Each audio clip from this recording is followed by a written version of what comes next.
Hello friends, welcome. In this video, we decode one of the most profound verses of the Bhagavad Gita to reveal a blueprint for a modern leadership and business's longevity.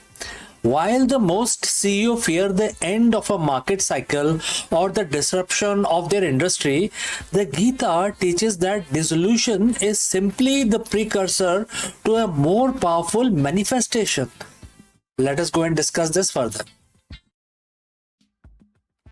Every CEO, every founder, every leader share a common nightmare. That is the end. The end of a product relevance, the end of a market cycle, the end of an era. We spend billions on R&D and strategy just to stave away and stave off the inevitable moment when what we have built is no longer enough. We treat disruption like an enemy, and therefore it has to be defeated. But what if the end wasn't a failure? What if it was a biological, even cosmic necessity? Today we are bridging the gap between the modern boardroom and the ancient Vedic philosophy. We are looking at chapter 9, verse 7 of the Bhagavad Gita, where Shri Krishna, Bhagwan Krishna, reveals a concept that can transform your lead. You can scale, and most importantly, how you can pivot. Welcome to the Eternal Pivot Leadership Lessons from the Cycle of Kalpa. So, friends, if you have reached this far, please inform us from which city you have tuned in and in which language you are watching this video. This will help us determine the reach of our channel. Alright, let's look at the verse. The text says, and in this context, Bhagwan Krishna says to Arjun, quote starts, every material being enter into me at the end of the every cycle of Kalpa or a millennium. O Kaunteya, I send them back again at the beginning of the next cycle. Quote close. To understand this, for business, we need to understand two terms, kalpa and dissolution. A kalpa is a massive cycle of time, a cosmic fiscal year or a grand scale. At the end of this cycle, everything, the stars, the planet, the souls, merges back into the source. Nothing is destroyed in the scene, in a sense of vanishing into nothingness. It is simply pulled back into a state of potential. Potential energy, right? Then Bhagwan Krishna says, I send them back again. This is a first grade leadership lesson. Existence is cyclic, not linear. In business, we often try to force linear growth forever. But the Gita reminds us that everything that manifests must eventually be pulled back into the source, which is the core idea, the raw talent, the capital, etc., before it can be projected outward again in a better, more evolved form. Why do legacy companies fail? Because they try to fight the end of their kalpa. Think of Kodak, Nokia, or Blockbuster. They viewed their current form, their specific product, as permanent. When the cycle ended, they resisted the pullback to the source. They refused to dissolve their old identity, and as a result, they couldn't be sent back as something new. As a leader, your job is to identify when a cycle is closing. Is your current business model is being that has reached the end of the kalpa, or holding on to strategic simply because it worked in the last millennium? Very profound question, isn't it? I think all of you can try and answer in your business. Bhagwan Krishna wisdom here is about strategic detachment. He doesn't mourn the end of kalpa. He facilitates it because he knows the next cycle is already planned. A Gita aligned CEO doesn't see a market crash as a catastrophe. They see it as the universe clearing the whiteboard for a new, more efficient design. So how do you apply this? We call it the eternal pivot. The eternal pivot is the ability to withdraw your energy, resources, and talent from a dying cycle and bring them back to the source, which in your case is your core purpose. When you pivot, you aren't changing who you are changing how you manifest. There are several things that you need to take care. First, identify the end of the cycle signal. High customer acquisition cost, stagnation in innovation, or a shift in the cultural values. These aren't just problems, they are the kalpa signals. Number two, embrace the dissolution. Don't just fix a broken department. Sometimes you have to dissolve it completely. Let the talent and the capital return to the center. Number three, remanifestation. Ask yourself, if you were starting from scratch today with the wisdom of the past, what would I send back into the world? This is exactly what Krishna does. He doesn't just repeat the previous cycle. He sent beings back again, fresh, renewed, and ready for the new era. Leading from the verse 7 means leading with a cosmic perspective. It removes the ego from the pivot. If you believe you are your current product, a pivot feels like a personal death. But if you see yourself as the facilitator of the cycle, like Bhagwan Krishna of your organization, then the pivot becomes your greatest act of creation.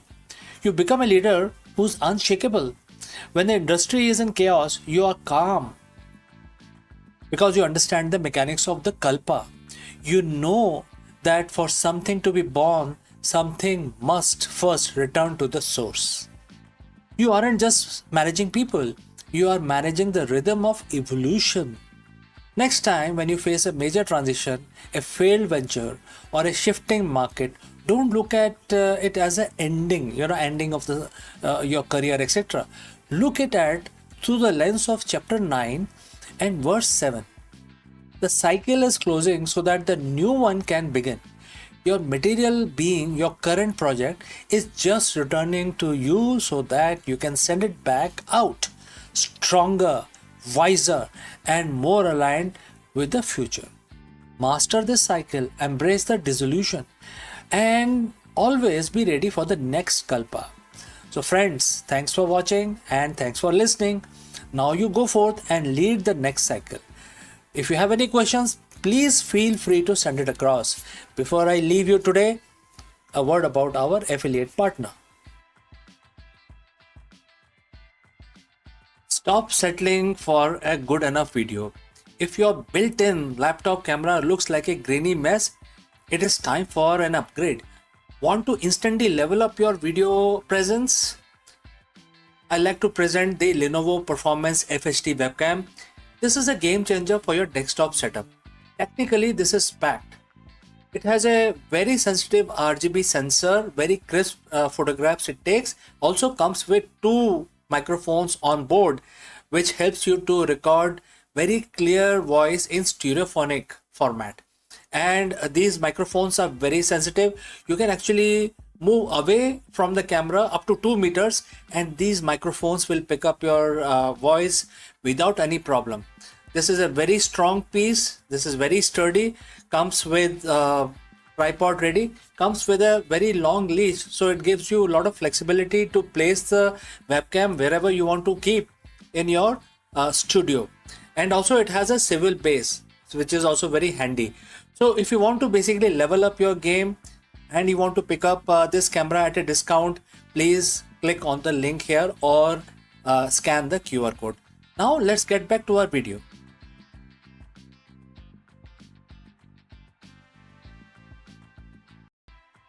Friends, the universe isn't just expanding, it is going somewhere. From the mysterious great attractor to the inevitable big freeze, where everything actually heading? That's a very big question that we want to address today. In this video, we trace the ultimate trajectory of every star, galaxy, and atom in existence. Have you ever wondered about the final destination of the cosmos while we go about our daily lives? Our Milky Way galaxy is screaming through space at 2.2 million kilometers per hour. But where it is going, what is pulling it? Let us discuss this further. On a clear night, the universe looks like a photograph, frozen, eternal. But the truth is, we are living inside a cosmic stampede. Right now, you are sitting on a planet that is spinning at 1600 kilometers per hour. The planet is orbiting a star at 107,000 kilometers per hour. The star is dragging us around the center of the Milky Way at 800,000 kilometers per hour, but even the galaxy itself isn't sitting still.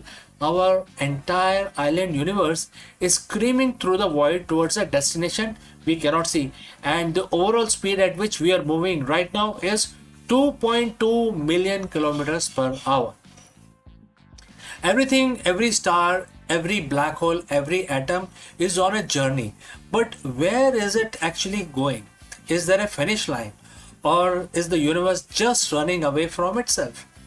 Today, we are tracing the ultimate trajectory of the cosmos from the great attractor to big freeze. We are looking at the final map of the existence itself.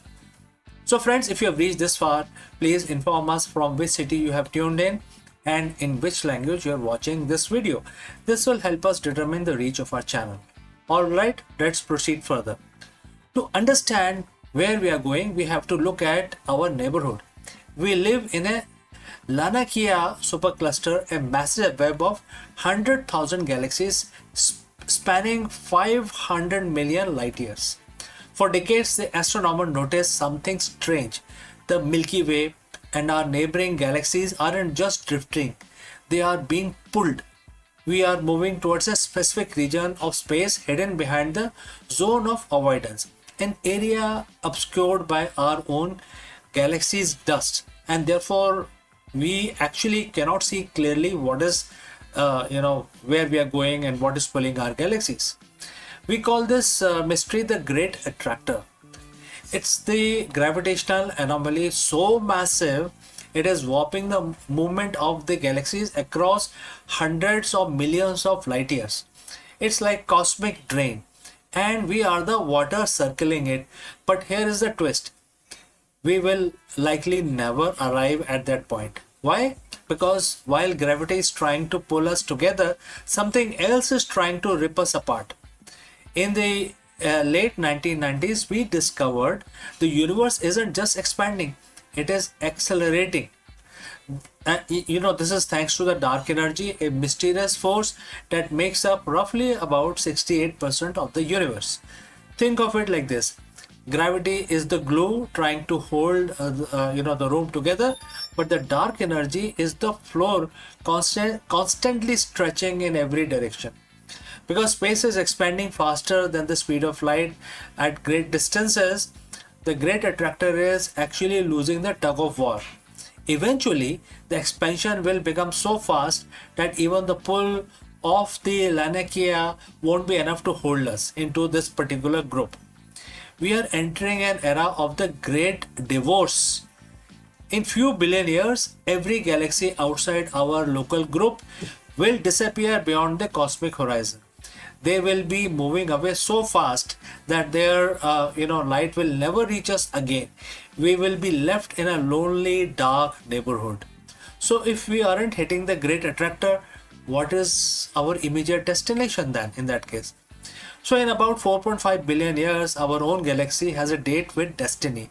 The Andromeda galaxy is currently heading straight for us at 110 kilometers per second by high speed. This isn't a crash, it's a dance. The two galaxies will pass through each other, their stars rarely colliding because the space is so empty. Gravity will eventually pull them back together, merging them into a single massive elliptical galaxy dubbed as Milkomeda. By the time this happens, our sun will have become a red giant, likely swallowing the Earth. The solar system as we know it will be done, but the atoms that made up our body will be part of the brand new giant star system. But where does the journey finally end?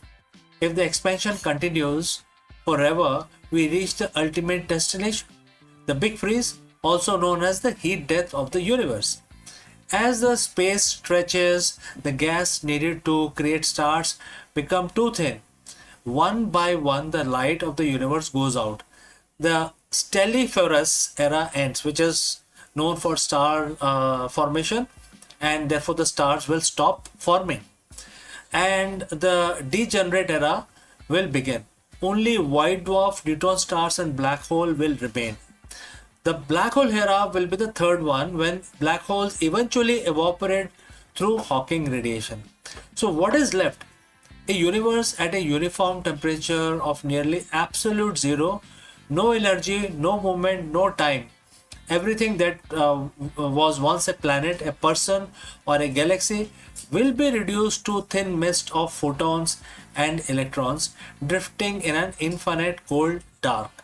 It sounds bleak, but look at in another way. We are living in the golden age of the universe, a brief, brilliant window where the stars are close enough to see and the galaxies are close enough to touch. Everything is moving away, yes, but that makes the fact that we are here right now witnessing it, and all the more miraculous things are going to happen in the near future.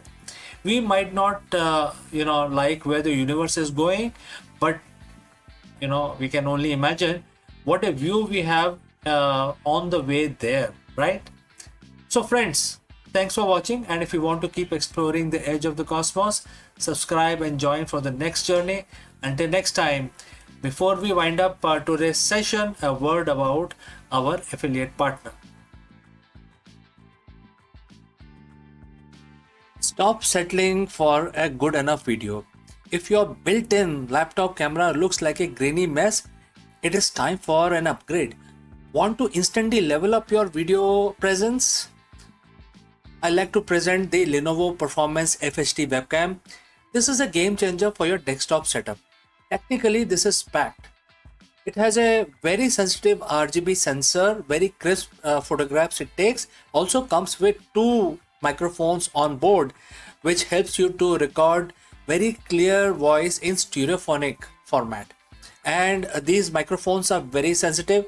You can actually move away from the camera up to 2 meters, and these microphones will pick up your voice without any problem. This is a very strong piece. This is very sturdy. Comes with tripod ready. Comes with a very long leash, so it gives you a lot of flexibility to place the webcam wherever you want to keep in your studio. And also it has a swivel base, which is also very handy.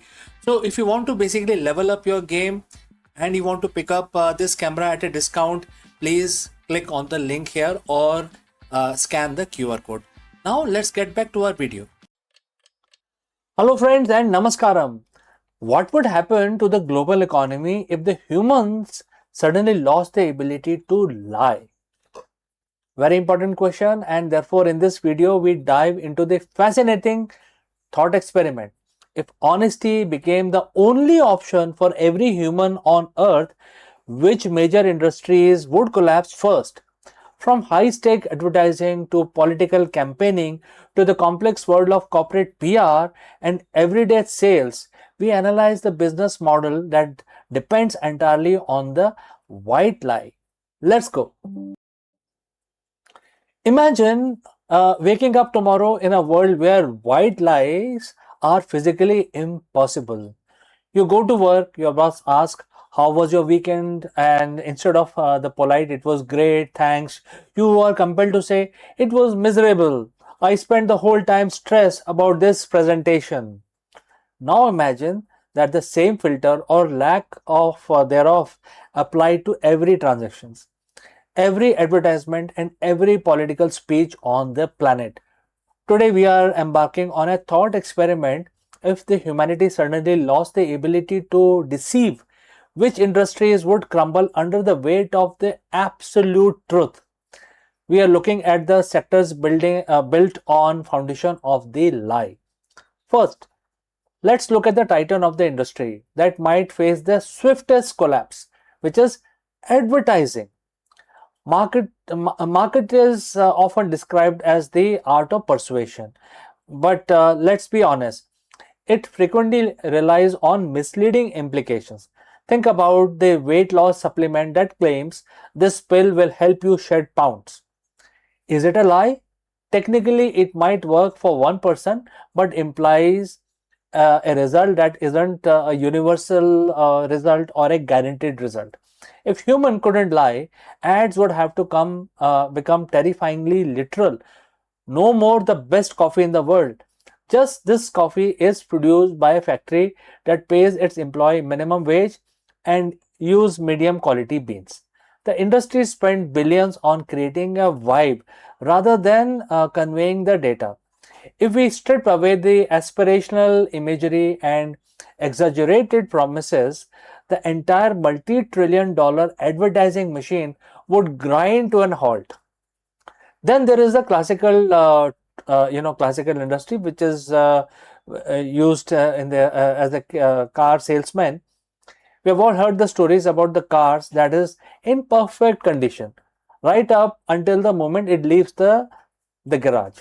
This industry relies on information asymmetry, the idea that the seller knows the flaws and the buyer doesn't. If a salesperson was suddenly incapable of omitting the fact that the transmission is failing or that the vehicle was in floods, business model would implode instantly. It's not just cars. It's any business where the seller holds more information than the buyer. In a world of absolute truth, buyer beware disappears, replaced by seller forced to confess. Without the ability to bury the bad news, these transactions would become either brutally honest or non-existent. So friends, if you have reached this far, please inform us from which city you have tuned in and in which language you are watching this video. This will help us determine the reach of our channel. Now, let's talk about the industry that thrive on the spin, which is politics. The public relation is in many ways the art of controlling a narrative by selecting which truth to be highlighted and which to bury. If the politicians are incapable of lying, the standard campaign trail would disappear overnight. Imagine a debate where a candidate is asked, "How will you fund the tax cut?" And they are forced to say, "I have no idea. I'm just saying this to get your vote." The political apparatus, which is built on campaign promise that was rarely kept, would require a total restructuring. It wouldn't just be very embarrassing, it would be immediate crisis of legitimacy for governments worldwide. We have to touch on the corporate office too. The white lie is a grease that keeps the professional engine running. Your presentation was great. I will get right on that. Or it's not you, it is the company restructuring. Research shows that maintaining these lies take immense mental and physical energy. While honesty is generally better for our health and stress levels, our professional culture is built on a layer of social cushioning. If that layer vanishes, the HR department would be overwhelmed and the professional relationships would either shatter or become purely fictional, right? The office wouldn't be necessarily go bankrupt, but the culture of modern workplace would be unrecognizable. So if the marketing, used car sales, political campaigning are in the danger zone, what would survive then? The industry is based on hard facts and tangible value, engineering, scientific research, and logistics. When you are building a bridge, you cannot spin the structural integrity. The truth is forced upon by the gravity itself. The company would survive and thrive are the ones that have been selling truth all along. In a world without lies, transparency becomes the ultimate competitive advantage. Ultimately, a world without lie would be a world of radical efficiency, but it would also be incredibly painful. We rely on these little lies to maintain our social fabric. So, what do you think, friends?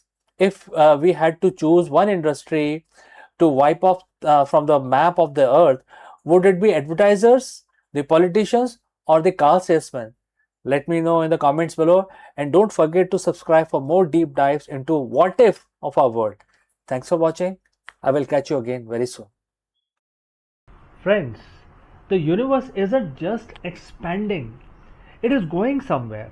From the mysterious great attractor to the inevitable big freeze, where everything actually heading? That's a very big question that we want to address today. In this video, we trace the ultimate trajectory of every star, galaxy, and atom in existence. Have you ever wondered about the final destination of the cosmos while we go about our daily lives? Our Milky Way galaxy is screaming through space at 2.2 million kilometers per hour. But where it is going, what is pulling it? Let us discuss this further. Hello, friends. By now, we know that the 21-hour marathon peace talk between US and Iran have officially collapsed.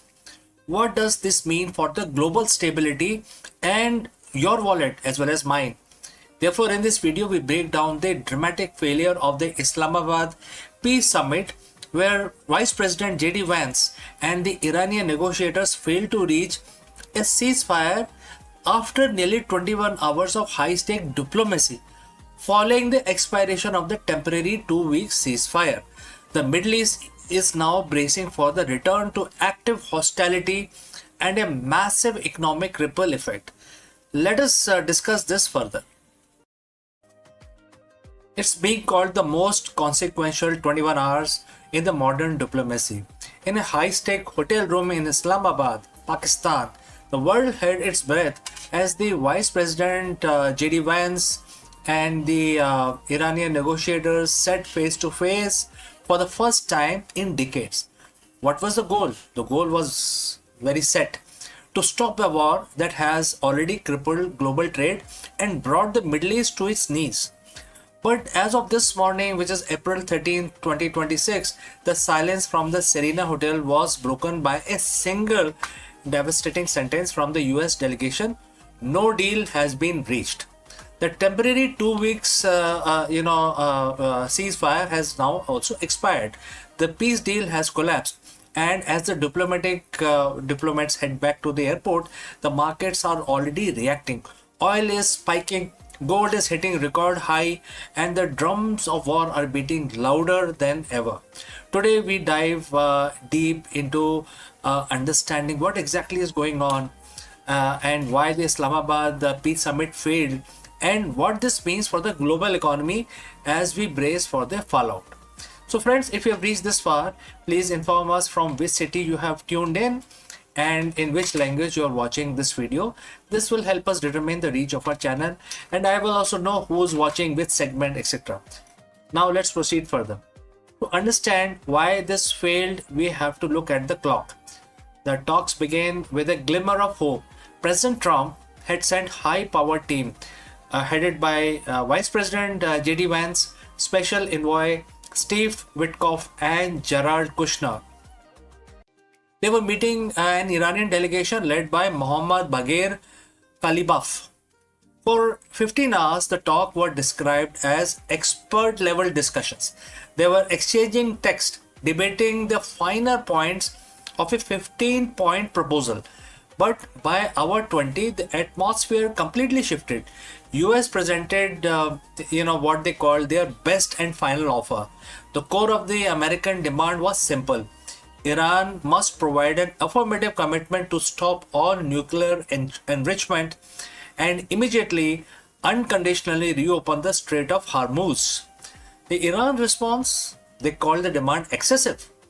Tehran counter-offered with their own 10-point plan, demanding the immediate withdrawal of all US forces from the Middle East and lifting of all sanctions before a single ship moved through the Strait of Hormuz. By 4 a.m. local time, the deadlock was absolute. JD Vance walked out, stating that if the Iranians weren't willing to negotiate in good faith, the US was not receptive to further stalling. The open hand of diplomacy has been replaced by a closed fist. This isn't just a political failure, it's an economic catastrophe. Why does a meeting in Pakistan matter to someone in New York, London, or Tokyo? There is only one answer, and that is Hormuz. The Strait of Hormuz is the world's most important oil artery.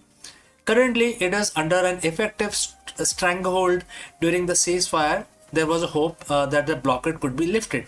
Instead, no deal news has sent oil prices into a vertical climb.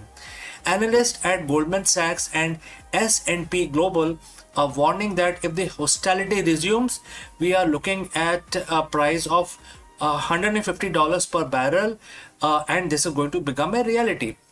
But it is not just oil. Let's look at gold. We have seen gold surge over $100 an ounce in mere minutes, hitting record height as investors flee to safer havens. The Gulf economies, nations like Qatar and Kuwait, which rely entirely on the strait, are looking at potential recession of up to 5% this year. Supply chain. Let's look at how this will impact supply chain. From semiconductor to food imports, the Middle East, stress test is basically completely failing, and it is going to basically create a major problem for the world. Iran has already struck Amazon data centers in Bahrain and UAE earlier this year. With the peace deal dead, tech giants like Microsoft and Google are reportedly considering their entire presence in the region. We are witnessing the de-globalization of the Middle East in real time. So what happens tomorrow? What happens today? 2 week ceasefire is officially over. President Trump has already stated that he is ready to open the strait with or without Iran's cooperation.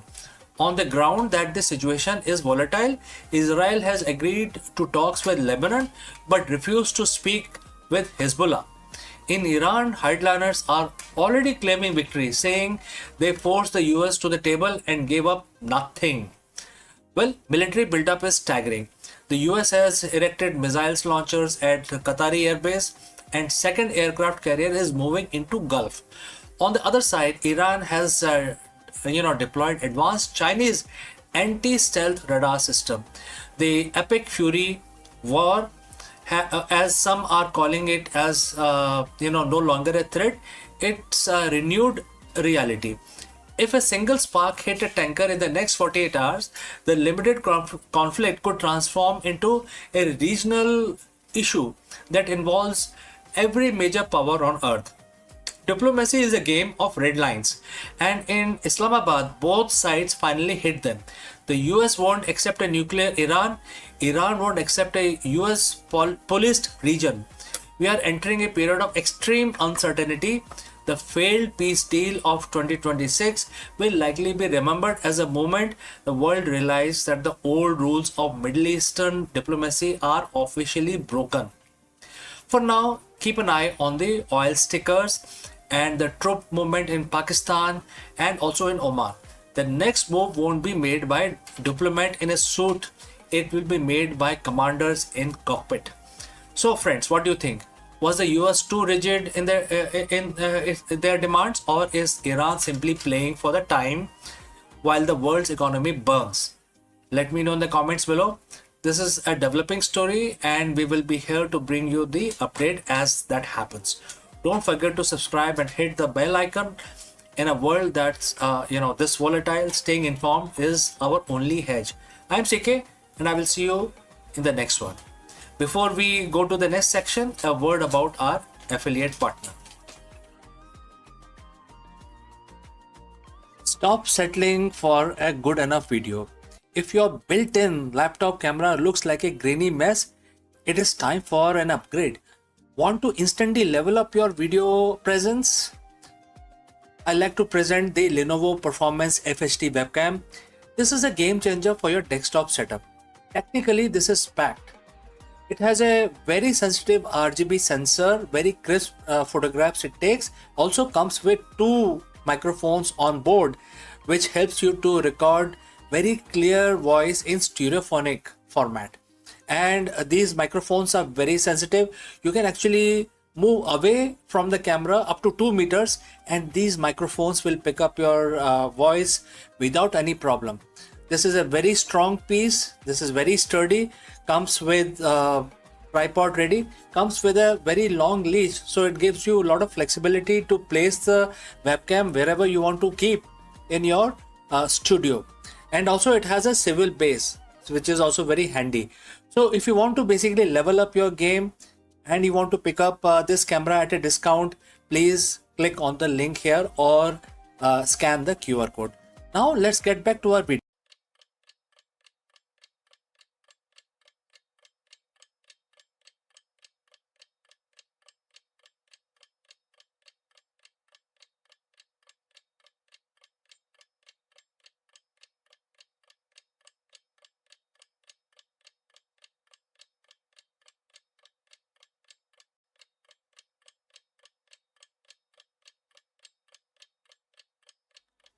Imagine a darkness so deep it lasts 336 hours, where temperatures plummet to a lethal minus 170 degrees Celsius.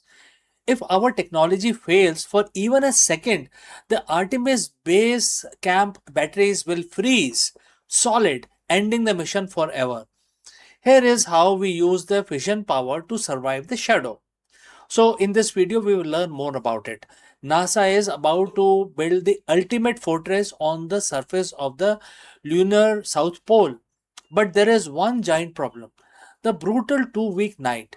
By deploying a towering vertical solar array and burying the habitats under the protective lunar regolith, we are finally hacking the moon's environment. Therefore, in this video, friends, we will be studying the engineering behind our lunar survival. Let's go. Welcome once again, everyone. When we talk about returning to the moon, we often focus on the excitement of the landing, the dust kicking up, the iconic first steps, and the exploration of the lunar surface. But there is a silent, invisible antagonist that has claimed more missions than any other, which is the lunar night. For those living on Earth, night is brief 12-hour cycle, but on the moon, the sunset and doesn't return for 14 Earth days. During this time, temperature plummet to below minus 280 degrees Fahrenheit. If we want to establish a permanent presence with the Artemis base camp, we cannot simply pack up and leave when the sun goes down. Today, we are going to explore the cutting edge engineering that will keep our astronauts and equipment alive through the brutal conditions in the solar system. But first, let's talk about the energy gap. Without the sunlight, traditional solar panels, our primary source of power go dark. To survive the Artemis base camp, it relies on a multi-layered power strategy, as visualized by the NASA, and we will discuss this more in detail. Starting with the regenerative fuel cells, RFCs. During the 14 days lunar day, we don't just use power, we bank it. Through electrolysis, we store energy as hydrogen and oxygen. When night falls, these fuel cells recombine that energy is provided like electricity, acting as a massive chemical battery. Modular nuclear fission is the next one. While the batteries and the fuel cells are essential, there are limits to it. To provide a reliable, constant base load power supply, NASA is developing a small modular fission reactor. These reactors operate independently of sun, ensuring that the heaters, life support systems, and communication remains operational even in the depth of 2 week dark period. And the power is only half the battle. If you have all the electricity in the world but can't manage heat, you're still in trouble. The vacuum of space is a perfect insulator, which means heat generated inside the base has nowhere to go and heat outside has no way to keep the base warm. So, friends, as you would have understood by now that the thermal management is a two-way street. Starting with insulation. The base modules are protected by advanced multi-layer insulations, which is also known as MLIs, and vacuum jacketed shells, which acts like a high-tech thermo to prevent heat loss. Next is the active thermal control system, which is in short known as ATCS. Inside the habitat, we use specialized fluid loops to collect waste heat from electronics, life support system, circulating it where it is needed the most. Next is the phase change material. We also use thermal mass as buffer. Think of this as thermal sponges. During the day, they absorb excess heat. During the night, they release that energy slowly to keep the interior's climate stable. This survival isn't just hardware; it is a strategy. Operational planning is kind of divided into two phases, which is day and night. And friends, you must be knowing that the lunar day is equal to 14 days, and likewise the night as well, 14 Earth days. Now, what we need to do now, we have to make a daytime preparation. This is the harvest phase. We maximize power storage, ensure the habitats are perfectly insulated, and preheat the thermal mass of the base to give us a running start when the sun set for 14 days. Remember that. The nighttime conversion is must be seamless. Once the sun goes down, the base shift into a low power mode.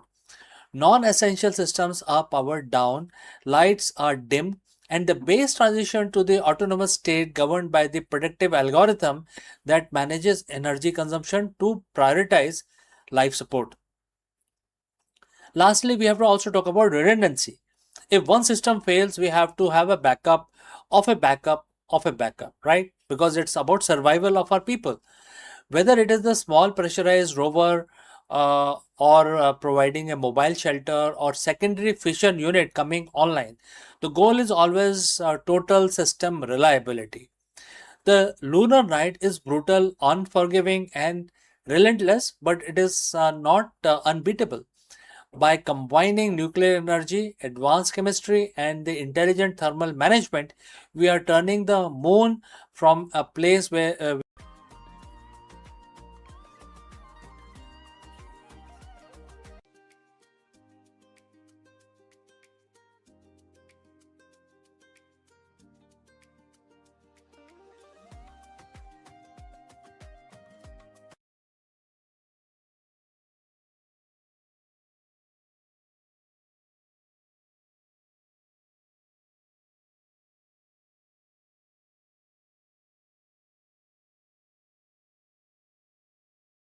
Hello, friends, welcome once again. The biggest question in the boardroom today is the CEO or the leadership burnout.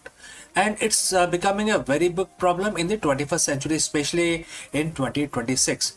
So, let me ask you, can ancient wisdom solve the 21st century burnout crisis? Therefore, in this video, we dive deep into Bhagavad Gita to uncover the secret weapon of the world's most effective CEOs, the inward gaze. While most leadership training focuses on the external strategy, the Gita teaches that the true power comes from the internal mastery. Let us explore this further.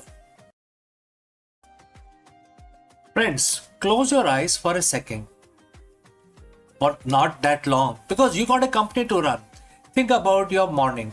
How many notifications did you get before you wake up, right? So as you waking up, you see so many notifications in your email, right? A market dip in Asia, a key hire resignation, a competitor's aggressive new acquisition. As a CEO, your mind is battlefield. You are expected to be most external person in the organization, watching the charts, the people, and the future as well. But what if I told you that the most successful leaders in history, the one who remain unshakable when the ship is sinking, don't look outward for their primary strategy. They actually look inwards. Today we are decoding 7,000-year-old blueprint for executive excellence. It comes from Bhagavad Gita, chapter 5, verse 28. It's verse about liberation. But for a modern leader, it's a manual for mental sovereignty. Let's look at the text of the verse 28, right? And the quote starts, shutting out all external sense objects, keeping the eye and vision concentrated between the two eyebrows, suspending the inward and outward breathing within the nostrils, and thus controlling the mind and senses and intelligence. The transcendental leader seeking liberation becomes free from desire, fear, and anger. Quote close.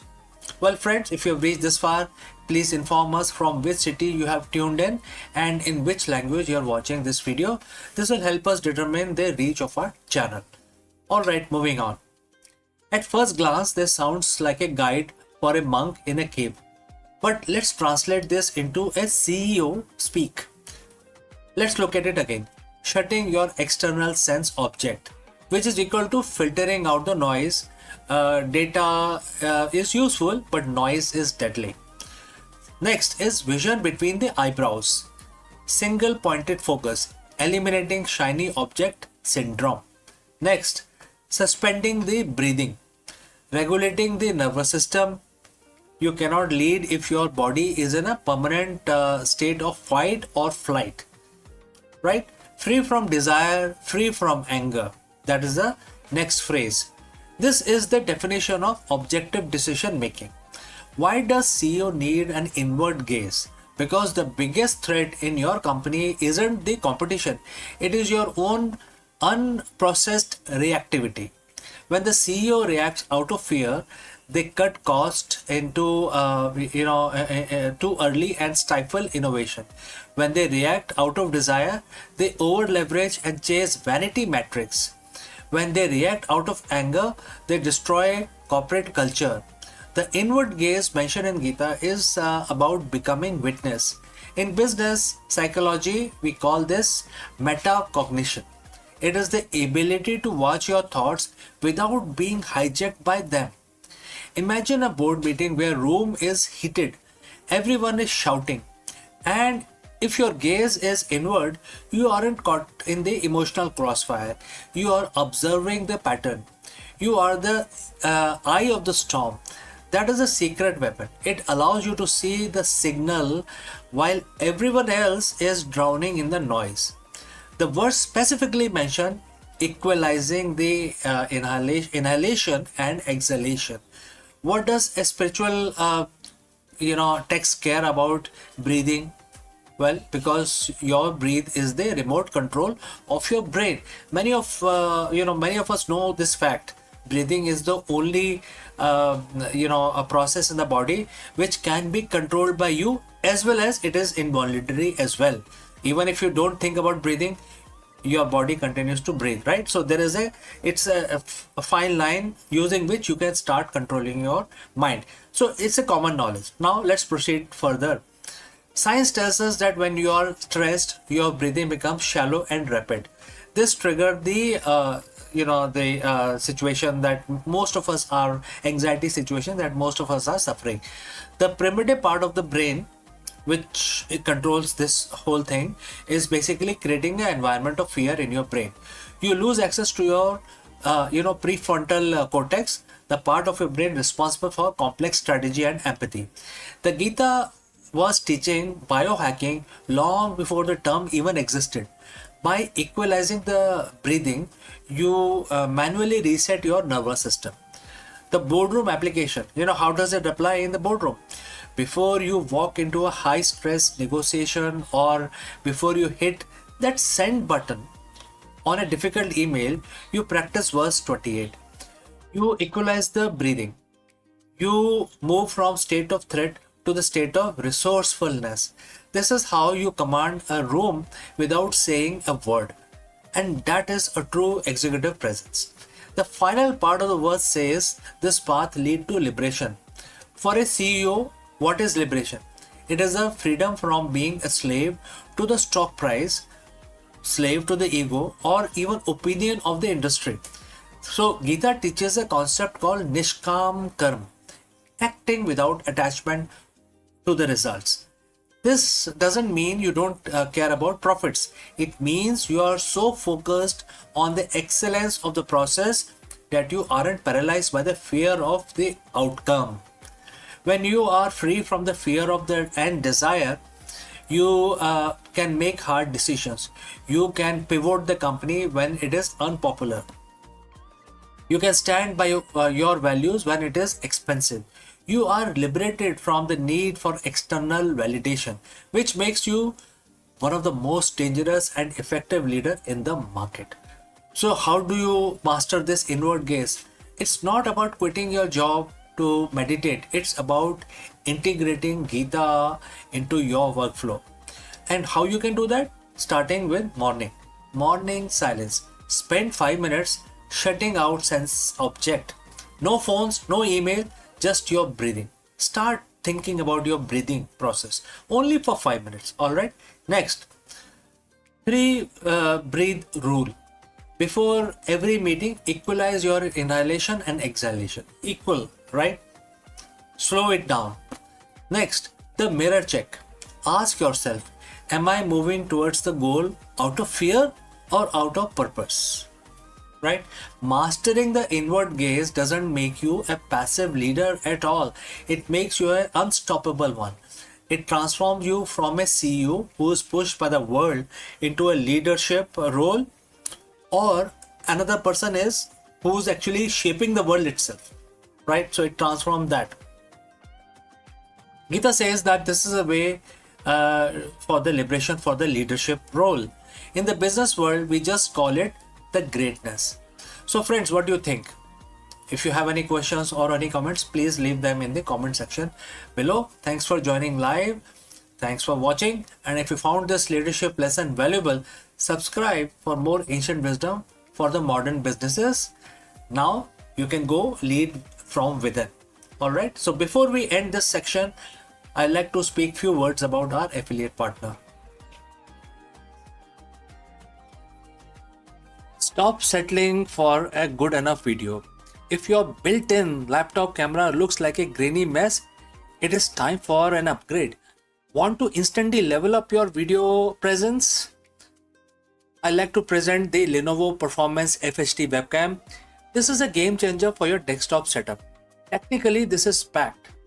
It has a very sensitive RGB sensor, very crisp photographs it takes. Also comes with 2 microphones on board, which helps you to record very clear voice in stereophonic format.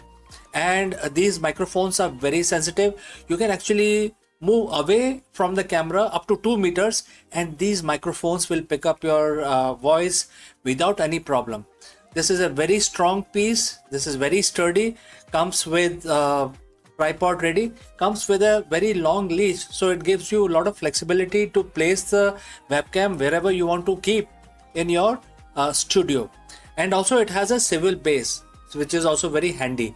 So if you want to basically level up your game and you want to pick up this camera at a discount, please click on the link here or scan the QR code.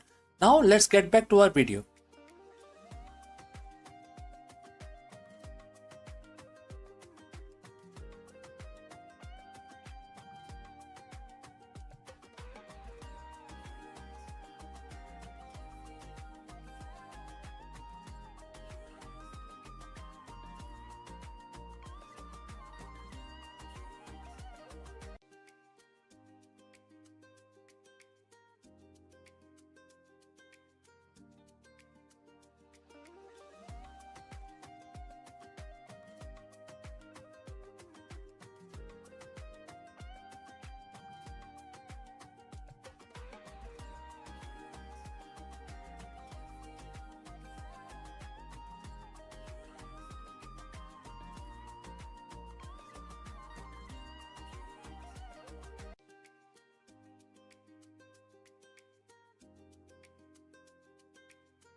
Hello friends, did you know that NASA is officially moving beyond the chemical rockets?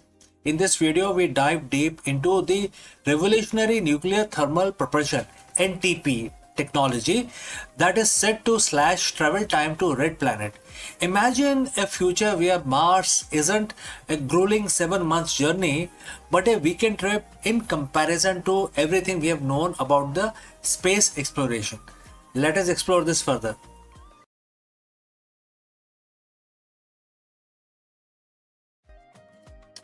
So for 60 years, we have been stuck. Every time we look at Mars, we are staring at a 7 to 9 months commute between Earth and Mars. That isn't just a long time; it is dangerous time. Every day, every day in deep space is another day of the cosmic radiation, muscle atrophy, and the psychological toll of the isolation. But what if we could break that speed limit of space travel? What if we could treat the journey to the red planet not in months, not in years, but in few days, right? Like a weekend trip in comparison to the current tech. NASA has just officially crossed the Rubicon with the announcement of SR-1 Freedom and a roadmap of 2028. The era of chemical rocket is ending.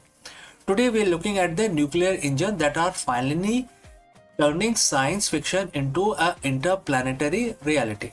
So friends, if you have reached this far, please inform us from which city you have tuned in and in which language you are watching this video. This will help us determine the reach of our channel. Alright, moving on.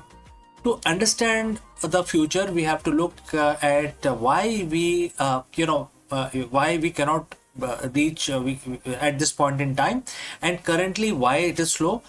Our best rockets today are chemical combustion. We all know that liquid hydrogen and liquid oxygen. They are very powerful, but they are incredibly inefficient.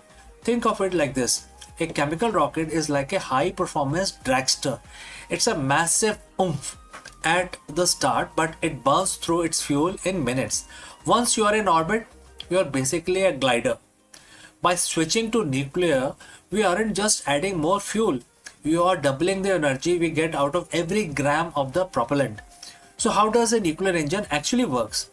Unlike the nuclear power in a plant on Earth basically that makes electricity, a nuclear thermal rocket NTR is much more direct, and it has several components starting with core. We have a compact fission reactor using high assay low enriched uranium, right?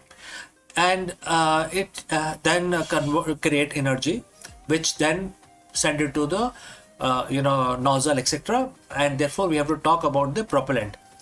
We pump the liquid hydrogen through the white hot core reactor, and then it basically comes out of the other side at very high speed. So now we have to talk about expansion.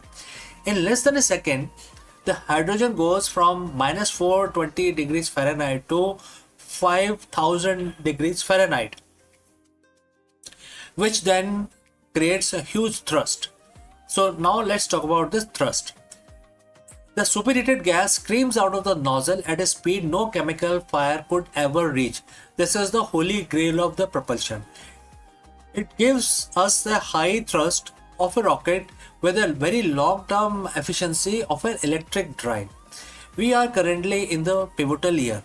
As of April 2026, the design is right now on the drawing table. However, there is a roadmap, and that is June 2026. The final hardware development begins, and the mission will be SR-1. It's a design as a nuclear electric hybrid. It uses the reactor to generate massive amount of electricity, powering high efficiency thruster to basically increase the speed. And it can run for months. It can go for very long time. And what is the goal? The goal is a direct Mars mission capability by 2028. This isn't just a lab experiment anymore. We are building the flight hardware right now. So when we say weekend trip, we are talking about relative transit time. by cutting the journey to Mars from 250 days down to 100 or even 60 days, we solve the two biggest threats to human life. Number one is radiation. Less time spent in the void, which is open space, lower the dose of the solar particles or any cosmic radiation. Number two is the abort capability. Nuclear engines allow us to turn around or change course. Well, in a chemical rocket, once you are on your path, you are committed. Nuclear gives the pilot a steering wheel. Our multi-planetary future, which is to the stars, will have, will always remain a dream if we do not have faster mode of transport. We just don't have the engine to reach them. Why, right? So if we want to go to other worlds, other stars, we need faster mode of transport. So with the breakthrough that we are going to see in 2026, the gap between Earth and Mars is finally closing. We are no longer limited by how much fire we can make. We are now limited only by our ambition to explore. So friends, we have come to the end of our discussion today. My name is CK and you are watching Akul Mac. And if you want to stay on the cutting edge of the Artemis era and the nuclear revolution, hit that subscribe button and the future is arriving faster than you think. So before I go, a word about our affiliate partner. Stop settling for a good enough video. If your built-in laptop camera looks like a grainy mess, it is time for an upgrade. Want to instantly level up your video presence? I like to present the Lenovo Performance FHD webcam. This is a game changer for your desktop setup. Technically, this is packed. It has a very sensitive RGB sensor, very crisp photographs it takes. Also comes with two microphones on board, which helps you to record very clear voice in stereophonic format. And these microphones are very sensitive. You can actually move away from the camera up to 2 meters and these microphones will pick up your voice without any problem. This is a very strong piece. This is very sturdy. Comes with tripod ready, comes with a very long leash, so it gives you a lot of flexibility to place the webcam wherever you want to keep in your studio. And also it has a swivel base, which is also very handy. So if you want to basically level up your game and you want to pick up this camera at a discount, please click on the link here or scan the QR code. Now let's get back to our video.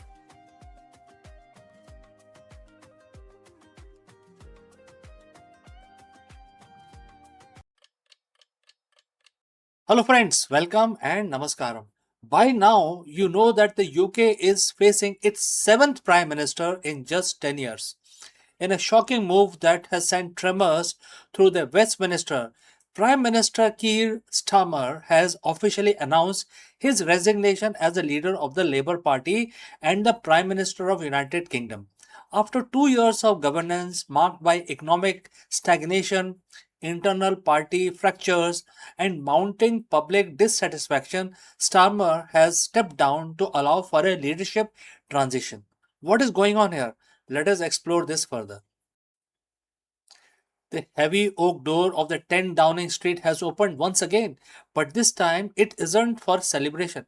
It is for a departure of the current Prime Minister Keir Starmer because he has resigned. In the span of just 10 years, the UK has burned through 7 prime ministers. 7. Think about that for a second. That is not just a leadership crisis, that is a systemic failure, a revolving door that seems to have been broken off its hinges. Today, we aren't just talking about the resignation, we are talking about a nation at its breaking point. We're talking about a country caught in a crossfire of unresolved history and struggling economy and an electorate that is frankly exhausted. Today, we are diving into the chaotic, messy, and crucial reality of Britain in 2026. How did we get here? And more importantly, where do we go next? So, friends, if you have reached here so far, please let us know from which city you have tuned in. This will help us determine the reach of our channel. Now, let's continue. The resignation didn't happen in a vacuum. The rumors had been swirling for weeks. The internal polling was toxic. The backbenchers were restless, and the public was checked out. When Stammer walked into that room, the air in Westminster was heavy. There was no grand strategy, no triumph exit. It was an acknowledgement of a reality that everyone in the country had felt for months. The government was paralyzed.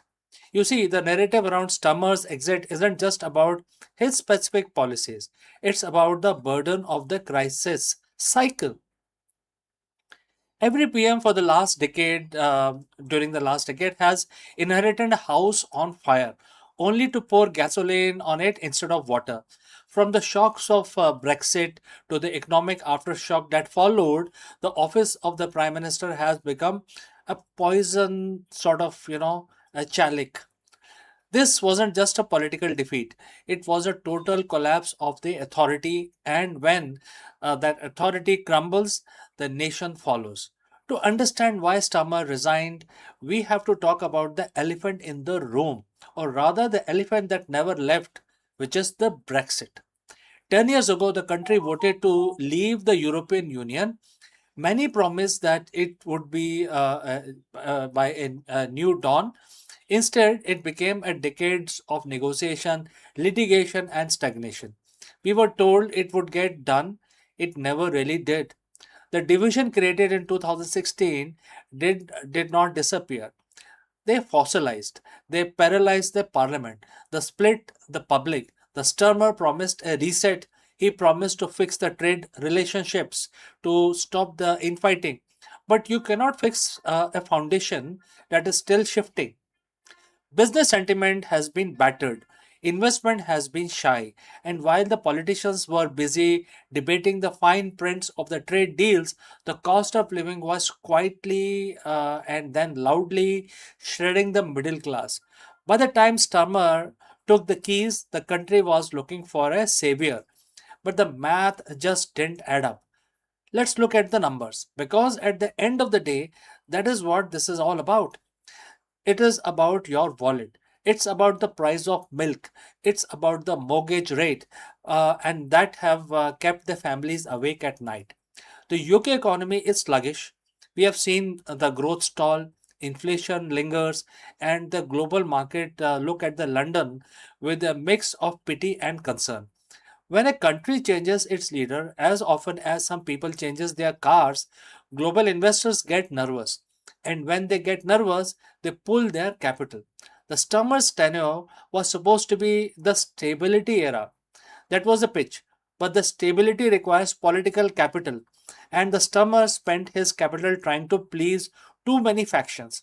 He tried to bridge the divide between the traditionalists and the modernizers, the Brexit leavers and the remainers. And trying to please everyone, he ended up pleasing no one. The national crisis isn't just a buzzword, it is the inability to pass long term policy because the government is always one scandal away from a leadership challenge. So here we are, June 2026, a vacancy at number 10 once again. So who steps in now? Who steps in into Stammer's shoes? Who wants the job? And more importantly, who can do this job? We are facing a leadership race that will likely be more about survival than vision. The next person to step into that office will inherit the same problems: the fractured economy, the divided public, and the parliament that has forgotten how to work together. The question isn't who will be the eighth prime minister. The question is, can the eighth prime minister survive? When I say eighth prime minister, which is the eighth prime minister in last one decade. The British public is tired. They have been promised change for 10 years. They have been promised getting Brexit done, leveling up, resetting the economy, and stability. They are tired of slogans. They just want results. Britain is at the breaking point, but every breaking point is also a turning point. Maybe the cycle of stability forces a change in how the government is run. Maybe it forces a return to real substantive policy over sound bites, or maybe it is a warning. So, friends, I want to hear from you. We have seen 7 leaders in a decade. Has the system failed, or is it the just the price of modern democracy? Drop a comment below and let's keep this conversation civil but be honest. If you found this breakdown helpful, please hit that like button. It helps us getting this analysis to more and more people. And don't forget to subscribe. We will be tracking every development of this leadership race right here. Thanks for watching. Stay informed, and I will catch you again in the next one.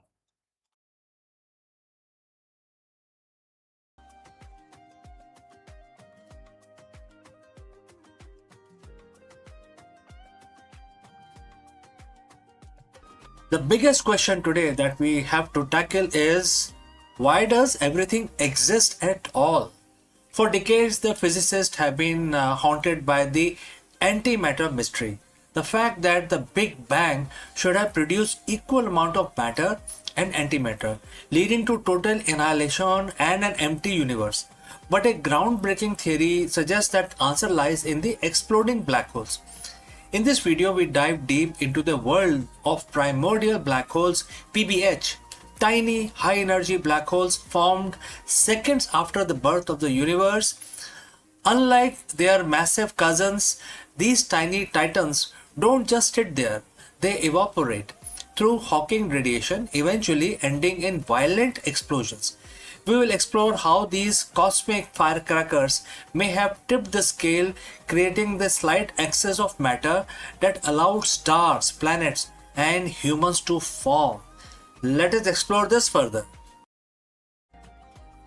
Friends, what happens is that everything eventually fall into black hole. If you go very close to the black hole, you will see that the black hole will actually pull you in and then devour you, spedify you, and really bad thing happens to you. Your energy is sucked out and becomes part of the black hole. And so scientists used to wonder, what will happen to black hole. Are they eternal? And it turns out that the Stephen Hawking said no, they are not, because they are also radiating, and that radiation, very minute radiation, very faint, is now what we call the Hawking radiation. Well, this video is not about Hawking radiation, but the important part is that even black hole, which are the biggest sucker of the universe, also radiate, and therefore if they are radiating, that means their mass is going to reduce eventually, and then they will have to completely evaporate. However, black holes don't go out simply evaporate. When they come to the minimum size that they can have, there is a internal pressure, or the pressure of the vacuum, because of which after crossing that threshold, they have the event horizon, but they also have a minimum size horizon. Once they cross that, they simply explode. They cannot, the inward pressure cannot hold, and it evaporates or explode instantaneously, and the energy is released back into the universe. And that is what may have caused the extra matter that we see, the energy released after exploding of the initial black holes. So now scientists have debated, and they have agreed upon that when the universe formed, there were trillions, gazillions of the primordial black holes formed. These are microscopic black holes, and they are very small as a proton, but they have a mass equal to a moon. So they have still very strong power. They can pull things towards them. They can devour everything, but they are quite small, very difficult to detect. And since they are small, that means their time came before our solar system took birth. When we started coming to the world, the primordial, that's the assumption again, the primordial black holes would have been long gone. So now going back to the mystery. The mystery is, when the universe formed, there should be equal amount of matter and antimatter. Matter is, what we are made of, and antimatter is equally an opposite, matter. And when these two guys, touch each other or come close to each other, they completely annihilate into a pure energy. So now we know that there was equal amount of matter and antimatter was formed in the initial first day of the universe, and then after some time the matter antimatter came close again and annihilated, and therefore there was a second bang. And we now know that the second bang really happened, and then it was still in the very early stages of the universe formation. However, if we take the if we consider the PBH, which is the primordial black hole, very very tiny small black holes, if they were also formed before the annihilation happened, that means that portion of the matter was not part of the second bang, right? That means the second bang happened, the matter and antimatter collided and exploded with releasing a lot of energy into the space. However, the PBH were out of this explosion, and they evaporated, releasing a lot of matter. And that is where the mystery of why we do not see antimatter in the space. Whatever we see today using our very advanced telescope, we don't see anything made of antimatter. We see everything made of electrons, protons, neutrons, atoms. All of this is matter, and we don't see. Although we can make antimatter in the laboratory, but it does not last because it's very difficult to hold the antimatter. It will mix with matter and annihilate in pure energy. Nothing is left. It's a matter antimatter explosion is the best explosion, best release of energy, because there are no byproducts out of that. Pure energy is released. So when we don't see antimatter in the universe naturally occurring, that gave rise to the mystery, and that is what we are discussing today. What happened to the antimatter and why we exist at all? I mean, when matter and antimatter were produced, and then the second bang happened, then from where this matter remained in the universe, of which we are all made of, all the stars in the heavens, all the planets, all the living beings are made of matter. So scientists are now saying that the PBH may be responsible, because PBH would have survived the second bang, and then later they evaporated, releasing the energy, which then condensed into matter. And there was no question of antimatter, that energy condensing into antimatter. And that is why, if this is true, well, it is very difficult to prove or disprove this, but if this is true, this explains why we exist, why the universe exists, why stars, why the physics exist, right? So this is something which I wanted to discuss in the universe section today. If you have any thoughts, any comments, please share those in the comment section below. Thanks for joining live, and I will catch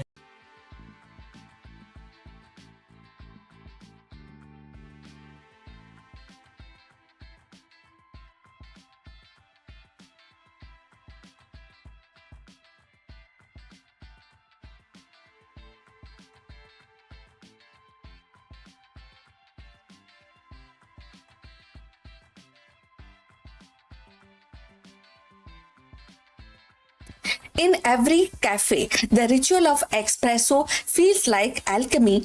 Steam hisses, aroma bloom, and the tiny cup promises intensity beyond its size.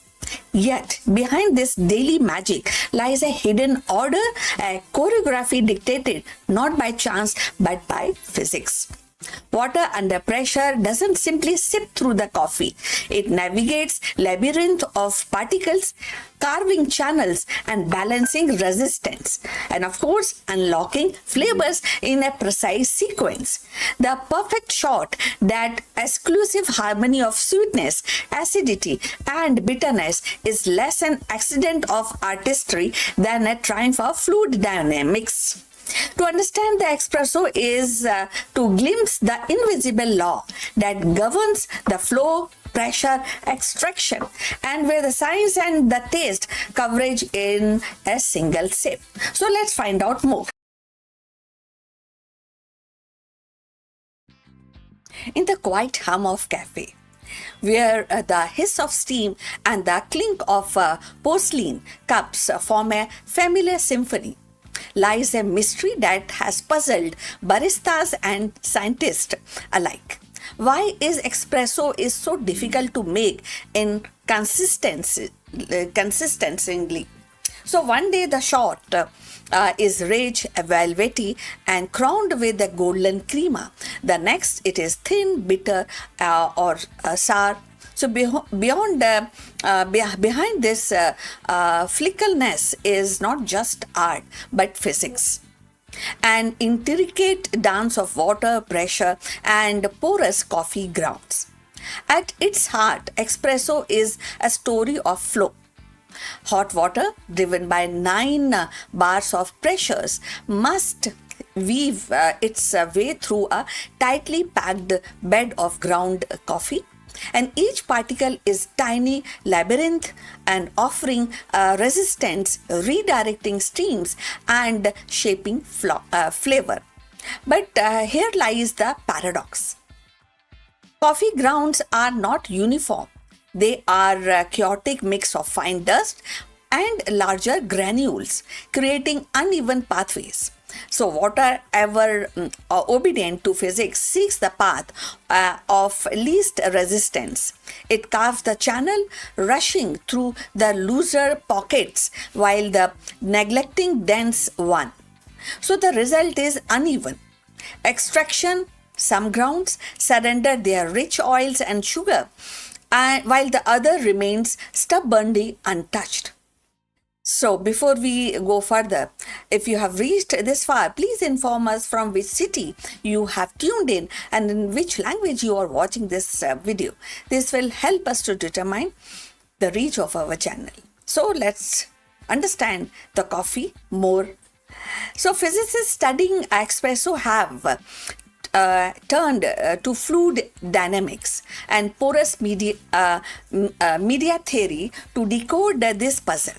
They discovered that the grind size and the distributions are critical. Too fine and the bed becomes near solid wall, choking the flow, producing bitterness. Too coarse and the water gushes through and leaving the flavor behind.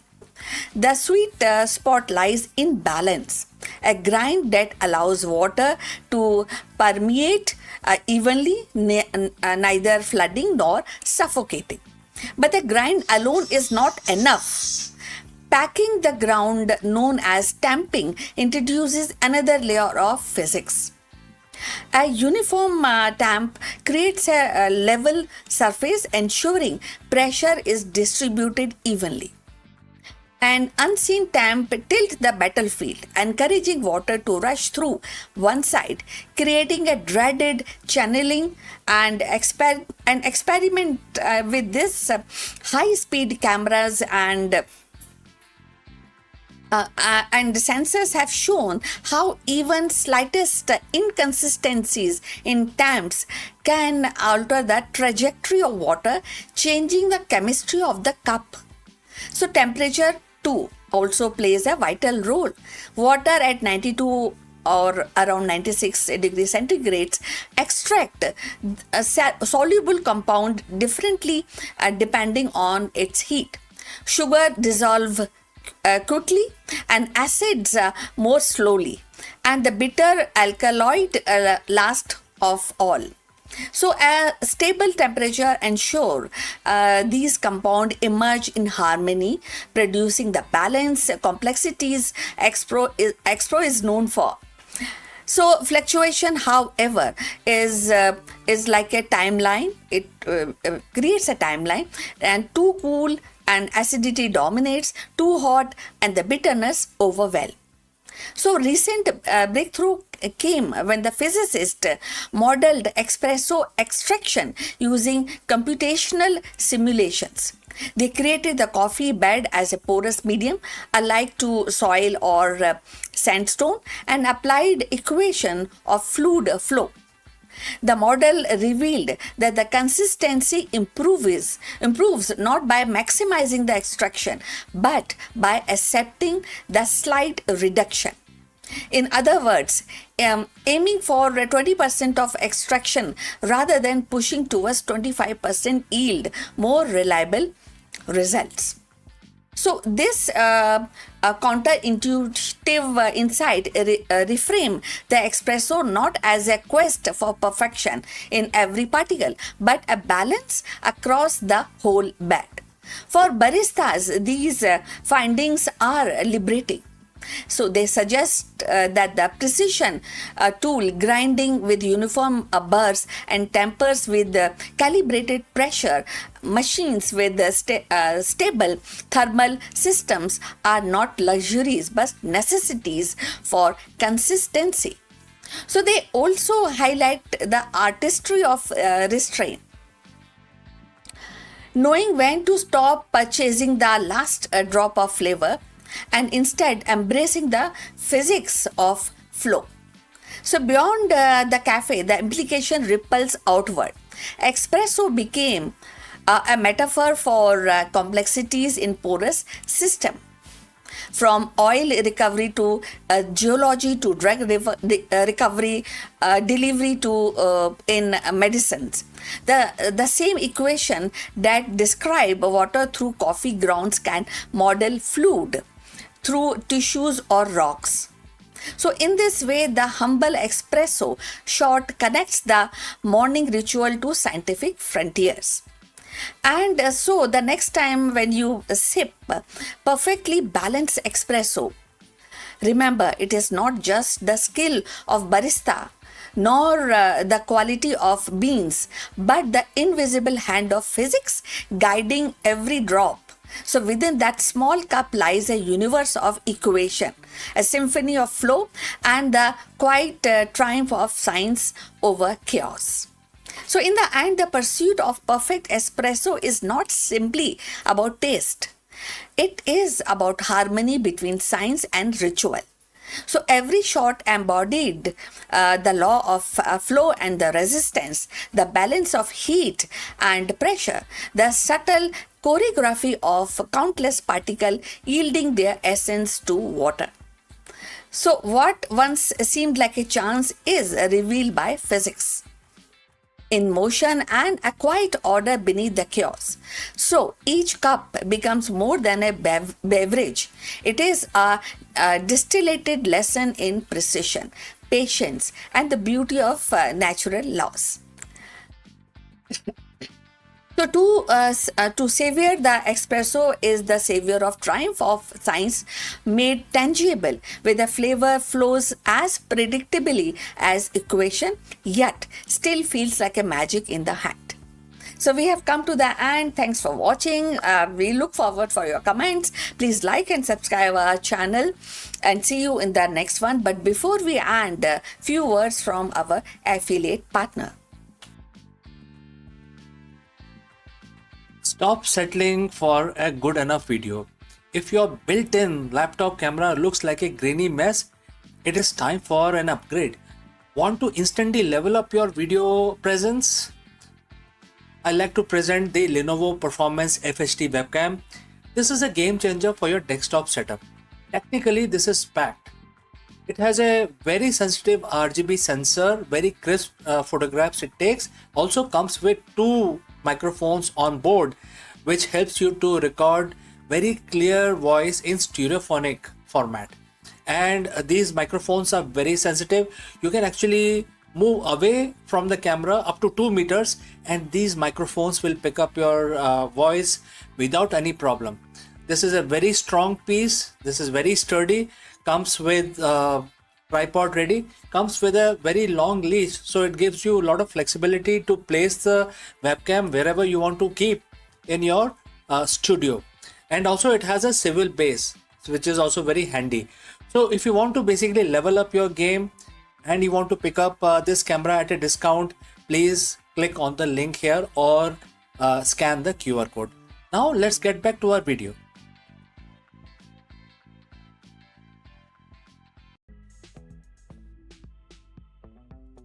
Friends, the question today is, as wealth grows, do men decay? Well, some people say they do. Today we will dive deep into the paradox of progress and the hidden cost of wealth accumulation. In this compelling video, we will explore the psychological, moral, and the social changes that can occur as the men gain wealth and power. Let's go.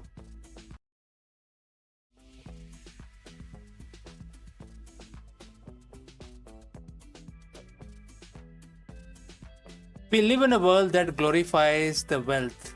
From the moment we are old enough to understand, we are taught that success, comfort, and happiness are often measured by the size of our bank account. We chase promotions, dream of bigger houses, covet the latest tech, and all under the assumption that more is always better.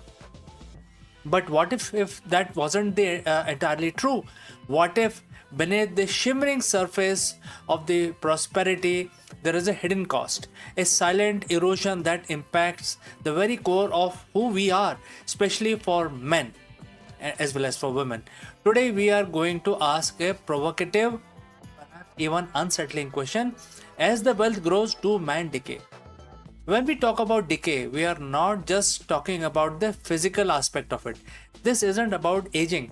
It's about something deeper. It's about the erosion of the character, the fading of the purpose, the fracturing of the genuine connection. It's about the hollowness that creep in even as the external success reaches its peak. For centuries, men have been conditioned to be a provider, a protector, conquerors, etc. Our identity often intrinsically linked to our ability to achieve and acquire. So when that acquisition reaches unprecedented levels, what happens to the man himself? Does the very fuel that drives the men, the ambitious for generating wealth, ultimately consumes the man? We are not here to demonize the wealth. Far from it. Wealth can be a tool for good, for freedom, for impact, but like any other powerful tool, it demands respect, awareness, and a clear understanding of the potential pitfalls. Think about the traditional male identity.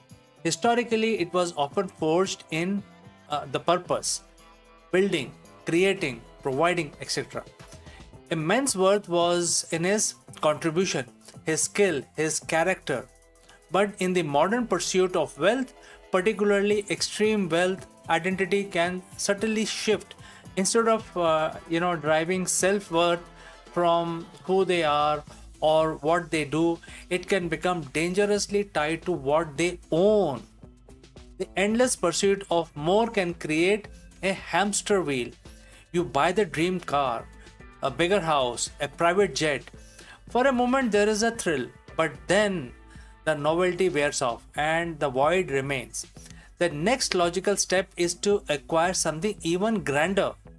This isn't sustainable. It transforms a man from a purposeful being into a consumer, an accumulator. The drive shifts from internal fulfillment to the external validation. And when your identity is built on possessions, what happens when those possessions inevitably fail to satisfy or worse, are lost? One of the most insidious form of decay that wealth can inflict is in our own relationship. Genuine connections, intimacy, vulnerability, these are the foundation of the true human flourishing. But wealth can act as an isolation chamber. Firstly, the sheer demand of acquiring and maintaining wealth often means sacrificing time with family, with friends, with community, long hours, constant travel, endless strategizing. These can create physical and emotional distances. Secondly, wealth can breed suspicion. Is this person genuinely interested in me, or in what I can do for them. Are they my friend or my access point? This constant questioning can make genuine vulnerability incredibly difficult, leading to a guarded existence. Thirdly, the lifestyle associated with extreme wealth can be exclusive. It can separate men from their roots, from the everyday experience that fosters empathy and connection with the wider world. When your circle shrinks to only those who share your specific, often insular economic reality, you lose touch with the richness and the diversity of the human experience. This social decay leaves men feeling profoundly alone even when surrounded by others. Human beings, and men in particular, often thrives on challenge, on purpose, on overcoming obstacles. There is a certain edge that comes from striving, from feeling the grit of the struggle. It forges resilience, gratitude, and a deeper appreciation for achievement. But when wealth removes all obstacles, when every need is immediately met and every comfort is readily available, that edge can dull the shine of your life. The drive to create, to innovate, to even feel deeply can be replaced by a passive acceptance of ease. Why build when you can buy? Why strive when you can simply command? This isn't to say comfort is inherently bad, but unchecked, it can become a crutch that prevents growth. It can lead to state of a sort of emptiness, a profound boredom that even greatest luxuries cannot remove. The man becomes soft, not physically but spiritually. He loses the internal, strength built by facing adversities. The path to immense wealth is rarely a straight line. It often presents choices, difficult dilemmas, where moral integrity can be tested. In the pursuit of profit, ethical lines can become blurred, shortcuts are often taken, compromises are made, and suddenly the means to begin to justify the end, no matter how questionable they are. This isn't about blaming wealthy individuals, but acknowledging a systemic pressure. When stakes are high and the potential rewards are astronomically very high, and temptation to bend the rules is higher, to exploit the loopholes or to neglect the human cost of business decisions can be immense. Over time, these small compromises can accumulate, eroding a men's moral compass. What was once unthinkable becomes unacceptable, or rather acceptable, and then it becomes absolutely normal. The decay here is in the spirit, in the values that once defined the man. When a man loses his ethical grounding, he loses a fundamental part of his humanity. Wealth can create powerful illusions of control, the belief that money can solve every problem, protect against every threat, and guarantee a certain future. This can lead to hubris, a sense of invincibility that blind men to their own vulnerability and unpredictable nature of life. But beneath this illusion often lies a profound fear, the fear of loss. The more you have it, the more you have to lose.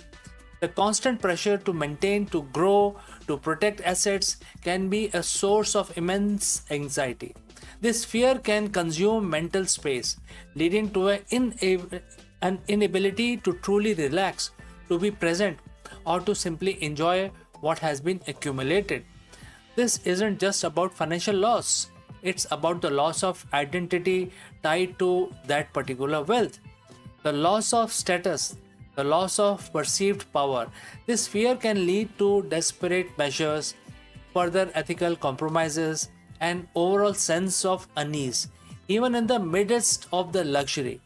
It's a mental decay, a constant state of low grade panic, regardless of external circumstances. So, if the potential for decay is real, how do we reverse it? How do we cultivate growth even amidst immense wealth? It starts with awareness and intention. Recognize that wealth is a tool, not an identity. It's about consciously choosing where to focus your energy and attention. Re-establish purpose beyond profit. Find meaning in contribution, in creation, in legacy that isn't just about monetary value. What problems can you solve? What goods can you foster? Prioritize genuine connections. Actively invest time and vulnerability in your relationships. Seek out authentic friendships. Nurture family bonds and engage with diverse communities. Embrace discomfort and growth. Don't let comfort breed stagnation. Seek out new challenges, learn new skills, push your boundaries in a way that aren't tied to financial gains. Cultivate gratitude and mindfulness. Appreciate what you have rather than constantly striving for what you lack. Practice mindfulness to stay present and connect to the richness of everyday life. Define your value and live them. Regularly assess your actions against your core values. By willing to make it harder, more ethical choices, even if it means sacrificing short-term gains. Wealth in itself is neutral. It is the human response to it, the choice we make, the value we hold, that determine its ultimate impact. The question is, as wealth grows, do men decay? Isn't meant to be condemn a success or glory of the rich man, but to invite deeper introspection. It is a reminder that a true prosperity isn't just about what you accumulate, but about you become what you become in the process. The greatest riches a man can possess are not found in the vaults, but in the character, his relationships, his purpose, and his peace of mind. Let us strive not just for financial growth, but for human flourishing. Let us use wealth as a means to build a richer life, not a hollow one. Because in the end, the only thing that truly decays is which is neglected. And let us not neglect the men who we are in the pursuit of wealth as we desire. So, friends, I'd like to know if you have any comments, any suggestions, or any questions. Please leave them in the comment section below, and I will catch you again in the next one.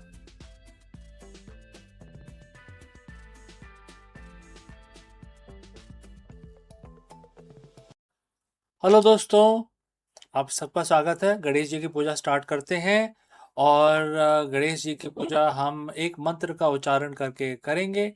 आप सबको पता है कि हम हर रोज़ अपने काम शुरू करने से पहले भगवान को याद रखते हैं और उस मंत्र का उच्चारण करते हैं। तो ठीक है जी, अपना हाथ जोड़ लीजिए और मेरे साथ इस मंत्र का उच्चारण 11 दफ़ा करेंगे। ओम गम गणपते नमः। ओम गम गणपते नमः। ओम गम गणपते नमः। ओम गम गणपते नमः। ओम गम गणपते नमः। ओम गम गणपते नमः। ओम गम गणपते नमः।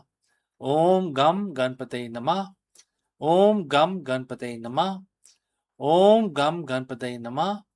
ओम गम गणपते नमः। ओम गम गणपते नमः। ओम गम गणपते नमः। ओम गण गणपते नमः। तो हमारी पूजा संपन्न हुई। हम अपना दिन शुरू करेंगे और इस आशा के साथ हम आपसे विदा लेते हैं कि आपका दिन मंगलमय हो। नमस्कार।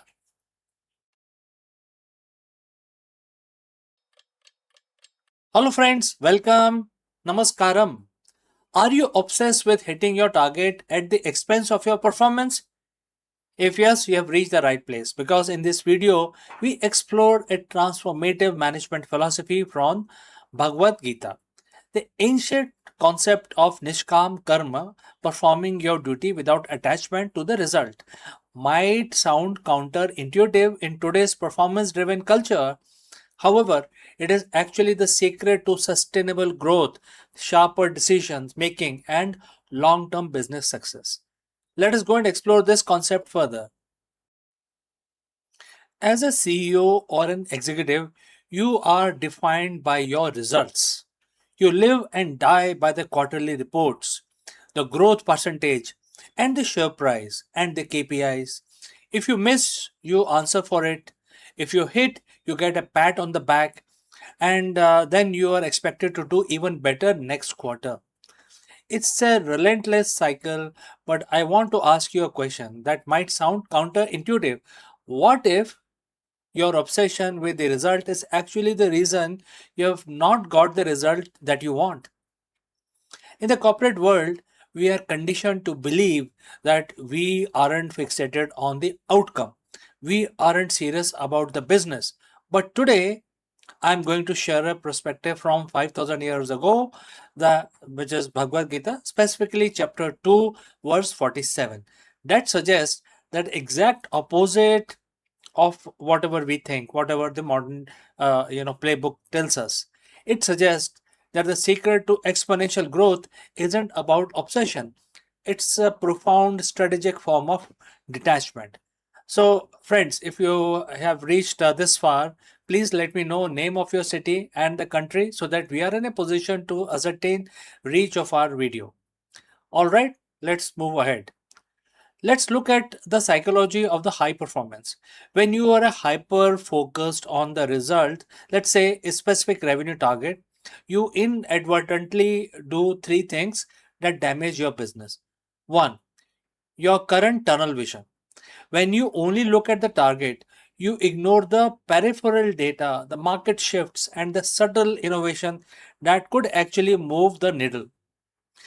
Number two, you inject fear in your culture. If the CEO is terrified of missing a number, that fear cascades. Your team becomes risk averse. They stop innovating because innovation, by definition, involves risk of failure. They play it safe to hit the number, and in doing so, they miss the massive opportunity. Next, you lose your cognitive bandwidth. Stress isn't just an emotion, it's a biological drain. When your brain is occupied with what if we don't hit the number, you have less mental energy to solve the complex problem that actually drives the number. We have all seen the result obsessed leaders. They are reactive, they are micromanaging, they are usually burnt out. But there is a better way to lead, a way that is ancient yet arguably more relevant to the modern business landscape than ever before. Let's look at the verse. It is one of the most famous line in Bhagavad Gita, and the quote starts, "You have a right to perform your prescribed duties, but you have no right to the fruits of your action." Quote close. At first glance, this sounds like it goes against everything we teaches in business schools. No, right to the results. Yes, if you don't care about result, won't I fail? That's a big question that you might ask me. No, this is a misunderstanding. This is not a philosophy of passivity. It is a philosophy of extreme ownership of the process. Think about it like an archer. You can control the stance, the grip, the breath, and the release of the arrow. Those are your duties. The target is 100 yards away. Can you control what happens to the arrow once it leaves your bow?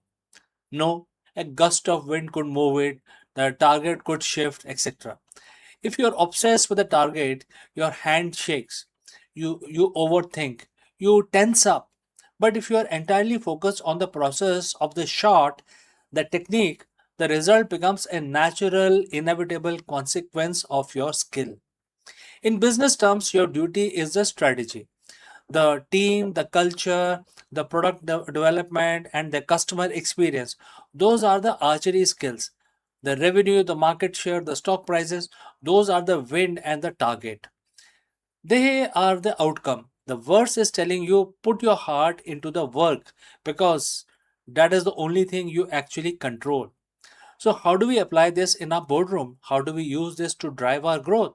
First, shift the KPI focus.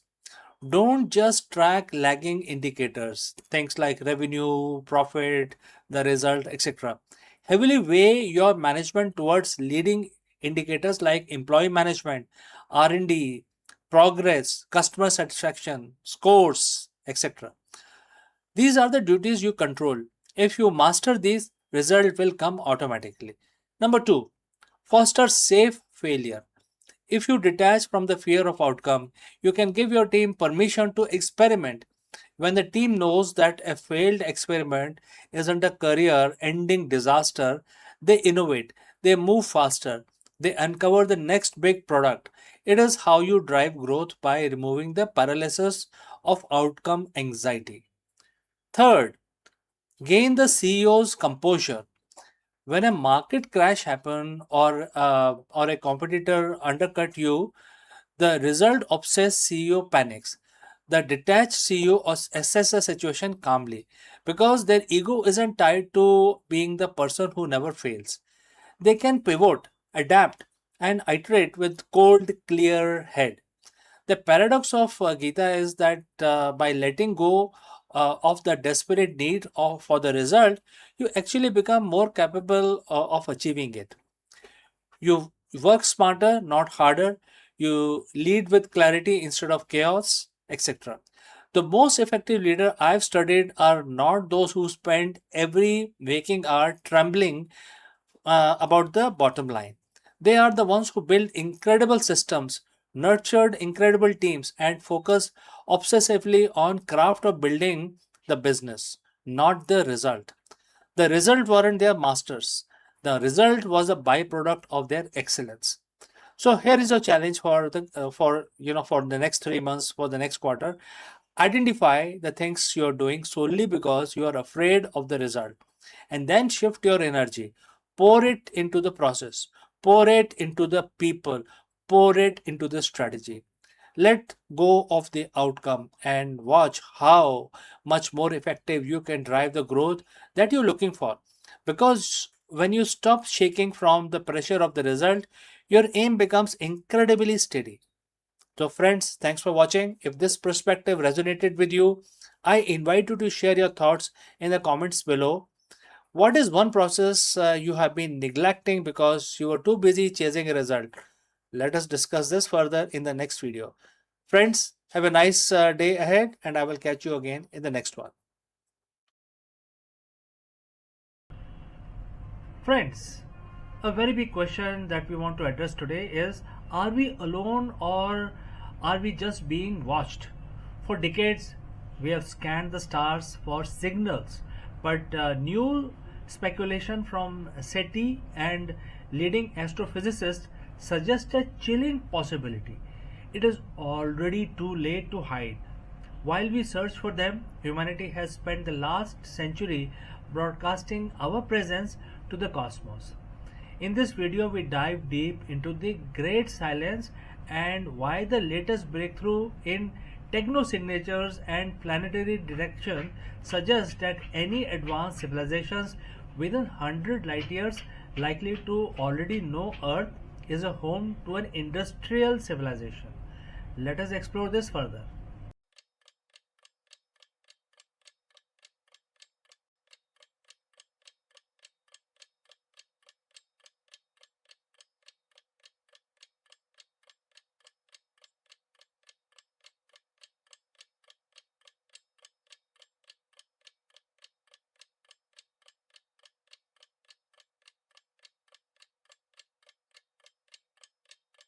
Hello, friends. Let me ask you, are you leading your business with the clarity needed for the modern market?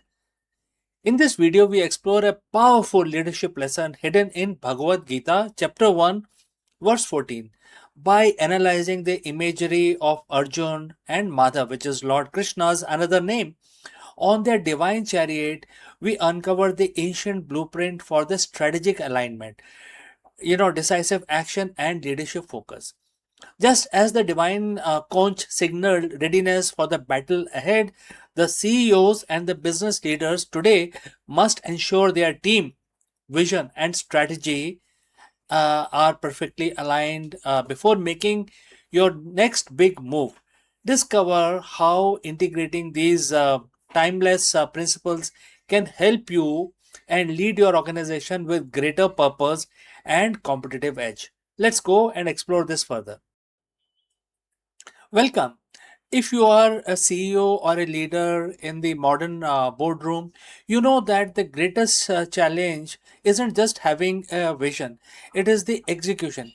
It is ensuring that every department, every manager, and every employee is pulling in the same direction at the exactly the same time. In the corporate world, we call this strategic alignment. But what if I told you that one of the most sophisticated blueprint for alignment was documented thousands of years ago, and therefore today we are looking at the Bhagavad Gita's wisdom, specifically mentioned in chapter 1, verse 14. The verse read, from Pandav camp, the Madhav and Arjun blew his divine conch from the glorious chariot drawn by the white horses. And uh, this is basically a glorious chariot drawn by the white horses. On the surface, this is a scene of the preparation for war, but for the modern executive, this is the masterclass in organizational readiness. Let's break down how this ancient signal translate into a high-stake modern business strategy. Let us deconstruct the verse. You have the chariot, the white horses, and the divine conch. The chariot, which is your business model, the chariot represents the structural foundation of your organization. It must be glorious, meaning robust, well maintained, and built to handle the terrain of the competitive market.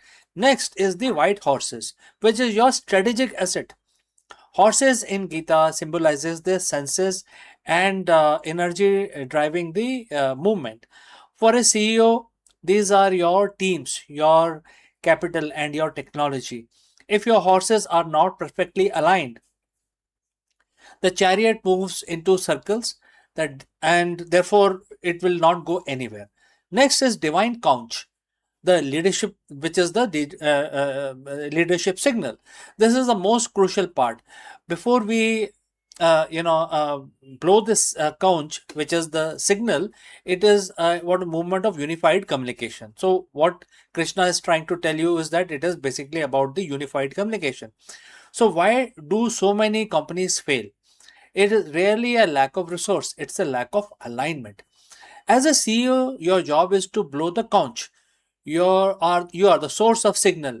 If your signal, your vision is muffled or inconsistent, your horses will lose focus. Unified decision making definitely is important here. Like Arjun and Madhav, you need a partnership between the driver, which is the operation strategy, and the warrior, which is the market execution. And this will all basically all about readiness.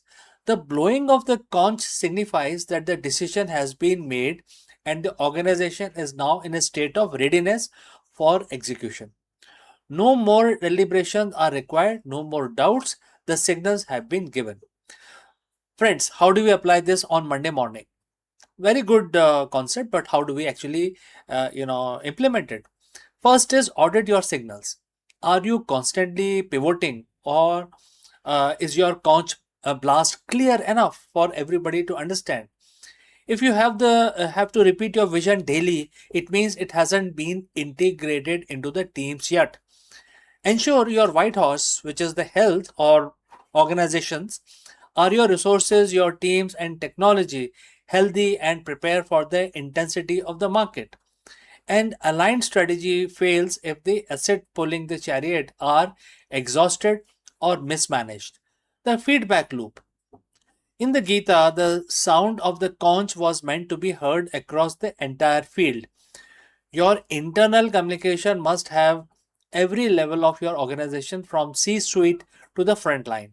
To conclude, chapter 1, verse 14 is not just description of the battlefield, it is a description of the leadership integrity. When leadership is aligned, the strategy is executed with divine precision. Your business is your chariot, your teams are your horses, your vision is the sound of your conch shell. When you blow the signal with absolute clarity, the market listens, and more importantly, your organization moves as one entity towards your ultimate goal. So, friends, This is a lesson from Bhagavad Gita. Thanks for joining this exploration of the ancient wisdom for the modern CEO. If you found this helpful, take a moment to look at how your own chariot is aligned today. So, friends, I will catch you again very soon in the next one. Please do not hesitate to send across your opinion or any question you might have. See you in the next one.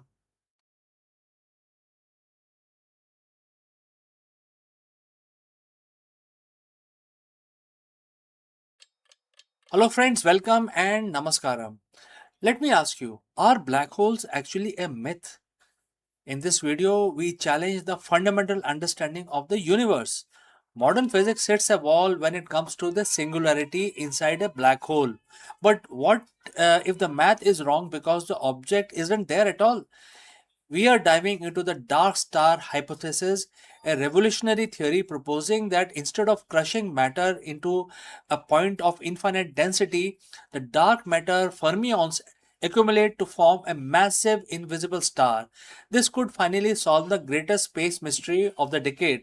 How did the massive black holes grow so large so quickly?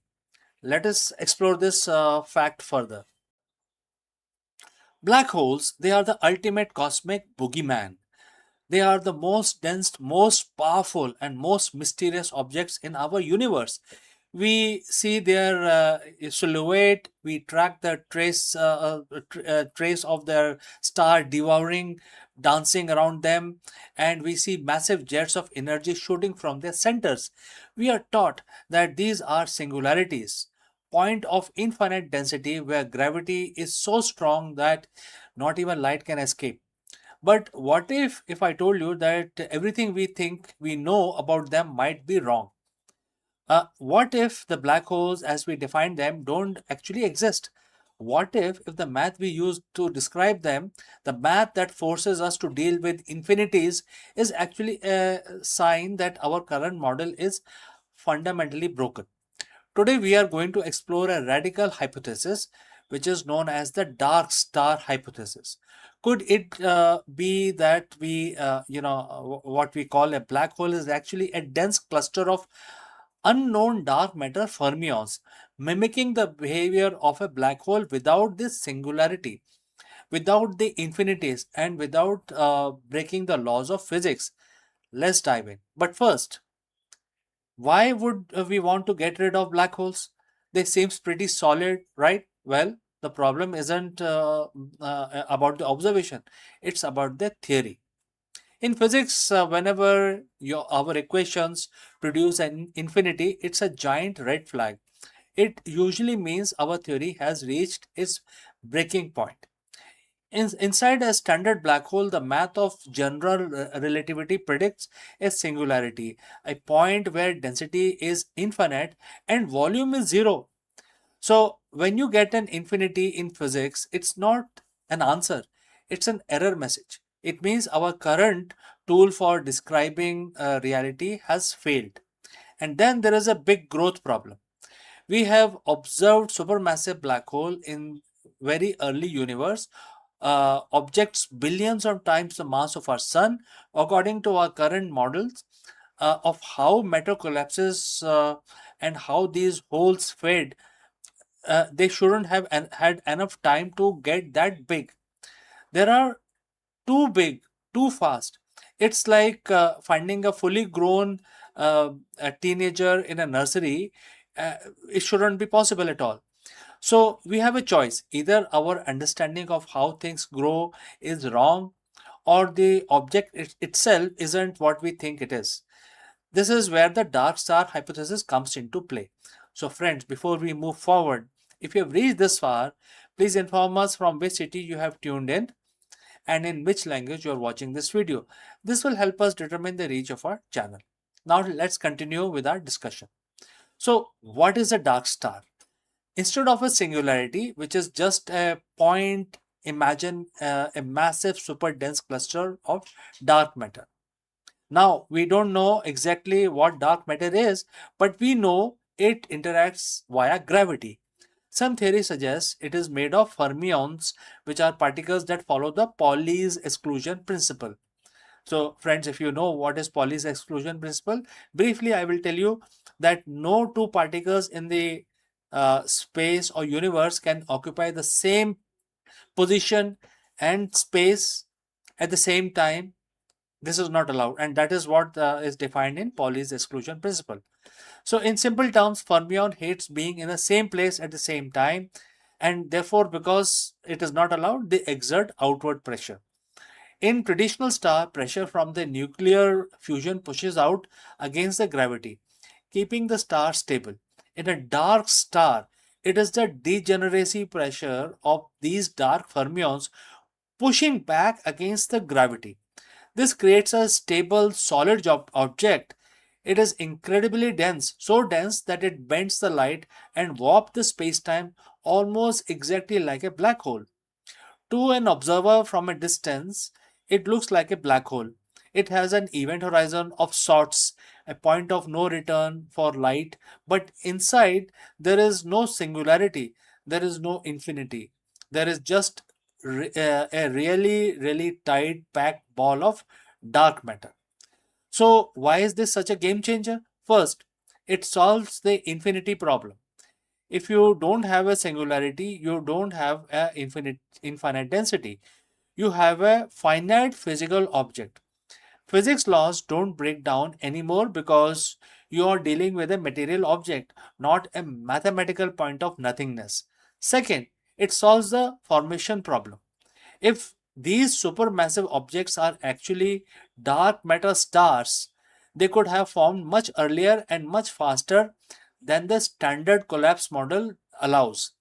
They could have been the seeds of galaxies, existed long before the first star were ever, born or turned on. This isn't just about changing a name. It's about shifting our view of the architecture of the cosmos. It suggests that the dark matter isn't just a ghostly filler, it's the actual backbone of the universe. Now, is this proven? Absolutely not. This is a theoretical proposal. Science is a process of constantly refining our models. When we look at the universe, we see the effects of gravity, but we interpret them through the lens of what we currently know. If we keep finding that black holes model can't explain the early growth of the galaxies or the quantum mechanics and gravity refuses to shake hands, we have to look for the alternative. Could the dark star be the answer? Maybe, maybe not. But the thrill of science isn't in having all the answers. It's in having the courage to ask, what if we were wrong? So, friends, what do you think? A black hole is the final word, or is there a dark secret hiding in the center of our galaxy? Let me know your thoughts in the comments below, and don't forget to subscribe for more deep dives into the mysteries of the universe.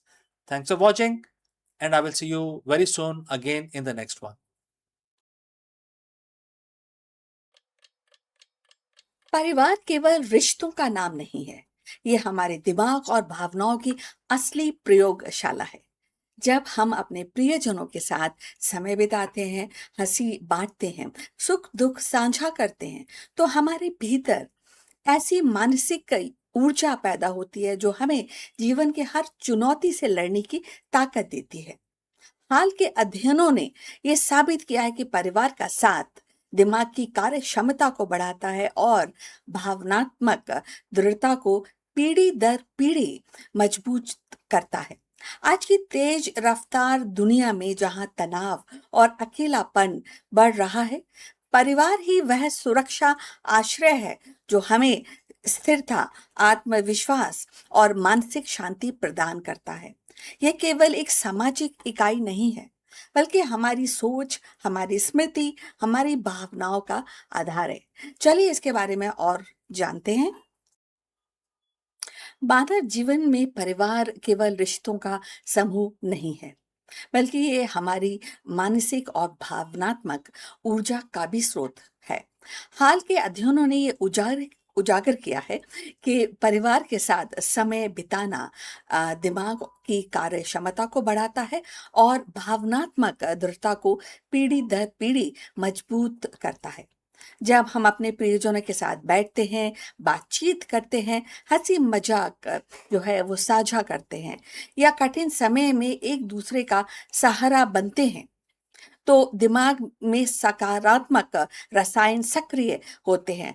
Oxytocin और dopamine जैसे hormones हमारे भीतर खुशी और सुरक्षा की भावना जगाते हैं।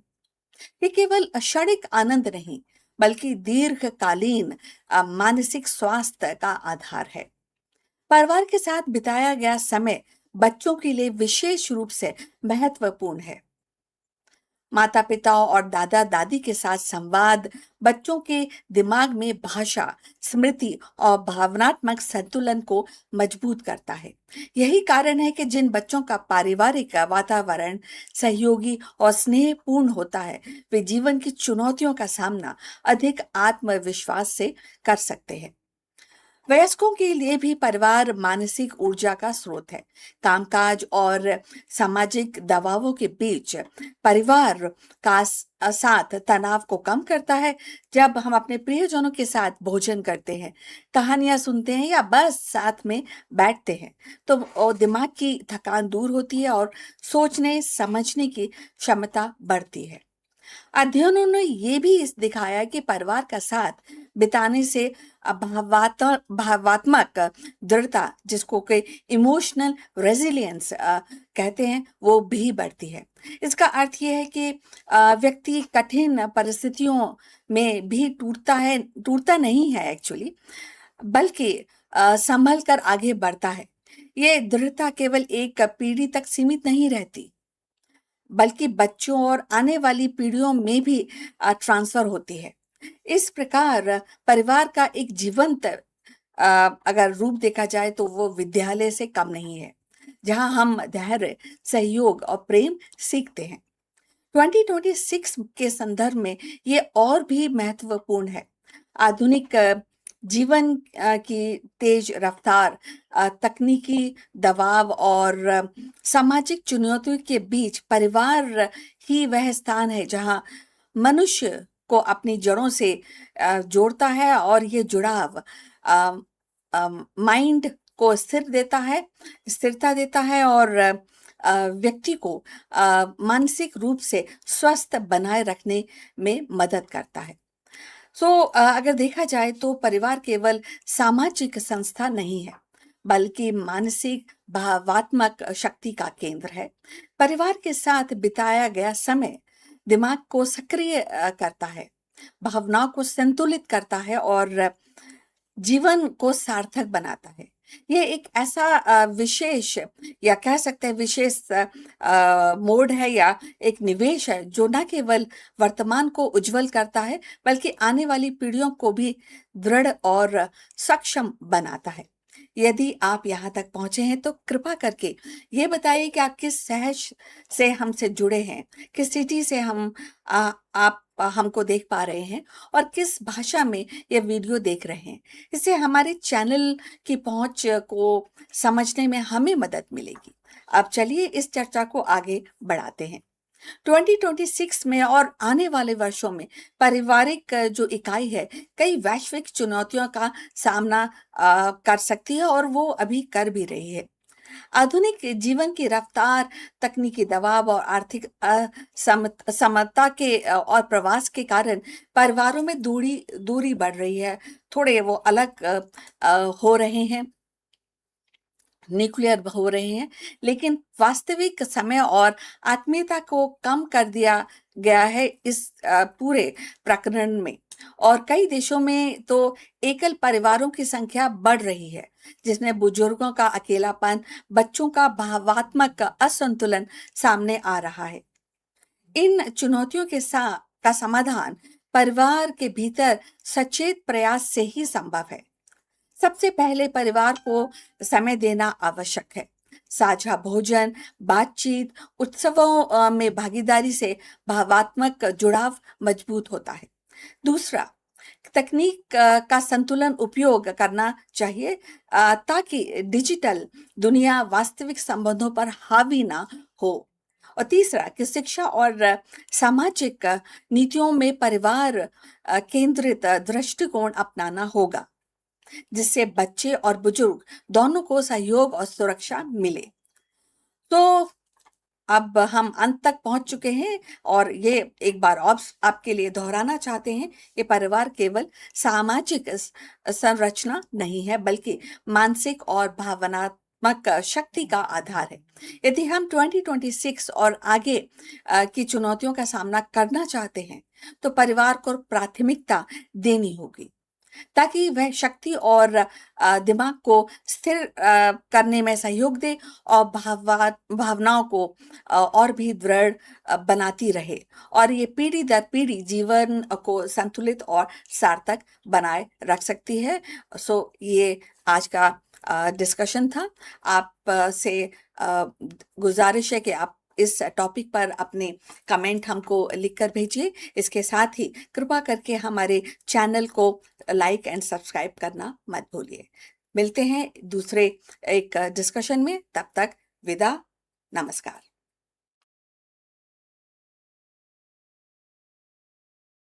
For decades, the Indian nuclear sector was a forbidden fortress. It was state-run, shielded from private players, and largely close to the global capital. But in 2025, everything changed.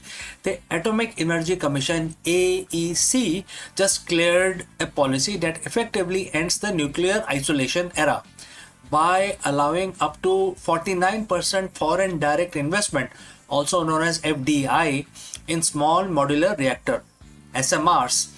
India has fired, starting a pistol for a multi-billion-dollar race. Why now? Well, the world is hungry for carbon-free base load power, and India has world's most ambitious energy roadmap. We aren't just talking about a few power plants. We're talking about a $200 billion shift. Today, we are breaking down the global investor from the US, France, and Russia are suddenly lining up at the India's door.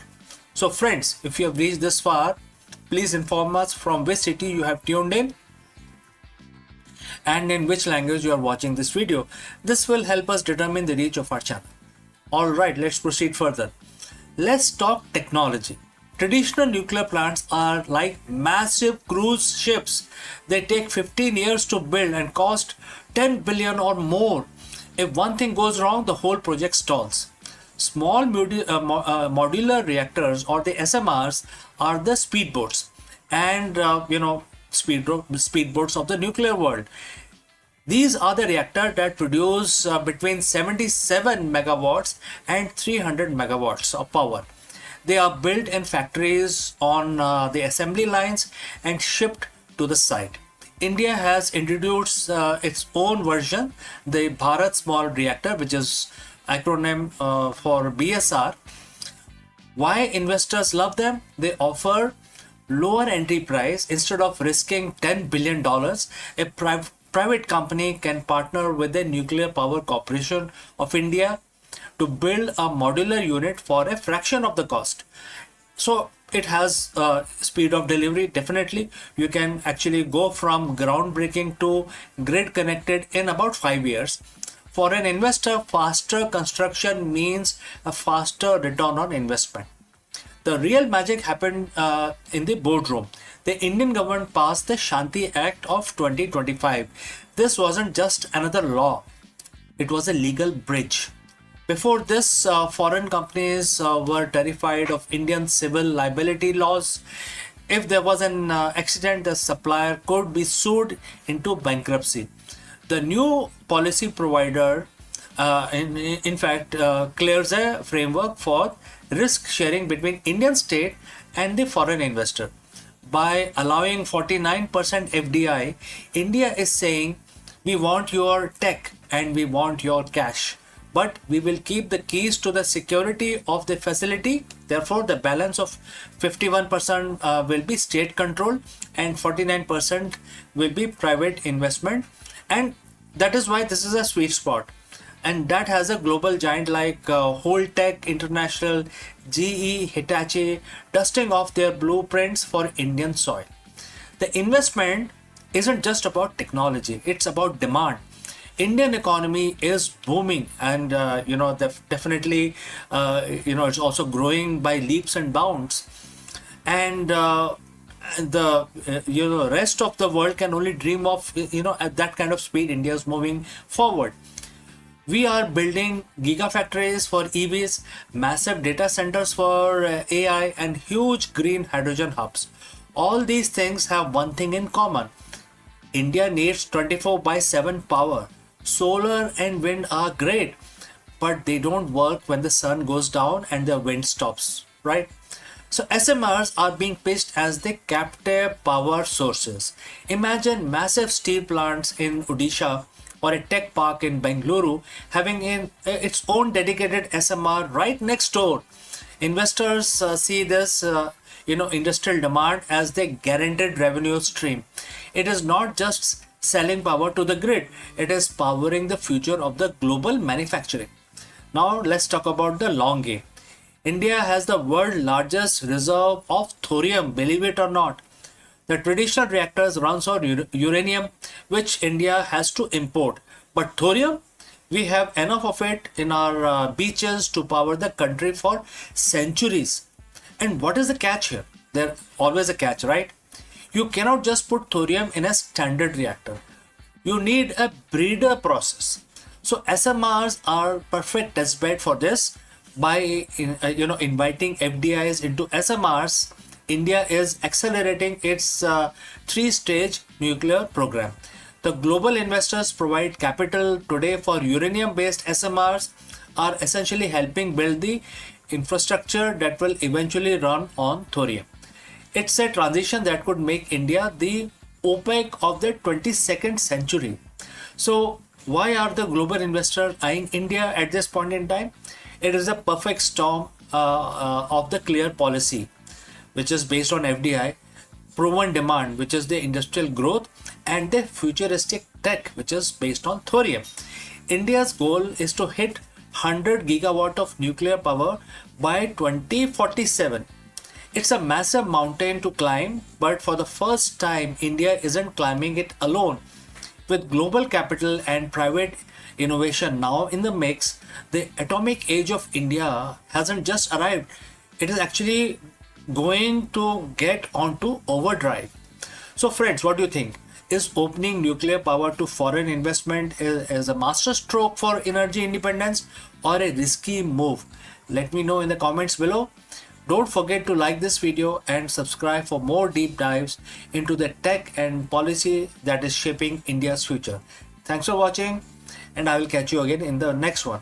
Before I leave, a word about our affiliate partner. Stop settling for a good enough video. If your built-in laptop camera looks like a grainy mess, it is time for an upgrade. Want to instantly level up your video presence? I like to present the Lenovo Performance FHD webcam. This is a game changer for your desktop setup. Technically, this is packed. It has a very sensitive RGB sensor, very crisp photographs it takes. Also comes with two microphones on board, which helps you to record very clear voice in stereophonic format. And these microphones are very sensitive. You can actually move away from the camera up to 2 meters, and these microphones will pick up your voice without any problem. This is a very strong piece. This is very sturdy. Comes with tripod ready. Comes with a very long leash, so it gives you a lot of flexibility to place the webcam wherever you want to keep in your studio. And also it has a swivel base, which is also very handy. So if you want to basically level up your game and you want to pick up this camera at a discount, please click on the link here or scan the QR code. Now let's get back to our video. Hello friends, welcome and namaskaram. In this video, we explored the bold, uncompromising move by Netaji Subhash Chandra Bose to step away from the Congress party and establish the Forward Bloc. Why did he break away? What was his vision for a radical nationalism, and how did this decision challenge the political status quo of the British India? Join us as we analyze the historical context of the Congress split the ideological rift between Bose and party leadership, and the lasting impact of the forward bloc on the fight for the Indian independence. Let's go. The year was 1939. The world is on the brink of the Second Global War. But inside India, a different kind of war is brewing. A political struggle that could redefine the fight for independence. Most of us know Netaji Subhash Chandra Bose as a commander of the Azad Hind Fauj, a man of action, a man of war. But before he picked up the rifle, he picked up the pen and the podium, challenging the very establishment he helped build. Today we are talking about something which happened in 1940. We are going to deconstruct one of the most controversial and pivotal movement in the Indian freedom struggle, the split that birthed the forward bloc. Was it a betrayal of unity, or was it a necessary evolution for the revolution? So let's dive into the history of Netaji's rebellion. But friends, before that, please let us know from which city you have tuned in into this video. That will help us determine the reach of our channel. To understand the birth of the forward bloc, we have to understand the breaking point. The year was 1939. The Indian National Congress was the undisputed face of the freedom movement. Subhash Chandra Bose ji had just been re-elected as the president of the Congress at Tripuri. But this victory was bitter. It was clear that Bose's ideology, which favored an immediate, armed, struggle and unyielding push for independence, was increasingly at the odds with the mainstream leadership, particularly the faction aligned with Mahatma Gandhi ji. Gandhi ji famously said, "Pata hai bhai, defeat is my defeat. Your defeat is my defeat." The pressure became very immense. The Congress was caught between two paths: the path of non-violent and the gradual constitutional change, and the path for radical mass mobilized resistance. Bose realized that if he stayed, he would be a figurehead with no power to act. So he did the unthinkable. He resigned. Imagine the tension. The hero of the youth, the man who stood up to the British Empire with fire in his eyes, was now an outsider in his own political home. But Bose wasn't the type to walk away from the mission. He realized that if the Congress wasn't going to lead the radical charge, he would have to build a new platform to do it himself. And so on May 3rd in the year 1939, Subhash Chandra Bose ji founded the Forward Bloc. At first, it wasn't a separate party, it was a faction within Congress. It was sort of a pressure group, but what it stands for, why the name was Forward is a big question that we will tackle now. The name was deliberate. Bose wanted to move the country forward. He wasn't interested in slow negotiations. He was a socialist at heart, deeply influenced by the global anti colonial movement of the time. He believed that the only way to break the British hold on India was through mass mobilization. He wanted Congress to adopt a policy of uncompromising anti imperialism. He wanted the working class, the farmers, and the youth to be the engine of the revolution. To his critics, he was sort of a rebel. To his followers, he was realist. Bose understood that World War II was an opportunity. He knew the British Empire was overstretched. He saw that the chaos of war was the perfect opening for an Indian uprising. The Forward Bloc was built to capitalize on that opening. It wasn't just a political party, it was a call to arms for the Indian consciousness. This led us to 1940, the transition from a faction to a rebellion. While mainstream Congress leadership was hesitant, keeping one foot in the door of negotiations, Bose convinced the anti-compromising conference at Ramgarh in the March of 1940, this was a moment the bridge was completely broken. At Ramgarh, Bose didn't mince his words. He called for a massive nationwide civil disobedience movement.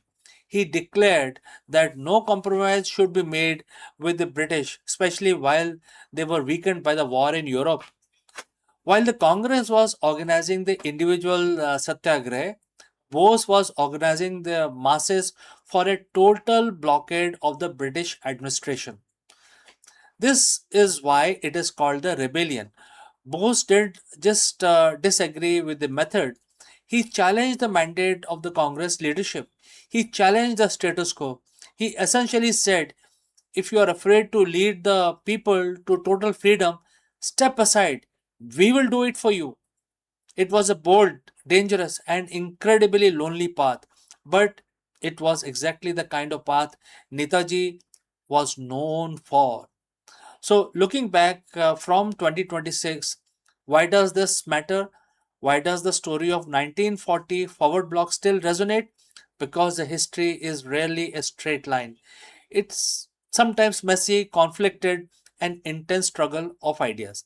The split between Congress and the forward bloc teaches us about the nature of leadership. It highlights the eternal struggle between patience and urgency. It reminds us that sometimes to stay true to your own principles, one has to be willing to stand alone. Netaji's forward block wasn't just a footnote in history, it was also a catalyst. It forced the mainstream movement to keep the pressure on. It gave a voice to the radicals who felt that the dream of independence was being stifled by the bureaucracy. Netaji Subhash Chandra Bose ji left the Congress, but he never left the cause of India's freedom. The forward block was just one chapter in much larger, more legendary life of Netaji's. But it remains a fascinating study of conviction. It's a reminder that the political courage isn't just about winning an election, it's about defining what you stand for, even when everyone else tells you to fall in line. So, friends, what do you think? Was Netaji's decision to break away from away the right move for India's freedom struggle, or would a united front have been more effective? Let me know your comments below. And friends, as you know, I read each and every comment that I receive from you. So if you learned something about something new about 1940 today, hit that like button and subscribe for more deep dives into turning points of our history. Thanks for watching, and friends, I will see you very soon in the next one.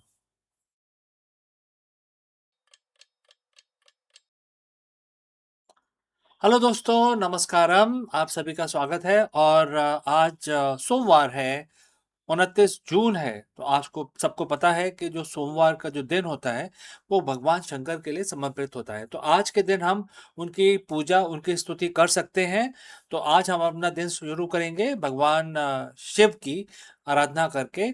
और हर रोज की तरह हम इस एक मंत्र का उच्चारण करेंगे।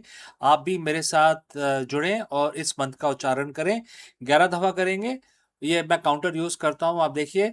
आप जैसे मर्जी करना चाहें कर सकते हैं, आप माला का इस्तेमाल करें, लेकिन याद रहे 11 दफा करना है। और तो चलिए हम भगवान का नमन करते हैं, हाथ जोड़ के उनका ध्यान करते हैं। और अब हम अपना मंत्र चालू करते हैं। ये महामृत्युंजय का मंत्र होगा। दोस्तों चलिए आंखें बंद कर लीजिए और अपना जाप शुरू कर दीजिए। ओम त्र्यंबकम यजामहे सुगंधिम पुष्टिवर्धनम उर्वाकरुक्मिव बन्धनान् मृत्युर्मोक्षीयमामृतात् सज्ञो जातं प्रपागमि भगवन्त मृत्युम जय शिवम अभयामि। ओम त्र्यंबकम यजामहे सुगंधिम पुष्टिवर्धनम उर्वाकरुक्मिव बन्धनान् मृत्युर्मोक्षीयमामृतात् सज्ञो जातं प्रपागमि भगवन्त मृत्युम जय शिवम अभयामि। ओम त्र्यंबकम यजामहे सुगंधिम पुष्टिवर्धनम उर्वाकरुक्मिव बन्धनान् मृत्युर्मोक्षीयमामृतात् सज्ञो जातं प्रपागमि भगवन्त मृत्युम जय शिवम अभयामि। ॐ त्र्यम्बकं यजामहे सुगन्धिं पुष्टिवर्धनम् उर्वाकरुक्मिव बन्धनान् मृत्युर्मोक्षीयमामृतात् सज्ञो जातं प्रपागमि भगवान् मृत्युं जय शिवम् आवाहयामि। ॐ त्र्यम्बकं यजामहे सुगन्धिं पुष्टिवर्धनम् उर्वाकरुक्मिव बन्धनान् मृत्युर्मोक्षीयमामृतात् सज्ञो जातं प्रपागमि भगवान् मृत्युं जय शिवम् आवाहयामि। ॐ त्र्यम्बकं यजामहे सुगन्धिं पुष्टिवर्धनम् उर्वाकरुक्मिव बन्धनान् मृत्युर्मोक्षीयमामृतात् सज्ञो जातं प्रपागमि भगवान् मृत्युं जय शिवम् आवाहयामि। ॐ त्र्यम्बकं यजामहे सुगन्धिं पुष्टिवर्धनम् उर्वाकरुक्मिव बन्धनान् मृत्युर्मोक्षीयमामृतात् सज्ञो जातं प्रपागमि भगवान् मृत्युं जय शिवम् आवाहयामि। ॐ त्र्यम्बकं यजामहे सुगन्धिं पुष्टिवर्धनम् उर्वाकरुक्मिव बन्धनान् मृत्युर्मोक्षीयमामृतात् सज्ञो जातं प्रपागमि भगवान् मृत्युं जय शिवम् आवाहयामि। ॐ त्र्यम्बकं यजामहे सुगन्धिं पुष्टिवर्धनम् उर्वाकरुक्मिव बन्धनान् मृत्युर्मोक्षीयमामृतात् सज्ञो जातं प्रपागमि भगवान् मृत्युं जय शिवम् आवाहयामि।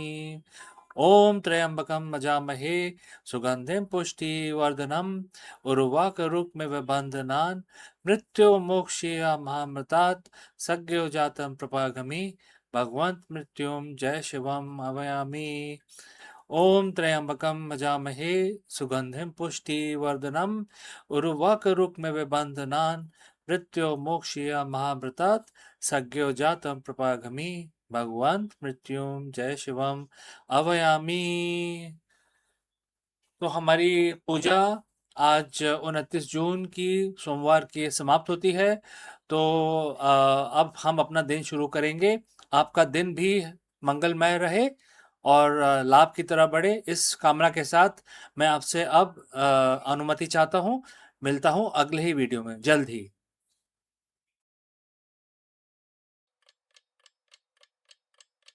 Hello friends and Namaskaram. In this video, we will analyze the aggressive race happening between Tata Motors and Reliance Industries to dominate India's growing electric bus market. As the country shifts towards sustainable mobility and large-scale EV adoption, these two corporate giants are making massive moves to secure their leadership in the e-bus segment. Let us go and explore this further. The streets of India are changing. If you listen closely, the roar of the diesel engine is being replaced by hum of an electric motor. But this isn't just about the cleaner air. It's about a multi-billion-dollar industry race to define the future of Indian mobility. Today we are looking at two titans, which is Tata Motors and Reliance Industries, and their aggressive expansion into India's EVs bus market. This is the race for India's road, and the stakes couldn't be more higher than this. Alright friends, so if you have reached this far, please inform us from which city you have tuned in and in which language you are watching this video. This will help us determine the reach of our channel. Alright, let's start with the player currently leading the charge, which is Tata Motors. For Tata, this isn't a new experiment. They have already deployed over 3,300 electric buses over 10 cities, clocking in a massive 210 million kilometers. Their strategy is built on uptime, delivering a best-in-class 95% operational reliability by leveraging the wider Tata ecosystem, including Tata Power for charging infrastructure. They have built a turnkey model that makes it incredibly easy for city transport authorities to make the switch. They aren't just selling a vehicle, they are selling a proven operational system that has already transformed urban transit. But then there is Reliance. If Tata is the master of the vehicle, Reliance is positioning itself as the master of energy that powers it. Reliance isn't just betting on electricity alone. Their strategy is a multi-pathway approach integrating EV with hydrogen-powered vehicles, and compressed biogas, which is also known as CBG. They have joined government-backed hydrogen pilot projects, signaling that they see the future of heavy transport as a mix of technologies. They are playing a longer capital intensive game, focusing on building infrastructure ahead of demand and reimagining fuel stations as experience led destinations. So, why the aggression now? Because the numbers are finally moving. In financial year 26, electric buses counted for about 4.5% of the total bus sale, a steady climb from previous years. With government schemes like PM E-Bus Seva and PM E-Drive target the deployment of 50,000 plus e-buses by 2029. The order books are overflowing. We are looking at the market where domestic production capacity is hitting 32,000 units annually. This is no longer a niche market. It is the new backbone of public procurement. So, friends, who will win this race? Tata is the incumbent with hardware, the service network, and the trust of municipal corporations. Reliance is the energy giant aiming to control the infrastructure and alternative fuel that will power the next 50 years. One is perfecting the machine, the other is redesigning the ecosystem. As India moved to replace thousands of aging, polluting buses in cities like Delhi, Mumbai, etc., both companies are positioning to benefit from the massive replacement cycle. One thing is certain, the race for India's road is accelerating, and the real winner will be the Indian commuter, Indian consumer. So, friends, if you found this perspective shift valuable, I want to hear from you what do you think about this. And friends, do not hesitate to send across your questions or any suggestions. I will see you again very soon in the next one. Hello friends, did you know that NASA is officially moving beyond the chemical rockets? In this video, we dive deep into the revolutionary nuclear thermal propulsion (NTP) technology that is set to slash travel time to red planet. Imagine a future where Mars isn't a grueling 7 months journey but a weekend trip in comparison to everything we have known about the space exploration. Let us explore this further.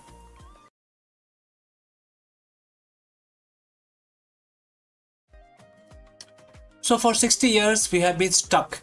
Every time we look at Mars, we are staring at a 7 to 9 months commute between Earth and Mars. That isn't just a long time, it is dangerous time. Every day, every day in deep space is another day of the cosmic radiation, muscle atrophy, and the psychological toll of the isolation. But what if we could break that speed limit of space travel? What if we could treat the journey to the red planet not in months, not in years, but in few days, right? Like a weekend trip in comparison to the current tech. NASA has just officially crossed the Rubicon with the announcement of SR-1 Freedom and a roadmap of 2028. The era of chemical rocket is ending. Today we are looking at the nuclear engine that are finally turning science fiction into an interplanetary reality. So friends, if you have reached this far, please inform us from which city you have tuned in and in which language you are watching this video. This will help us determine the reach of our channel. Alright, moving on. To understand the future, we have to look at why we cannot reach at this point in time, and currently why it is slow. Our best rockets today are chemical combustion. We all know that liquid hydrogen and liquid oxygen. They are very powerful, but they are incredibly inefficient. Think of it like this. A chemical rocket is like a high performance dragster. It's a massive oomph at the start, but it burns through its fuel in minutes. Once you are in orbit, you are basically a glider. By switching to nuclear, we aren't just adding more fuel, we are doubling the energy we get out of every gram of the propellant. So how does a nuclear engine actually works? Unlike the nuclear power, in a plant on Earth, basically, that makes electricity, a nuclear thermal rocket NTR is much more direct, and it has several components, starting with core. We have a compact fission reactor using high assay, low enriched uranium, right? And it then create energy, which then send it to the nozzle, etc. And therefore we have to talk about the propellant. We pump the liquid hydrogen through the white hot core reactor, and then it basically comes out of the other side at very high speed. So now we have to talk about expansion. In less than a second, the hydrogen goes from minus 420 degrees Fahrenheit to 5000 degrees Fahrenheit, which then creates a huge thrust. So now let's talk about this thrust. The superheated gas screams out of the nozzle at a speed no chemical fire could ever reach. This is the holy grail of the propulsion. It gives us the high thrust of a rocket with a very long-term efficiency of an electric drive. We are currently in the pivotal year. As of April 2026, the design is right now on the drawing table. However, there is a roadmap, and that is June 2026. The final hardware development begins, and the mission will be SR1. It's a design as a nuclear electric hybrid. It uses the reactor to generate massive amount of electricity, powering high efficiency thruster to basically increase the speed. And it can run for months. It can go for very long time. And what is the goal? The goal is a direct mass mission capability by 2028. This isn't just a lab experiment anymore. We are building the flight hardware right now. So when we say weekend trip, we are talking about relative transit time. By cutting the journey to Mars from 250 days down to 100 or even 60 days, we solve the two biggest threats to human life. Number one is radiation. Less time spent in the void, which is open space, lower the dose of the solar particles or any cosmic radiation.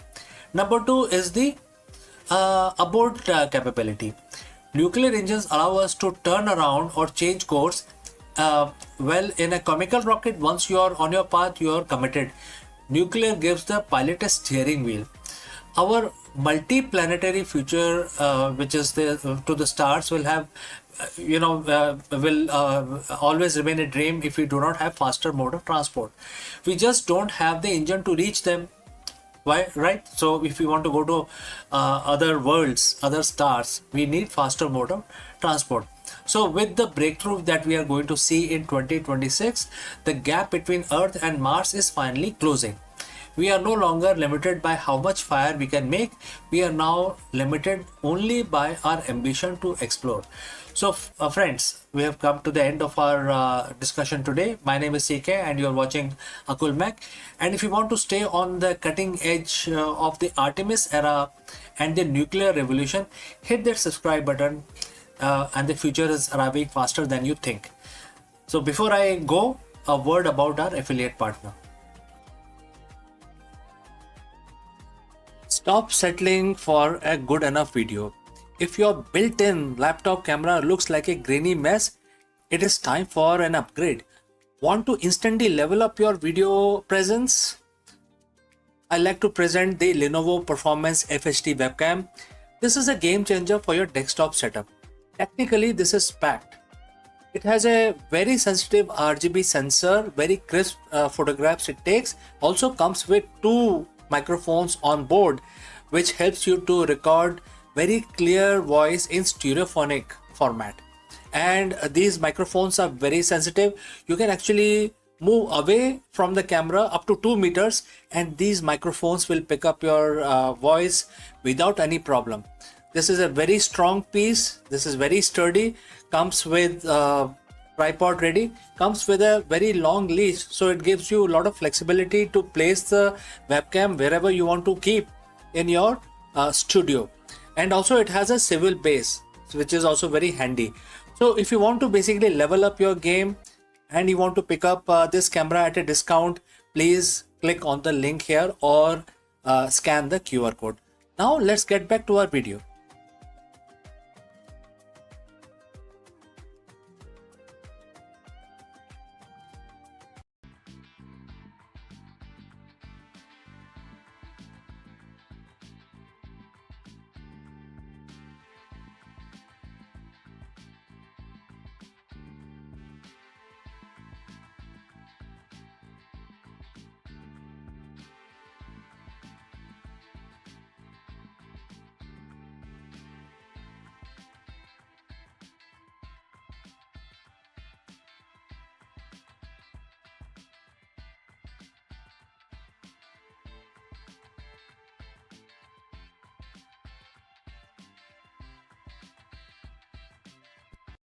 Let me ask you, why do highly successful CEOs suddenly burn out, lose their grip, or watch their corporate empire crumble?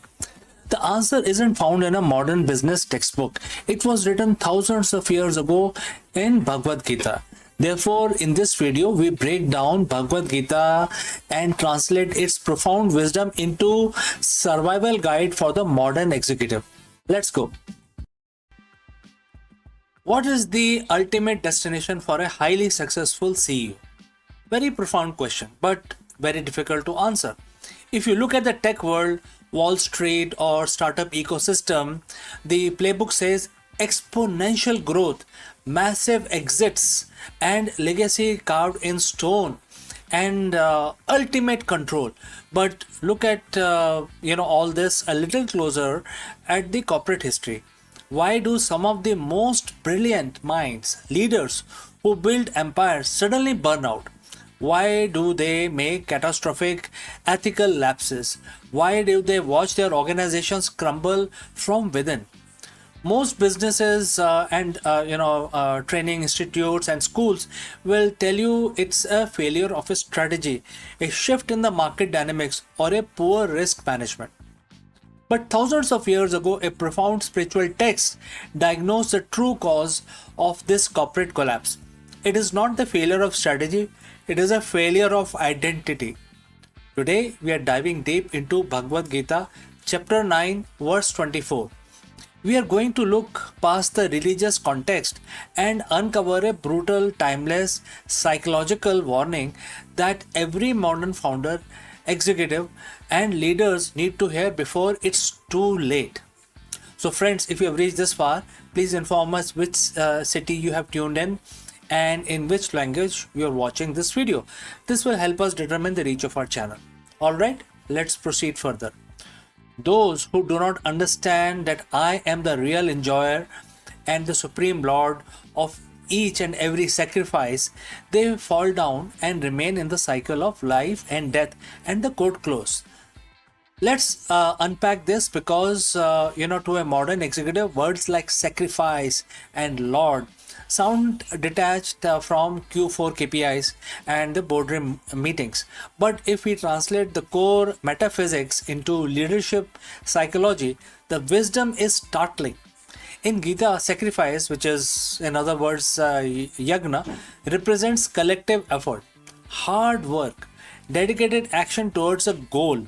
In your company, the sacrifice is the late night your engineers pull, and the capital your investor risk, and the daily grind of your sales team. The verse states there is a real enjoyer, a supreme purpose, a greater collective good, a universal force. But here is a pitfall. The verse warns that those who do not recognize this truth, those who believe they are the ultimate owner and the sole enjoyer of all these collective efforts, will inevitably fall down. This brings us to the ego trap. When an entrepreneur starts a company, they are driven by a vision. They sacrifice their comfort, their sleep, and their time. But as the company grows and success pours in, a subtle shift happens in leaders' psychology. The ego takes over. The CEO begins to think, I built this. This $1 billion valuation is because of my genius. The employees are sacrificing their time so that I can enjoy the profit and the fame. They declare themselves the real enjoyer. When the leader makes this mental shift, they detach themselves from the reality. They become obsessed with the fruits of the labor rather than the quality of the work, and this is what the Gita calls attachment to the result. Look at the corporate giants of the last few decades who fell from the grace, from Enron to spectacular crashes of certain modern tech unicorns. It's almost never a lack of intelligence. It is always their hubris. The leader begin to believe they are above the rules, above the ecosystem, and completely responsible for the sun rising and setting on their industry. And just as the verse warns, they plummet. The second part of the verse says that because they don't understand this truth, they remain in the cycle of life and death. In a corporate context, this is the exhausting, endless cycle of cyclic failure and burnout. When you believe you are the sole enjoyer and bearer of the company's burden, you carry an unsustainable weight. Every market dip feels like a personal attack. Every failed product feels like an existential crisis. You find yourself trapped in a loop. You chase temporary success. You achieve milestones and your ego inflates. Because your ego is inflated, you make a blind, arrogant decision. The business takes a hit, leading to loss of purpose and intense anxiety. You scramble frantically to fix it, restarting the cycle, etc. This is the corporate, sansar or the world, the cycle of the professional life and death. You are constantly fighting to protect your self image rather than steering the ship. You aren't building a legacy, you are running an emotional treadmill fueled by fear and pride. So, what is the antidote here? How does the modern CEO applies chapter 9 and verse 24 to find sustainable success? The secret lies in moving from ownership mind to a stewardship mindset. In the visual rendering of this lesson, I mean, if you start imagining, the act as a steward, your relationship with the company changes. First, the burden lifts. If you are not the ultimate owner of the result, you no longer carry the paralyzing fear of the failure. You focus purely on the execution, the karma, and leave the outcome to the market, the universe, or the collective ecosystem. Second, your team thrives. True sustainable leadership happens when a CEO realizes they are there to serve the vision and not the other way around. Employees can sense when a leader wants all the credit. Conversely, they will run through brick walls for a leader who shares the triumph and views the company's success as a collective sacrifice. You shift from saying, "Look what I made," to "Look what I have been trusted to guide." So, next time when you look at your company's quarterly metrics, your rising valuation, or even your personal achievement, take a step back. Remember the warning of Gita 9.24. Do not fall into the trap of thinking you are the ultimate master of the universe. Recognize the immense sacrifices of your employees, your customers, and the ecosystem supporting you. Dedicated your corporate efforts to cause higher than your own bank account or your personal ego. When you shift from being a self-proclaimed leader of your empire to the humble steward of your vision, you don't just avoid the ultimate CEO pitfall, you unlock a deeper level of clarity, resilience, and sustainable success that no market crash can ever take away from you. So friends, thanks for joining live. Thanks for watching. If this ancient perspective on the modern business resonate with you, hit the like button, share this with your fellow leaders, and subscribe for more deep dives into timeless wisdom for the modern business world. Lead with humility, focus on the effort, and let go of the ego. So friends, I will see you in the next video. Before I go, a word about our affiliate partner. Stop settling for a good enough video. If your built-in laptop camera looks like a grainy mess, it is time for an upgrade. Want to instantly level up your video presence? I like to present the Lenovo Performance FHD webcam. This is a game changer for your desktop setup. Technically, this is packed. It has a very sensitive RGB sensor, very crisp photographs it takes. Also comes with 2 microphones on board, which helps you to record very clear voice in stereophonic format. And these microphones are very sensitive. You can actually move away from the camera up to 2 meters, and these microphones will pick up your voice without any problem. This is a very strong piece. This is very sturdy. Comes with tripod ready. Comes with a very long leash, so it gives you a lot of flexibility to place the webcam wherever you want to keep in your studio. And also it has a swivel base, which is also very handy. So if you want to basically level up your game and you want to pick up this camera at a discount, please click on the link here or scan the QR code. Now let's get back to our video.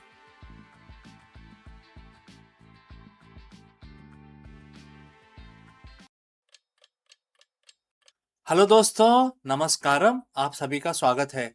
आज हमारे सामने एक बहुत ही important question है जिसका answer हमें ढूंढना बहुत ही ज़रूरी है। ये क्वेश्चन है, क्या आज के आधुनिक बिजनेस वर्ल्ड में धर्म और रणनीति का कोई स्थान है या कोई स्थान रह गया है? इस क्वेश्चन का आंसर बहुत ही इम्पोर्टेंट है और हमें इसका डिस्कशन करना है। चलिए आगे बढ़ते हैं। एक सीईओ के रूप में अनिश्चितता और कठिन निर्णयों के बीच आप अपना कर्तव्य कैसे निभा सकते हैं? इस वीडियो में हम भगवत गीता की सहायता लेंगे और हम जानेंगे कि भगवान कृष्ण ने हमें क्या सीख दी है, और इस इम्पोर्टेंट सवाल का आंसर खोजने में हम भगवत गीता की सहायता लेंगे। चलिए आगे बढ़ते हैं। एक सीईओ की कुर्सी जो होती है काफ़ी चमकदार होती है, बहुत ही अट्रैक्टिव होती है, लेकिन इसके पीछे बहुत ज़्यादा अनसर्टेनिटी होती है, तनाव, हर दिन के जीवन के कठोर निर्णय। वो ये केवल वही जानता है जो उस कुर्सी पे बैठता है। जब जाने कि कोई लीडर है जो बहुत ही हाई हॉट सीट पे बैठा हुआ है। क्या आपने कभी इसको महसूस किया है कि आपकी सारी स्ट्रेटजी फेल हो रही है? मार्केट गिरता ही जा रहा है, आप समझ ही नहीं पा रहे क्या करना है, टीम बिखरने लगी है और सब कुछ गलत हो रहा है और इसके बीच में एक लकीर खींची हुई है। आप उस लकीर पे क्या करना है वो आप तय करते हैं एज ए सीईओ। आज हम किसी मैनेजमेंट बुक की बात नहीं करेंगे। आज हम बात करेंगे दुनिया के सबसे पुराने, सबसे प्रभावशाली लीडरशिप गाइड भगवत गीता, और खास तौर पे अध्याय 2 चैप्टर 2 श्लोक 31 में, जिसमें किसी भी सीईओ के लिए किसी वेपन की जो सीख दी गई है किसी वेपन से कम नहीं है। एक स्ट्रेटेजिक मास्टर क्लास की तरह ये हमारे सामने है।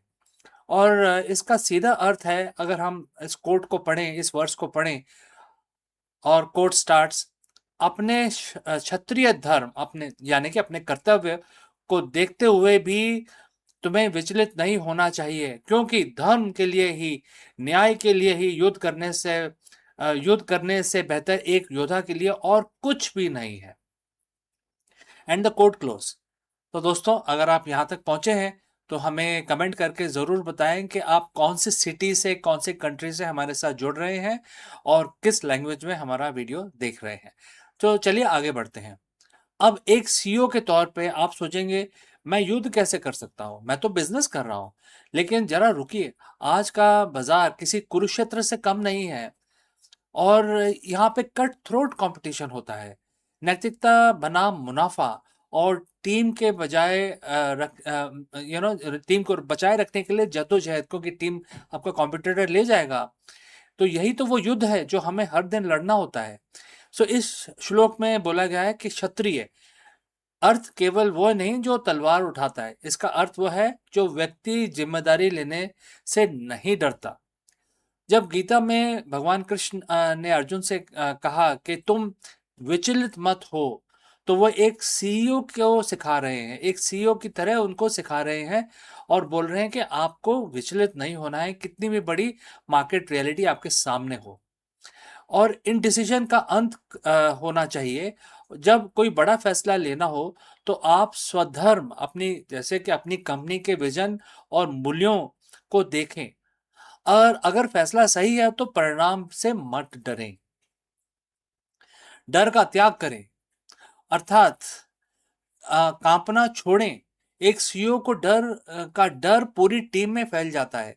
अगर आप डरे हुए हैं तो आपकी रणनीति भी डरी हुई होगी, क्योंकि न्याय के लिए खड़ा होना है, अक्सर मार्केट में टिके रहने के लिए और अनिकता, जिसको अनएथिकल बोलते हैं, रास्ते कई दफ़ा अपना लेते हैं कई लोग, क्योंकि खड़ा रहना है और अनएथिकल जो रास्ता होता है वो थोड़ा-सा आसान दिखता है।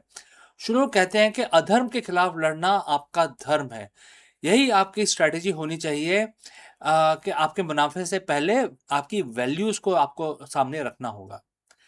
और अब इसको हम लीडरशिप में लगाएँ, तो इसको हम कैसे इम्प्लीमेंट करें? तो यहाँ पे मैं आपको 3 स्टेप बताऊँगा, जिससे आप इसको धीरे-धीरे अपने जीवन में ढाल सकते हैं और अपने डिसीजंस बेटर ले सकते हैं। तो पहला है द पर्पस। पर्पस की परिभाषा करें। जब भी कोई मुश्किल आए, खुद से पूछें, क्या यह फैसला मेरी कंपनी के लिए वैल्यू के अनुरूप है? अगर हाँ, तो पीछे ना हटें, आगे बढ़ें। नंबर 2, कन्विक्शन के साथ लीड करें, क्योंकि आपने पहला पॉइंट आपने देख लिया है। श्लोक कहता है कि न्याय का युद्ध है ये।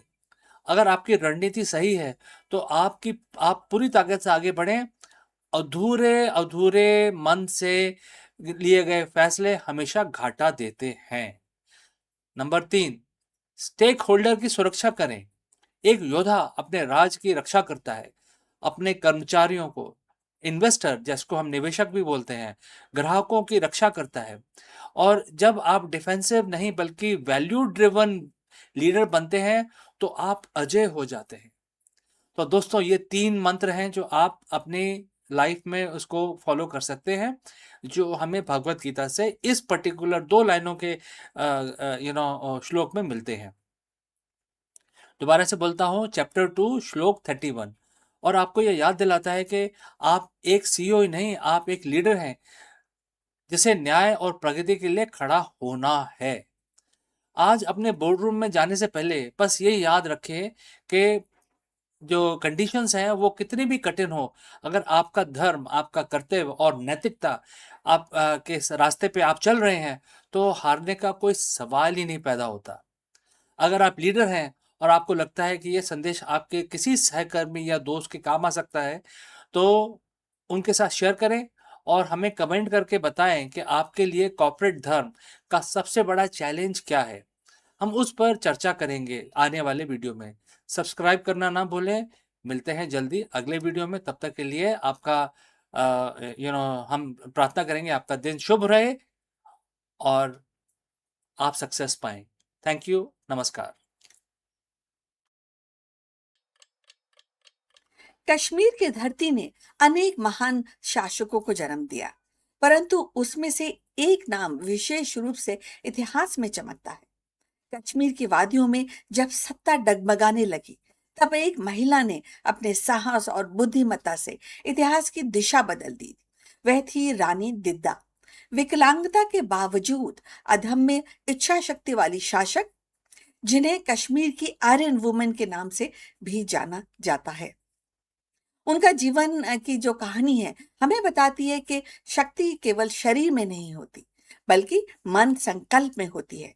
दिद्या का शासन का लगभग 22 वर्षों तक चला और उनका जीवन साहस, राजनीति की गहरी समझ और अदम्य इच्छा शक्ति का प्रतीक है। दिद्या का जन्म 1924 ईस्वी में हुआ था। बचपन से ही शारीरिक रूप से कमजोर थी। उनकी एक टांग विकलांग थी, लेकिन इस कमजोरी को उन्होंने कभी अपनी शक्ति पर हावी नहीं होने दिया। उनका मनोबल इतना दृढ़ था कि उन्होंने अपने जीवन को एक चुनौतीपूर्ण किंतु प्रेरणादायक यात्रा बना दिया। वह लोहारा वंश की राजकुमारी थी और कश्मीर के राजा क्षेम गुप्त से उनका विवाह हुआ था। विवाह के बाद वे कश्मीर की रानी बनी। क्षेमगुप्त की मृत्यु के बाद दिद्दा ने शासन की बागडोर अपने हाथों में ली। प्रारंभिक रूप में उन्होंने अपने पुत्र अभिमन्यु के साथ शासन किया। 1975 ईस्वी में पुत्र अभिमन्यु की मृत्यु हो गई और दिद्दा ने अपने पोते नरेंद्र गुप्त, त्रिभुवन गुप्त और भीम गुप्त को क्रमशः गद्दी पे बिठाया, परंतु वास्तविक सत्ता उनके हाथ में ही थी। एंड जल्द ही उन्होंने राजनीतिक क्षमता और कठोर निर्णय से इस पूरे क्षेत्र को एक वास्तविक सत्ता का केंद्र बना दिया। दिद्दा का शासन काल लगभग 22 वर्ष तक चला। इस दौरान उन्होंने अनेक षड्यंत्रों विरोधों का सामना किया। दरबार में उनके खिलाफ कई बार विद्रोह हुए, परंतु उन्होंने अपनी चतुराई और कठोर नीतियों को के साथ उन सभी को परास्त किया। कहा जाता है कि उन्होंने अपने विरोधियों को समाप्त करने के लिए कोई भी एक्चुअली संकोच नहीं किया, चाहे वो दरबारी हो या उनके रिश्तेदार। और अगर उनके प्रशासनिक सुधार की बात की जाए तो वो भी काफी बड़े उन्होंने उस समय किए थे, जैसे कि कर व्यवस्था को सुदृढ़ किया और सेना को संगठित किया, सीमाओं की सुरक्षा सुनिश्चित की। और उन्होंने सबसे बड़ी अगर उपलब्धि मानी जाए तो उन्होंने कश्मीर को राजनीतिक अस्थिरता से बाहर निकाला और राज्य को एक मजबूत प्रशासनिक ढांचे में ढाला। उन्होंने ये व्यवस्था को सुदृढ़ किया और कश्मीर की जो सीमाएं हैं उसको भी सुरक्षित किया। दिद्दा का शासन काल अगर कई इतिहासकार बोलते हैं कठोर था, परंतु प्रभावी भी था। उन्होंने ये साबित किया कि एक महिला चाहे शारीरिक रूप से कमजोर ही क्यों ना हो, दृढ़ इच्छा शक्ति, बुद्धिमत्ता से पूरे राज्य को संभाल सकती है। उनके शासन के बाद कश्मीर में लोहारा वंश की नींव और भी मजबूत हो गई। और यदि आप यहाँ तक पहुंचे हैं तो कृपा करके बताइए कि आप किस शहर से जुड़े हैं और किस भाषा में इस वीडियो को देख रहे हैं। इससे हमारे चैनल की पहुंच को समझने में हमें मदद मिलेगी। चलिए आगे बढ़ते हैं और इस चर्चा को आगे और बढ़ाते हैं। इतिहासकार जो हैं वो मानते हैं, कई इतिहासकार मानते हैं कि दिद्दा काफी निर्दयी शासक थी। तो कभी वो ये भी बताते हैं कि वो दूरदर्शी नेता भी थी, लेकिन इसमें कोई संदेह नहीं है कि दिद्दा ने कश्मीर के इतिहास में अपनी अमिट छाप छोड़ी। उनकी कहानी हमें सिखाती है कि परिस्थितियां चाहे कितनी भी कठोर क्यों ना हो, साहस दृढ़ता से उन्हें बदला जा सकता है। रानी दिद्दा का जीवन हमें यह भी सिखाता है कि शक्ति शारीरिक सामर्थ्य में नहीं बल्कि दृढ़ संकल्प, दूरदर्शिता में निहित होती है। विकलांगता के बावजूद उन्होंने कश्मीर की सत्ता संभाली, षड्यंत्रों को परास्त किया और राज्य की स्थिरता बनाए रखी। उनके शासन काल ने यह प्रमाणित किया कि महिला भी कठोर निर्णय लेकर इतिहास की धारा बदल सकती है। अगर देखा जाए तो दिद्दा की कहानी साहस और नेतृत्व की है, जिसने अमिट छाप कश्मीर के इतिहास पर छोड़ी है। कभी कई लोग उनको निर्दयी कहते हैं, कई दूरदर्शी कहते हैं, लेकिन उनकी गाथा हमें ये प्रेरणा देती है कि कठिन परिस्थितियों में भी यदि मनोबल अडिग रहे तो असंभव को भी संभव किया जा सकता है। तो अब हम अपनी चर्चा के अंत तक पहुंच चुके हैं। कृपा करके हमारे चैनल को लाइक और सब्सक्राइब कीजिए और विषय पर अगर आपकी कोई टिप्पणी हो तो उसको भी हमारे साथ साझा कीजिए। अब हम ये समाप्त करते हैं आज की मुलाकात। आपसे फिर बहुत जल्द मुलाकात होगी, तब तक अपना ख्याल रखिए। नमस्कार।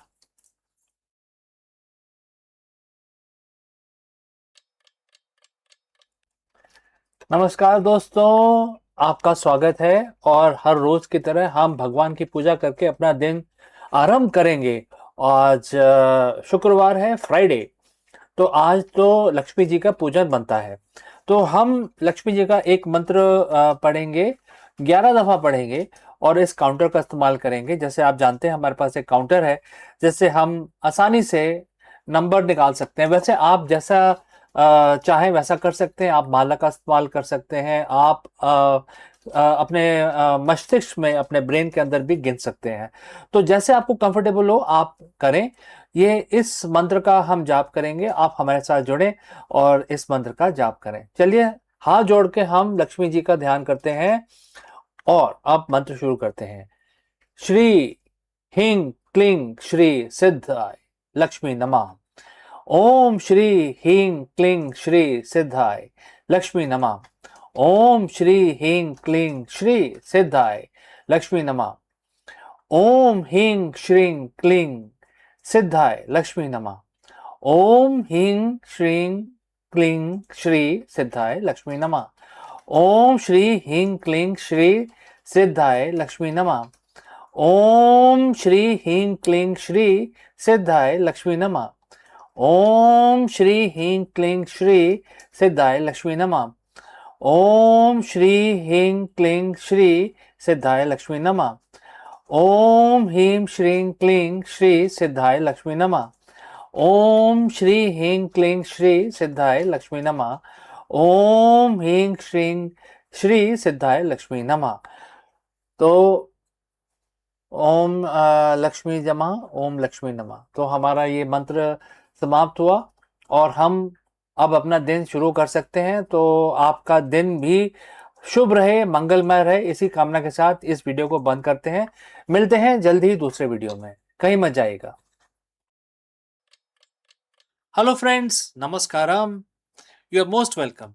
Let me ask you, are you obsessed with KPIs, quarterly targets, and the constant fear of failure? If yes, then you have reached the right place. Because the world's most effective leaders have discovered a secret that seems counterintuitive. The most sustainable success comes from when you stop chasing the result and start mastering the action. Therefore, in this video, we dive deep and take help from Bhagavad Gita and its profound implications for the modern executive strategy.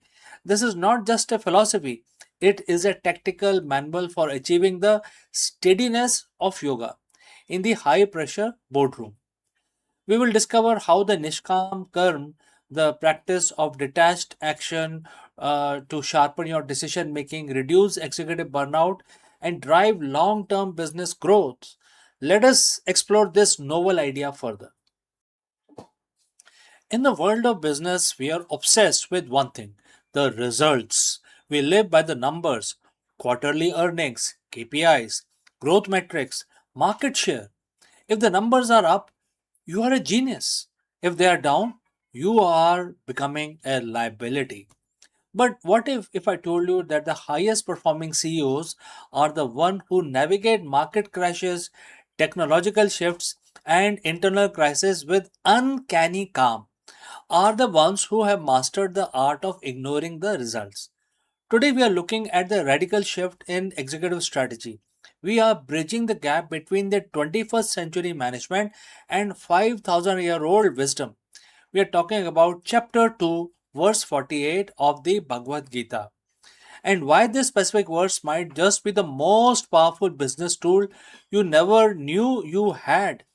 So, friends, if you have reached so far, please let me know name of your city or country from where you are, tuned in and watching this video. All right, let's proceed further. We operate in a state of constant anxiety. When the CEO focuses solely on the outcome, they become a hostage to that outcome. If you are desperate for a specific result, say a certain stock price by Q3, you lose your ability to make rational long term decisions. When the market dips, the result obsessed CEO panics. They slash budgets indiscriminately, they pivot too quickly, or they burn out their talent to save the numbers. They are playing the game of catch up with the future because they are terrified at the present. This is a result trap. If the force it forces you into a short-termism, a short-term goal, a short-term vision, it kills innovation because innovation requires failure, and the result-obsessed mind cannot tolerate the possibility of the failure. So, how do we break free from this situation? The Bhagavad Gita offers us a solution that seems almost counterintuitive for a capitalist society. Chapter 2, verse 48 says, and the quote starts, O Dhananjay, fix your mind on duty without any thought of the resulting success or failure and achieve the steadiness of yoga. And the quote close. Let's unpack this. First, fix your mind on duty. In Sanskrit, it is known as Swadharma. It means focusing on your role, your specific function, and your inherent purpose.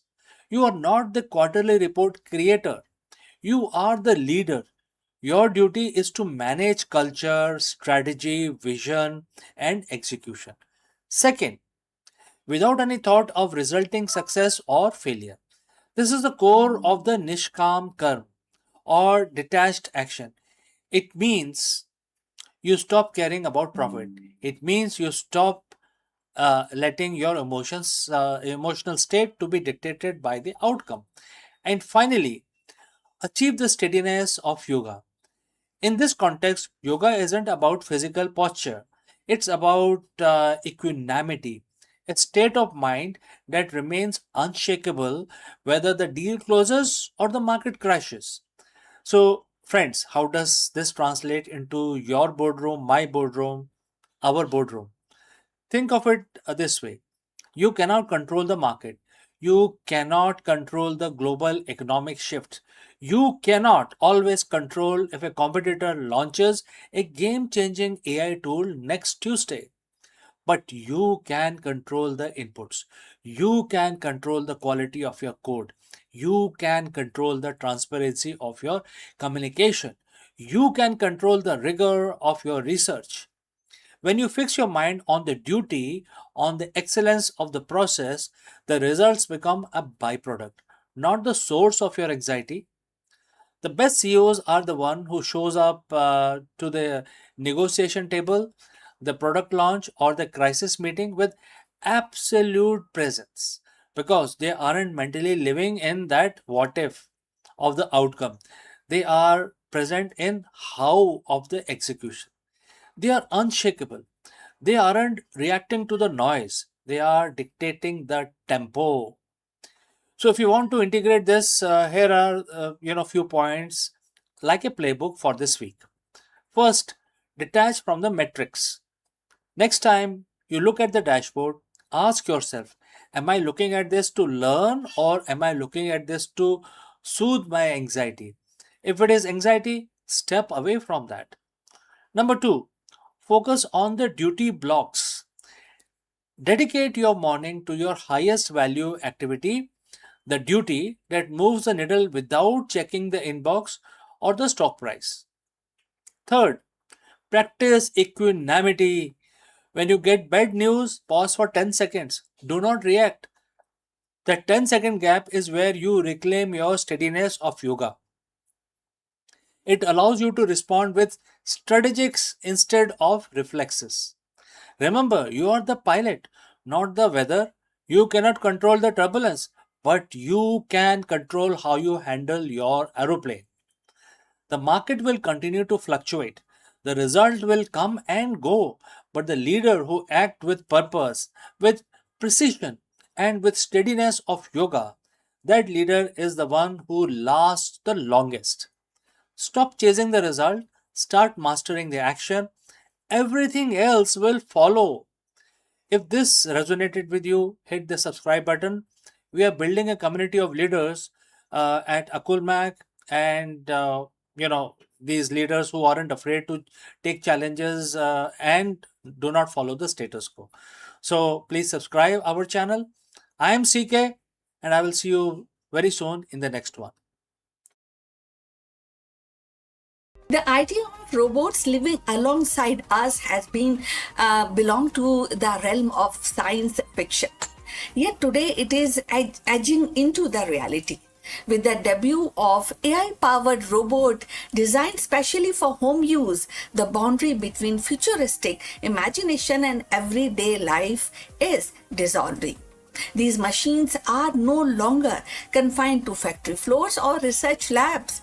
They are stepping into kitchen, living room, bedroom, promising to transform the domestic routine. The debut of AI robots for domestic use is not just a technological milestone, it is a cultural one also. It sparks curiosity, inspires hope, ignites debate. So, are we welcoming helpful assistants into our lives or surveillance device disguised as a companion? The answer may shape not only the future of our household but also the broader relationship between human and intelligent machine. Artificial intelligence has begun to step out of the research lab and corporate offices into the most intimate of the space, our home. So debut of AI powered domestic robots marks a turning point in consumer technology, one that blends convenience with controversy. So these machines are designed to handle everyday tasks, tidying rooms, monitoring energy use, assisting with cooking, or even offering companionship. And this appeal lies in the promise of freeing up time, reducing household stress, and creating a seamless, smart living environment.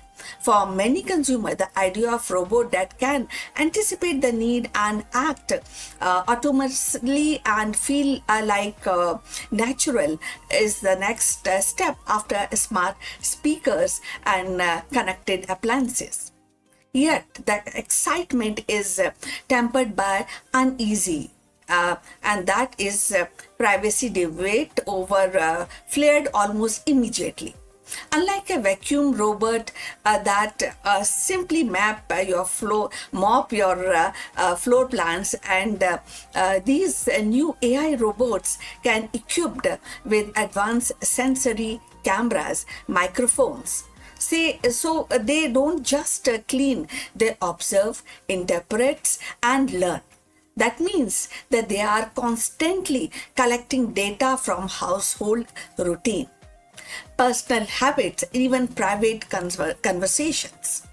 So for some, this feels like inviting a surveillance device into the living room. The questions become: who owns that data and how securely is it stored? So if you have reached this far, please inform us from which city you have tuned in and in which language you are watching this video. This will determine the reach of our channel. So going forward, the consumer interest is undeniable. Early demonstrations have drawn crowds, and pre-orders suggest a strong demand. Families imagine robots that can help elderly relatives, parents, and vision assistants with the childcare. And professionals see value in delegating some routine work. So, but alongside with enthusiasm, the critics warn of the risk of dependency and erosion of boundaries. So, if a robot can recognize emotions, respond to the stress, and adapt to the personal preferences, does it cross into the territories of replacing human interaction? So, and if the companies monetize the insight gathered from these robots, does the home cease to be a private sanctuary?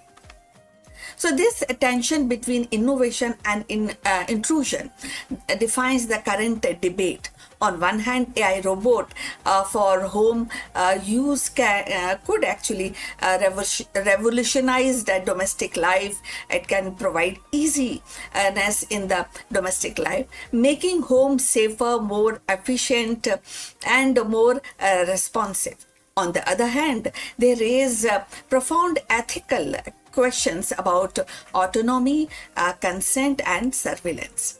The debut of these robots is not just a technological milestone, it is a cultural one too. It actually forces society to grapple with what we value more: convenience or privacy, automation or intimacy.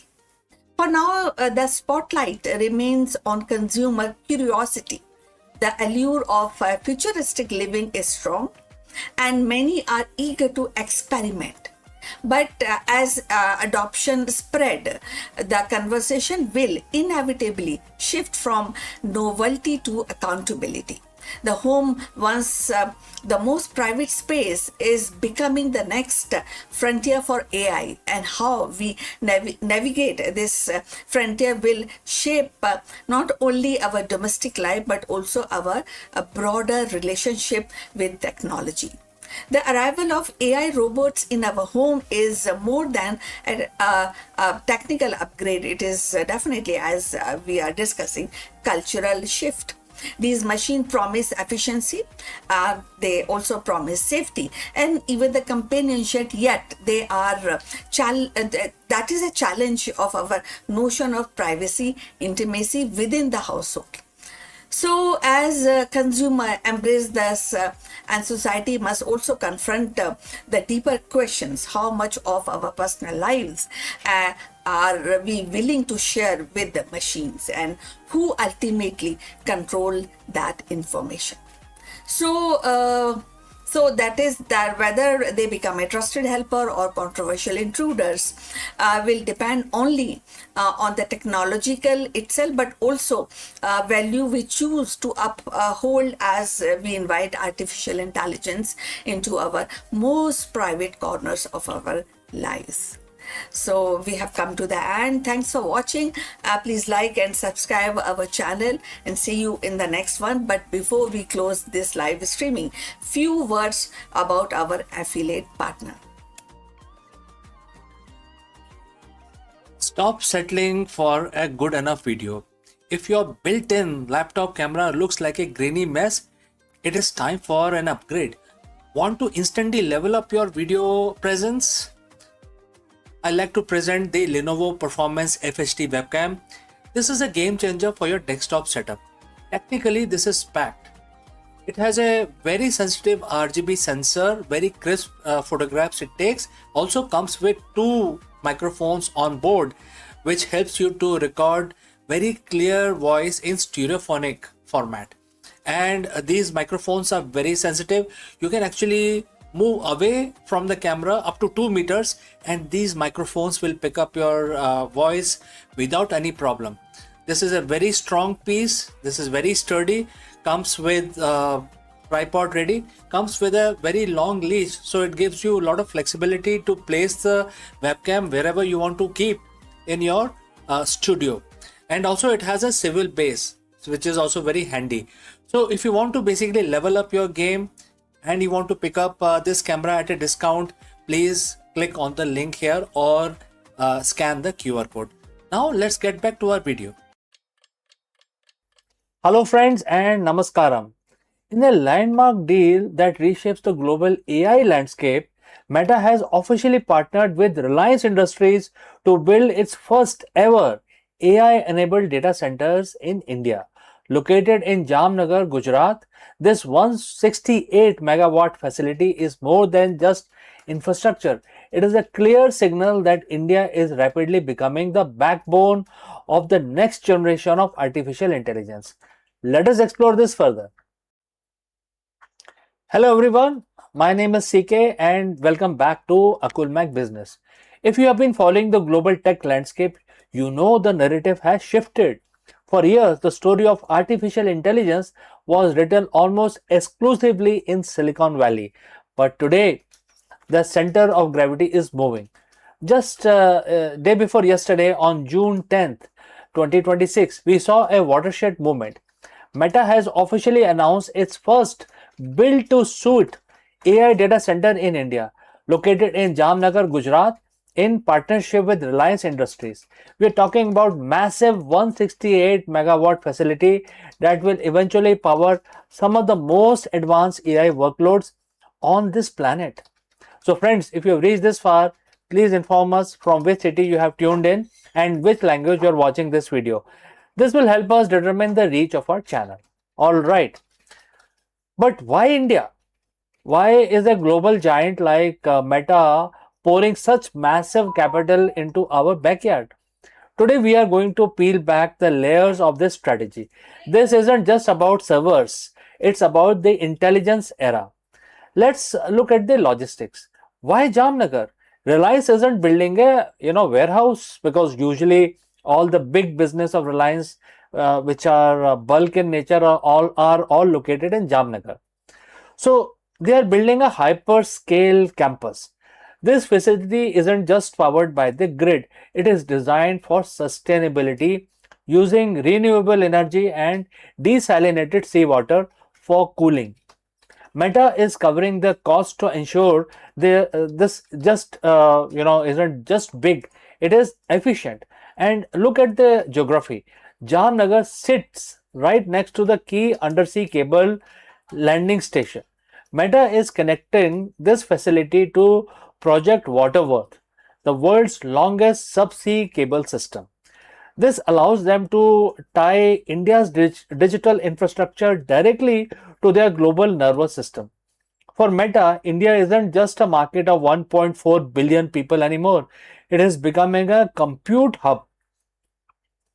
They are betting that India's infrastructure can handle the most complex AI reasoning models, and they are backing it with over a gigawatt of renewable energy agreement with partners like CleanMax. Think back to 2016. The conversation in India was about the cost of the data. We led a revolution that made the internet accessible for everyone. Mukesh Ambani said recently, India cannot afford to rent intelligence. Therefore, we will have to reduce the cost of intelligence as dramatically as we did with the cost of data. And that is the mission. Meta's partnership with Reliance and their joint venture in artificial intelligence is aimed at democratizing high-end AI tools. And what is that we are talking about here? We're talking about starting with business agents, automating customer services across WhatsApp, Messenger, Instagram for millions of small businesses. Number two, creator assistant, giving the massive Indian creator economy the tools to analyze performance and generate content in real time. Meta is betting that if they provide the tool for intelligence, the Indian market will build the solution on top of it. So why are they doing this now? Because the data is undeniably very important. A recent BCG report shows that India leads the world in workplace AI adoption. 97% of the Indian managers are using AI regularly. We aren't just consumers of technology, we are at its most enthusiastic implementers.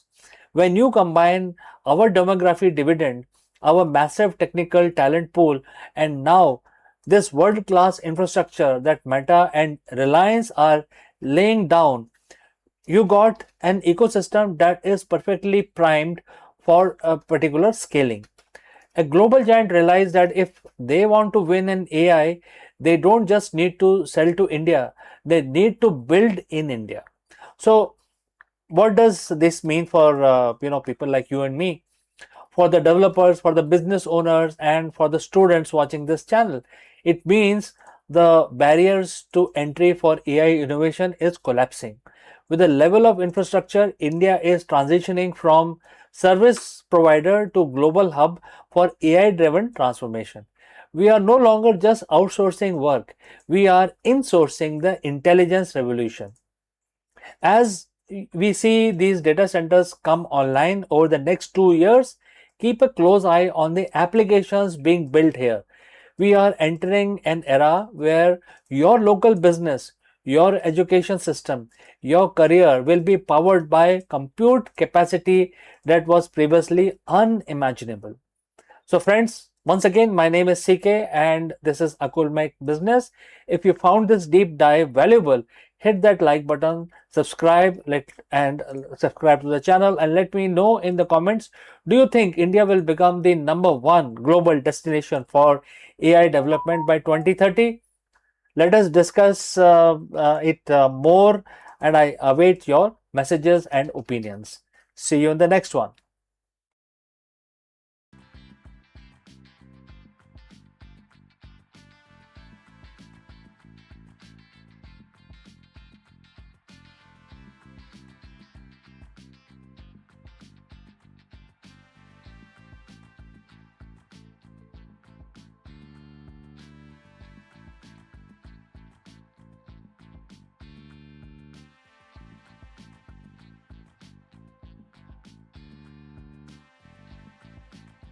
On a planet where silence resigned and the dust storm sculpted the horizon, a robotic explorer has uncovered whispers of possibilities.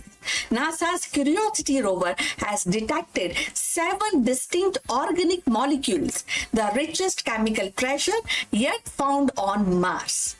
Each molecule is a clue, a fragment of story billions of years old, hinting that Red Planet may once have been more than a barren rock. In Gale craters, ancient soil, chemistry speaks, and the echoes sound strikingly like a prelude of life. So let's find out more about this. The Red Planet has always carried with its aura of mystery. A silent world that seems both familiar and alien. For decades, scientists have asked whether Mars once harbored life and whether its barren rocks conceal traces of more vibrant past. Now, the Curiosity rover has delivered a discovery that pushes its questions into sharper focus.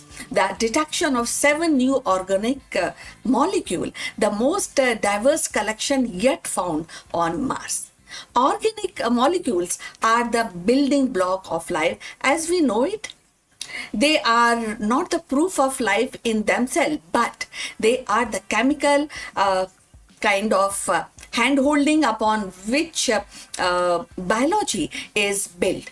The fact that Curiosity has uncovered such a varied suite of organic suggests that Mars was once far more a chemical rich environment than previously imagined.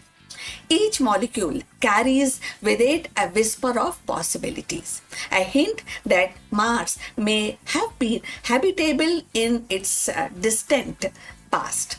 So, if you have reached this far, please inform us from which city you are tuned in and in which language you are watching this video. This will help us to determine the reach.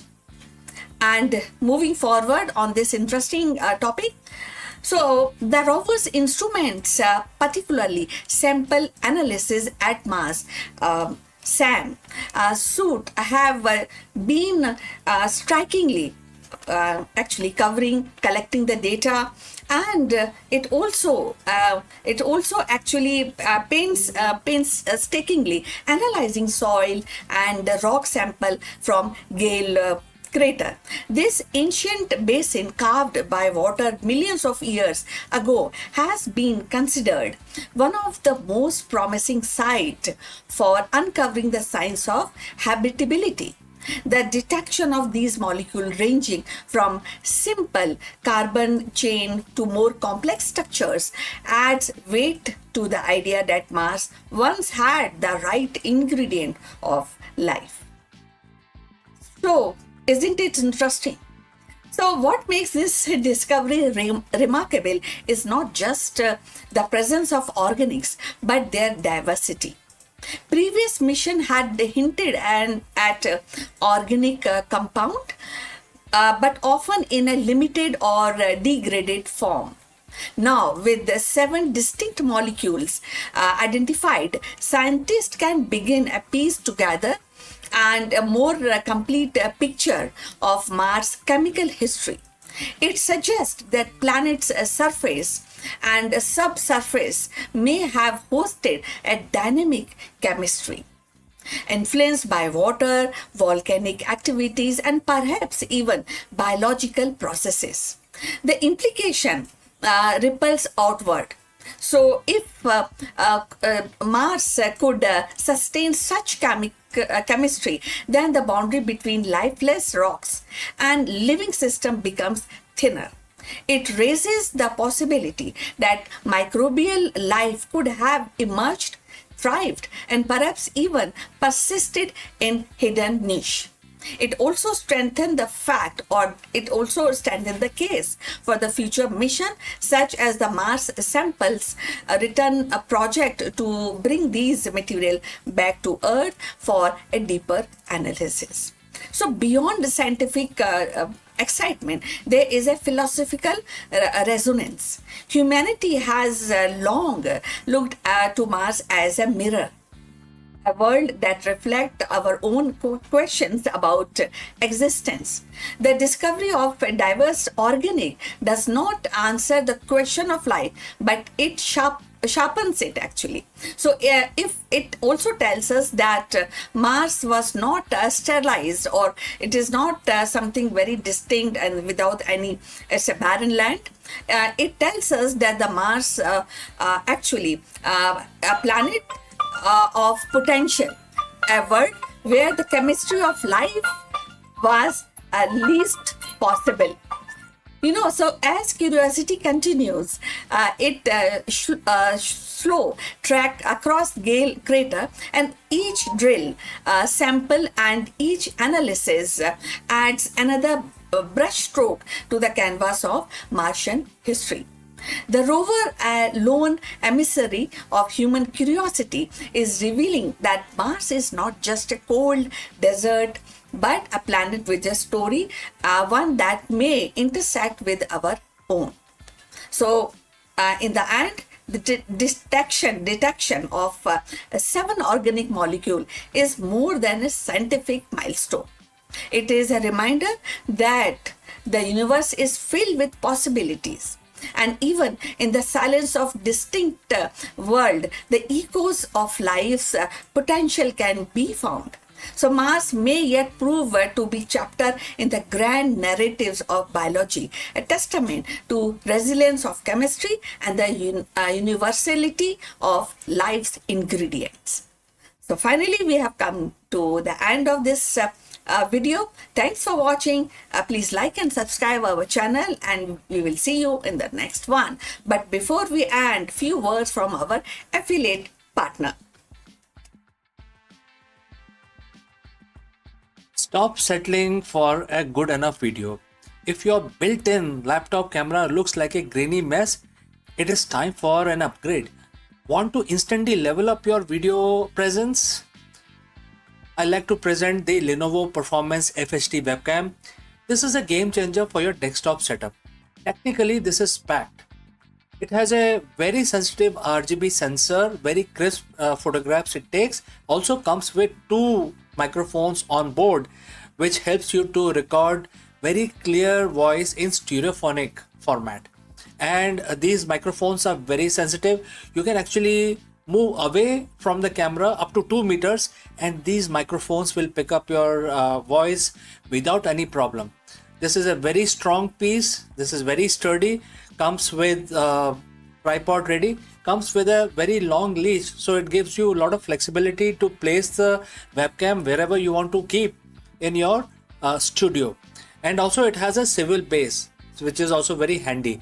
So if you want to basically level up your game and you want to pick up this camera at a discount, please click on the link here or scan the QR code.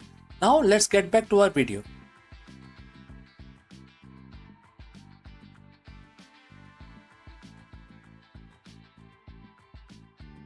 Hello friends.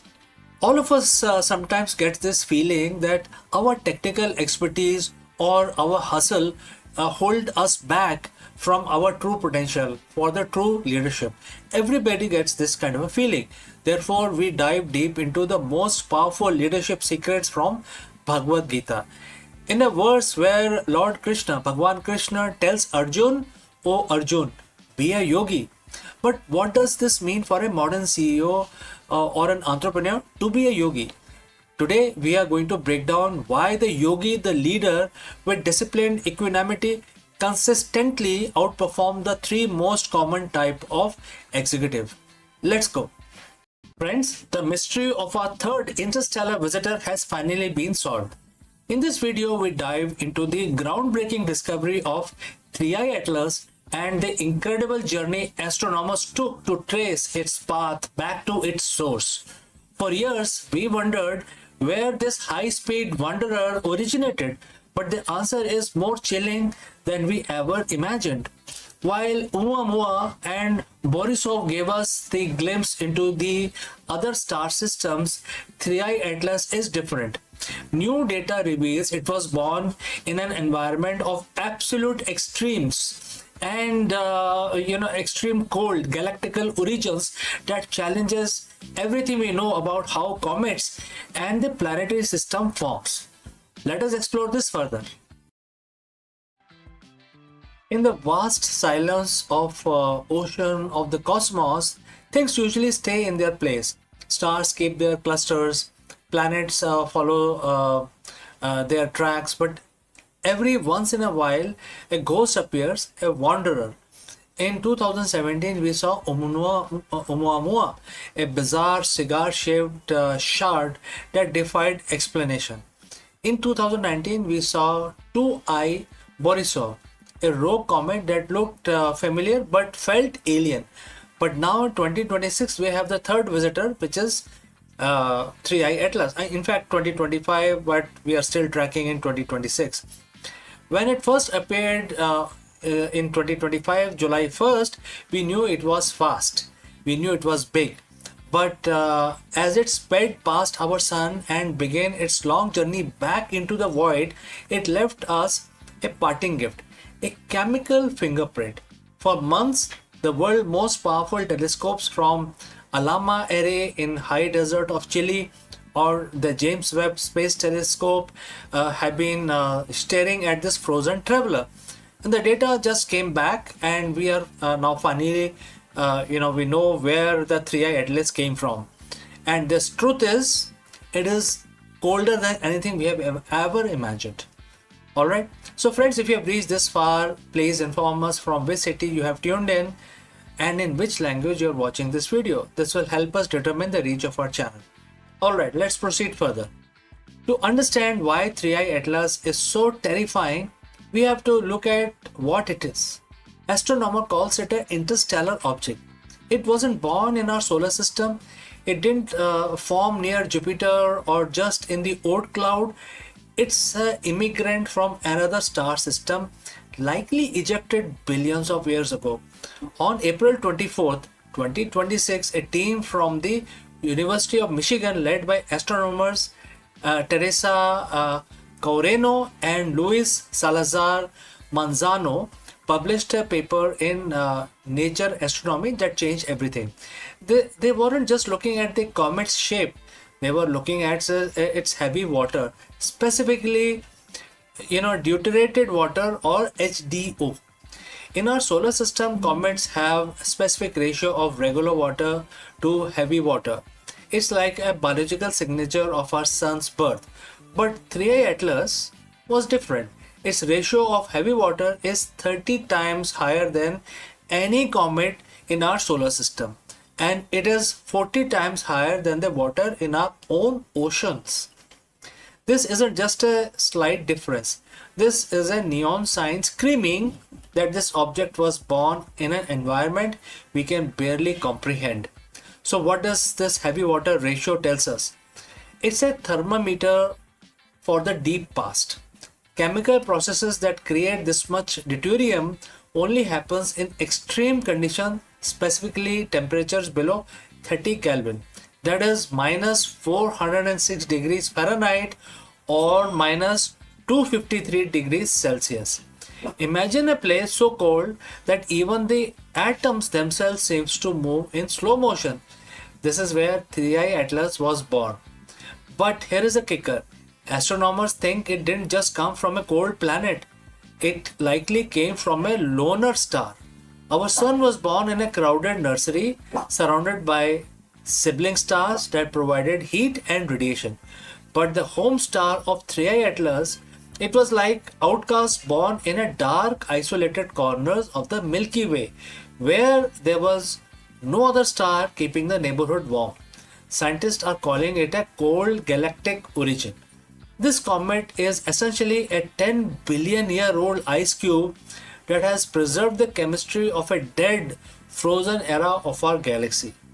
If the temperature doesn't haunt you, the age will definitely do. Our sun is roughly 4.6 billion years old, and we think that is ancient. But 3I Atlas initially estimated that it could be 11 billion years old.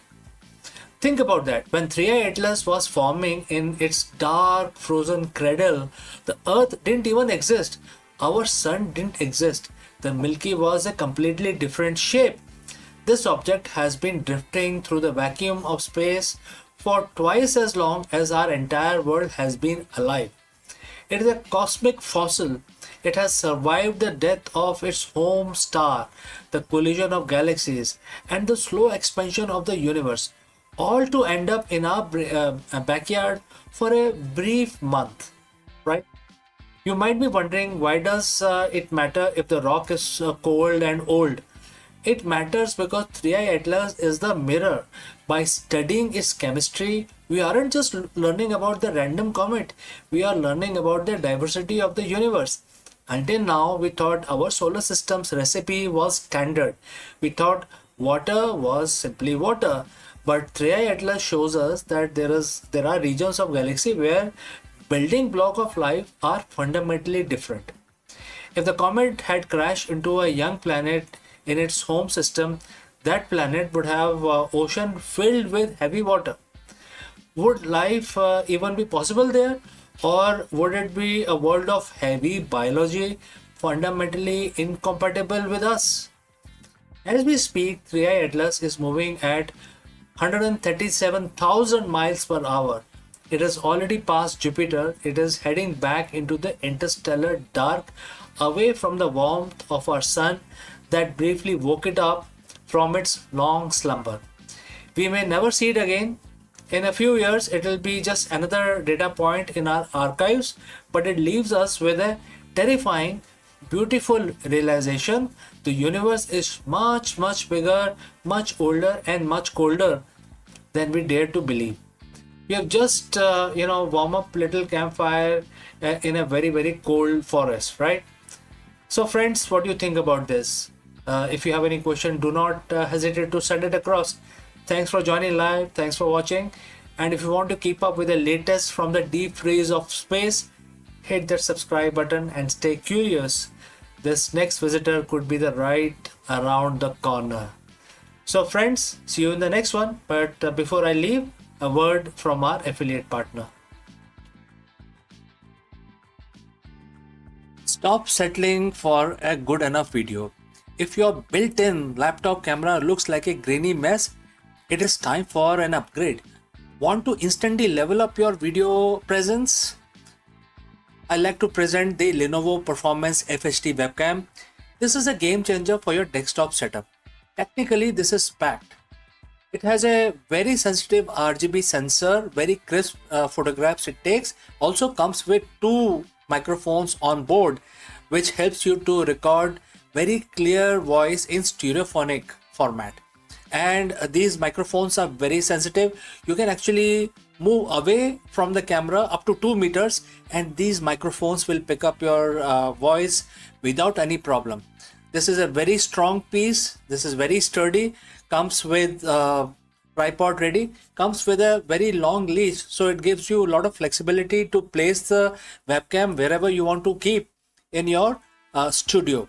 And also it has a swivel base, which is also very handy. So if you want to basically level up your game and you want to pick up this camera at a discount, please click on the link here or scan the QR code. Now let's get back to our video.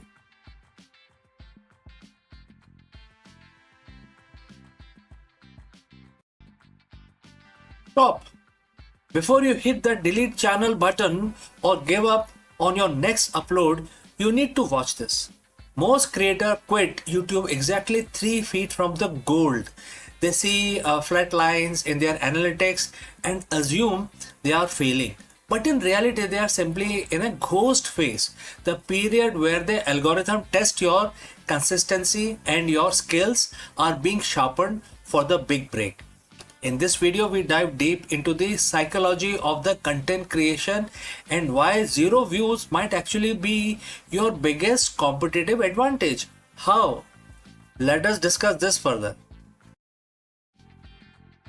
You are checking your phone again. It's been 3 hours since you uploaded your latest video and the one you spent all weekend editing. You have refreshed the studio app 10 times and the number hasn't budged. 4 views, 2 of which were probably you. The thought starts creeping in. Is this even worth it? You see other creators blowing up overnight and you feel like you are shouting into a void. You are ready already to quit, but before you hit that delete channel button, I need you to understand one thing. You aren't failing. You are actually in the most important phase of your journey. Most creators quit exactly 3 feet from the goal. Today I'm going to show you why nobody is watching is actually your secret weapon, and why your biggest breakthrough is like hidden right behind the urge to give up. Let's dive in. But before, if you have reached this far, please inform us from which city you have tuned in and in which language you are watching this video. This will help us determine the reach of our channel. I would also know who's watching and who's not. Alright, let's proceed further. Let's address the elephant in the room, which is the algorithm. We talk about it like it's a sentient being that hates us. It doesn't, but it's a system built on trust. When you are a new creator or you're trying to pivot, you enter what I call the ghost phase. Think about it. Why would YouTube push your content to millions of people if you are only person you can stay consistent for only 2 weeks? The algorithm is testing 2 things: your competence and your consistency. During this ghost phase, you have a massive advantage that no big creator has, which is freedom to fail.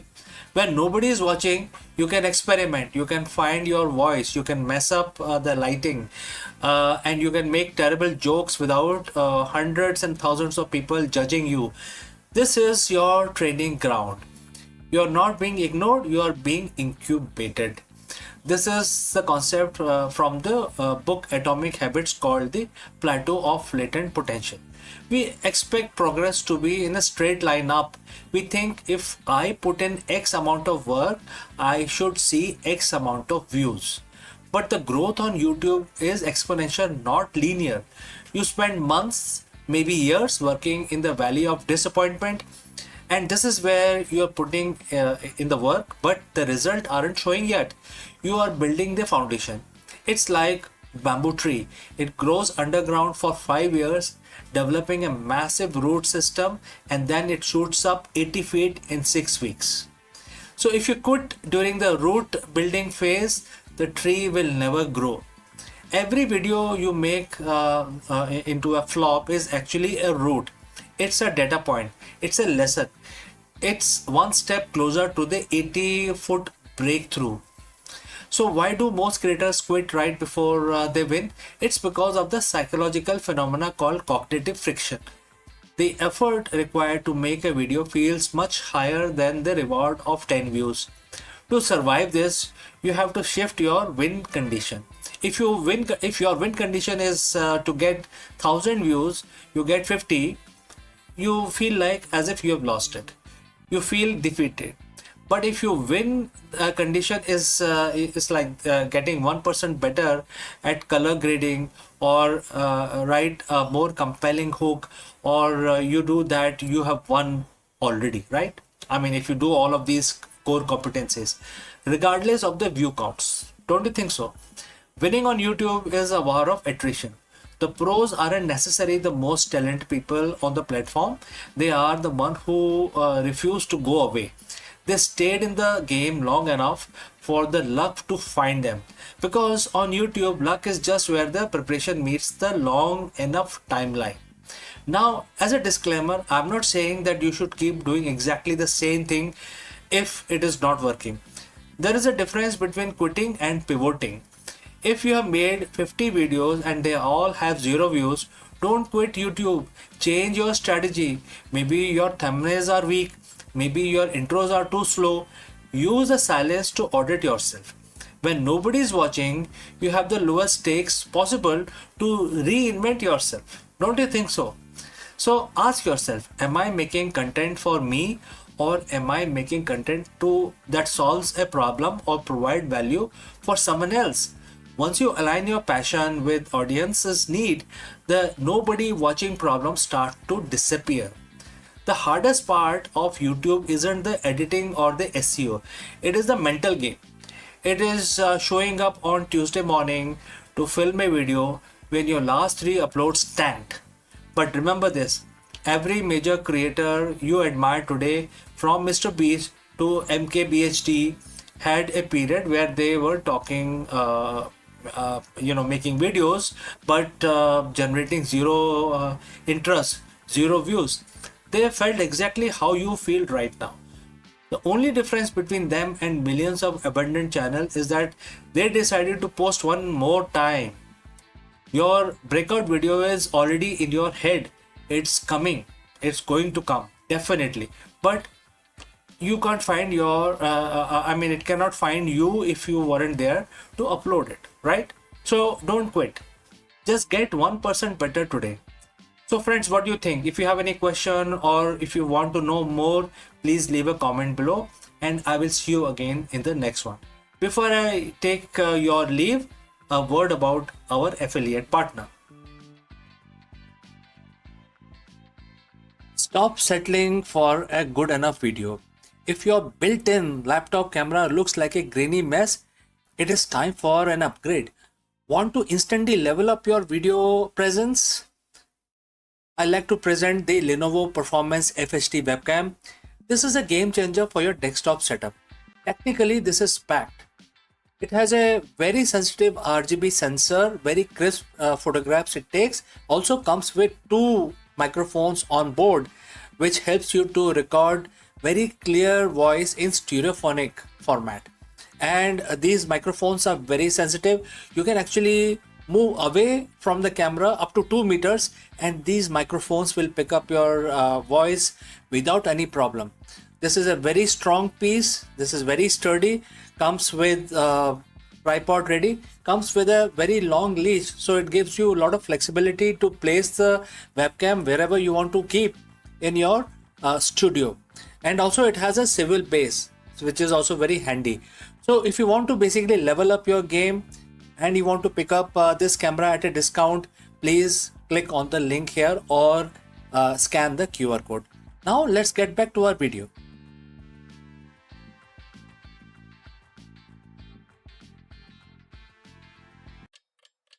Hello friends, Namaskaram. Let me ask you, what if our cosmic backyard is far more crowded than we ever imagined? For years, the astronomers have mapped the nearby universe, but the new cutting edge simulation suggests we have been missing something massive, a hidden population of ghost galaxies that simply don't shine. In this video, we dive into the dark side of the cosmos. Why are these galaxies invisible? And how are researchers using supercomputer simulations to predict where these dark neighbors are heading? And what does this mean for our understanding of the dark matter and the galaxy formation? Let's go. Friends, we look at the night sky and when you see the masterpiece of light, we see the majestic arms of Andromeda Galaxy, the burning intensity of stars in our own Milky Way, and the distant glow of the billions others. But what if I told you that our map of the universe is incomplete? Today we aren't talking about the bright, flashy giants of the cosmos. We are talking about the ghost galaxies, a hidden population of worlds that are lurking right in our own cosmic backyard, yet they remain almost entirely invisible to our most powerful telescopes.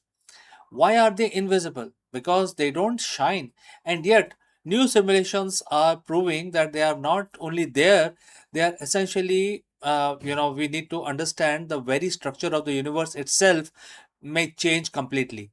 Let's dive into this invisible.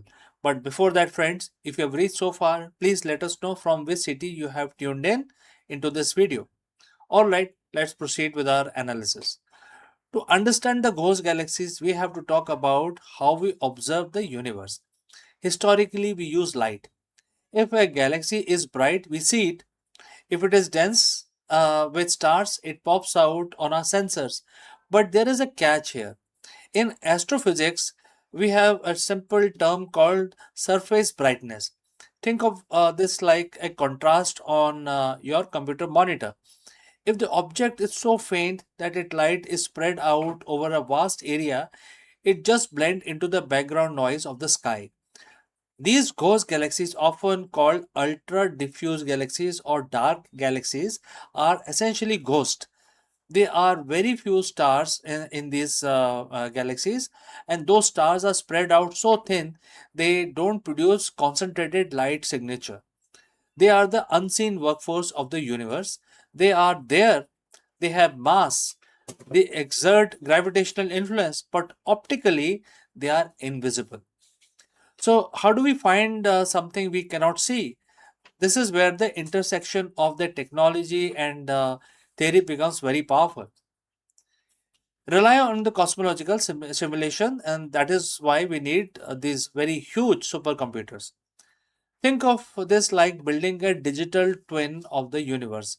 Scientists take the known laws of physics, which is gravity, dark matter, and its behavior, expansion rates. They hit the play button and they simulate the history of the universe from Big Bang till today. And here is a fascinating part. The simulation tells us that there should be thousands of small, faint satellite galaxies orbiting major galaxies like the Milky Way. But when we look through our telescope, we don't see them. This has been as known as the missing satellite problem. This is where the breakthrough happens. New high resolution simulations are suggesting that these galaxies aren't missing, they are just ghosts. They were formed in dark matter halos, the invisible scaffolding of the universe, but for various reasons their star formation was stunted. They are the corporate startup of the universe that never quite scaled up to become an enterprise. They are there, held together by dark matter, just waiting for better technology to reveal them. Now, why should a business consultant or an entrepreneur or a student of strategy care about invisible galaxies? Now, this is a lesson here about the invisible infrastructure. In business, also, we often focus on the metrics that are obvious, things like revenue, user growth, immediate public milestone, and we call them the bright galaxies of our organization.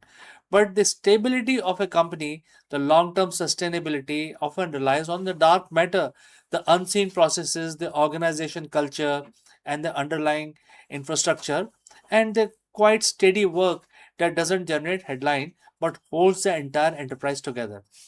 So, if we only pay attention to the bright galaxies, we fundamentally misunderstand the mass and the scale of the system. The same is true for the universe as well.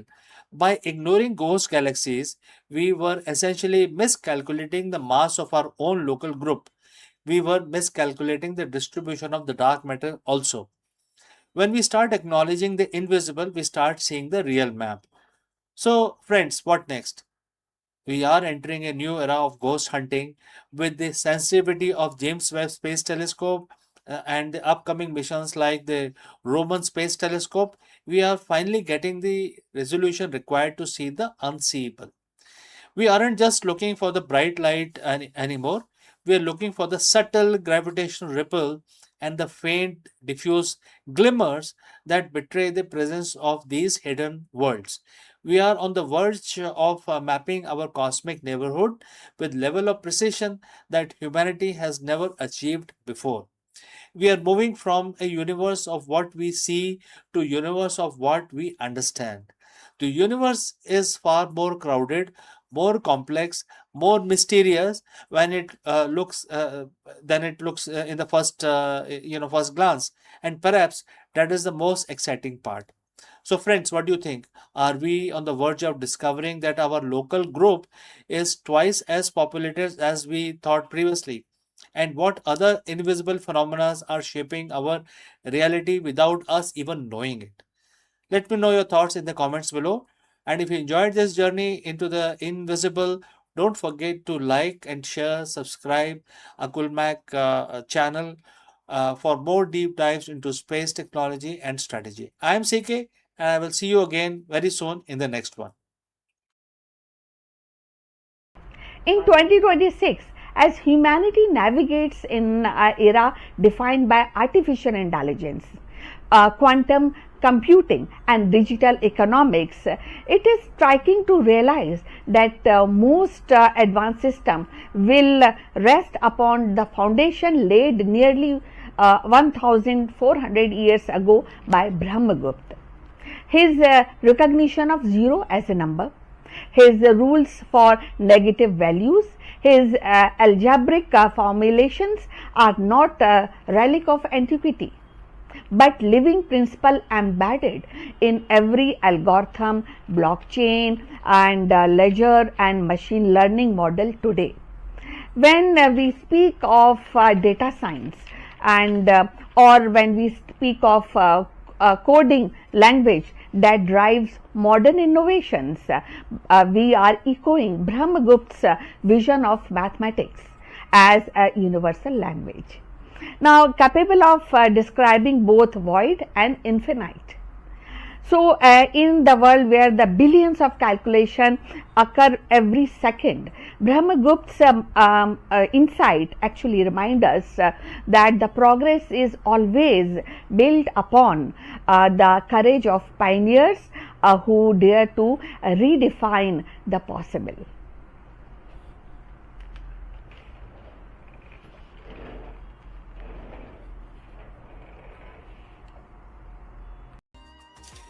In the world of high stake business, we talk about freedom. We in fact talk a lot about freedom and market freedom, financial freedom, the freedom to innovate. But for the modern CEO, the reality is often opposite. You are tethered to the stock ticker, bound by the expectations of the board, and often a prisoner to your own decision making loop. We call this the invisible ceiling, the point where your intelligence and hard work cannot take you any further because your mind is too cluttered with the noise of the trade. But what if there was a way to achieve a state of strategic liberation, a state where you operate with absolute clarity, where your decisions are not reactive but visionary? Over 7,000 years ago, a roadmap for this exact state was laid out in a dialogue on a battlefield. Today we are looking at Bhagavad Gita chapter 5 verse 17. It's not just a spiritual mantra, it is the ultimate executive manual for the 21st century. Those whose intellect is merged in Him, whose mind is one with Him, who are established in Him, for whom He is the supreme goal, their sins being dispelled by knowledge, go to the state from which there is no return. Well, this is a quote and translated into English. So friends, if you have reached this far, please inform us from which city you have tuned in and in which language you are watching this video. This will help us determine the reach of our channel, and I will also know who is watching and who is not. Now let's proceed further. To a CEO, this might sound like a religious abstraction, but let's translate this into leadership language. The words identify 4 pillars of focus. First, intellect. What is the intellect? Your strategic analytical power. Next, mind. Your emotional intelligence and focus. Third, establishment. Your core values and conviction. Fourth, the goal. Your ultimate vision or the North Star. So the Gita suggests that when these 4 are aligned with supreme truth, or in the business terms, a transcendental purpose, you reach a state of no return. In business, that is a definition of the legacy. One of the most striking phrases in this verse is the sin destroyed by knowledge. In a boardroom, we don't use the word sin, but we do use word error. In this context, sin refers to the mental impurities that could cloud judgment. Ego, attachment to a specific outcome, fear of failure, cognitive biases, etc. Think of these as the cognitive debt. Every time you make a decision based on your ego rather than data point, you base on how we have always done it rather than the truth. You accrue debt. This debt slows your company down and it creates a friction. So the Gita says this debt is destroyed by knowledge, not just information. We have plenty of that, but realized knowledge is missing here. This is the ability to see the market, your competitor, your own team exactly as they are, without distorting the lens of your own desires or fears.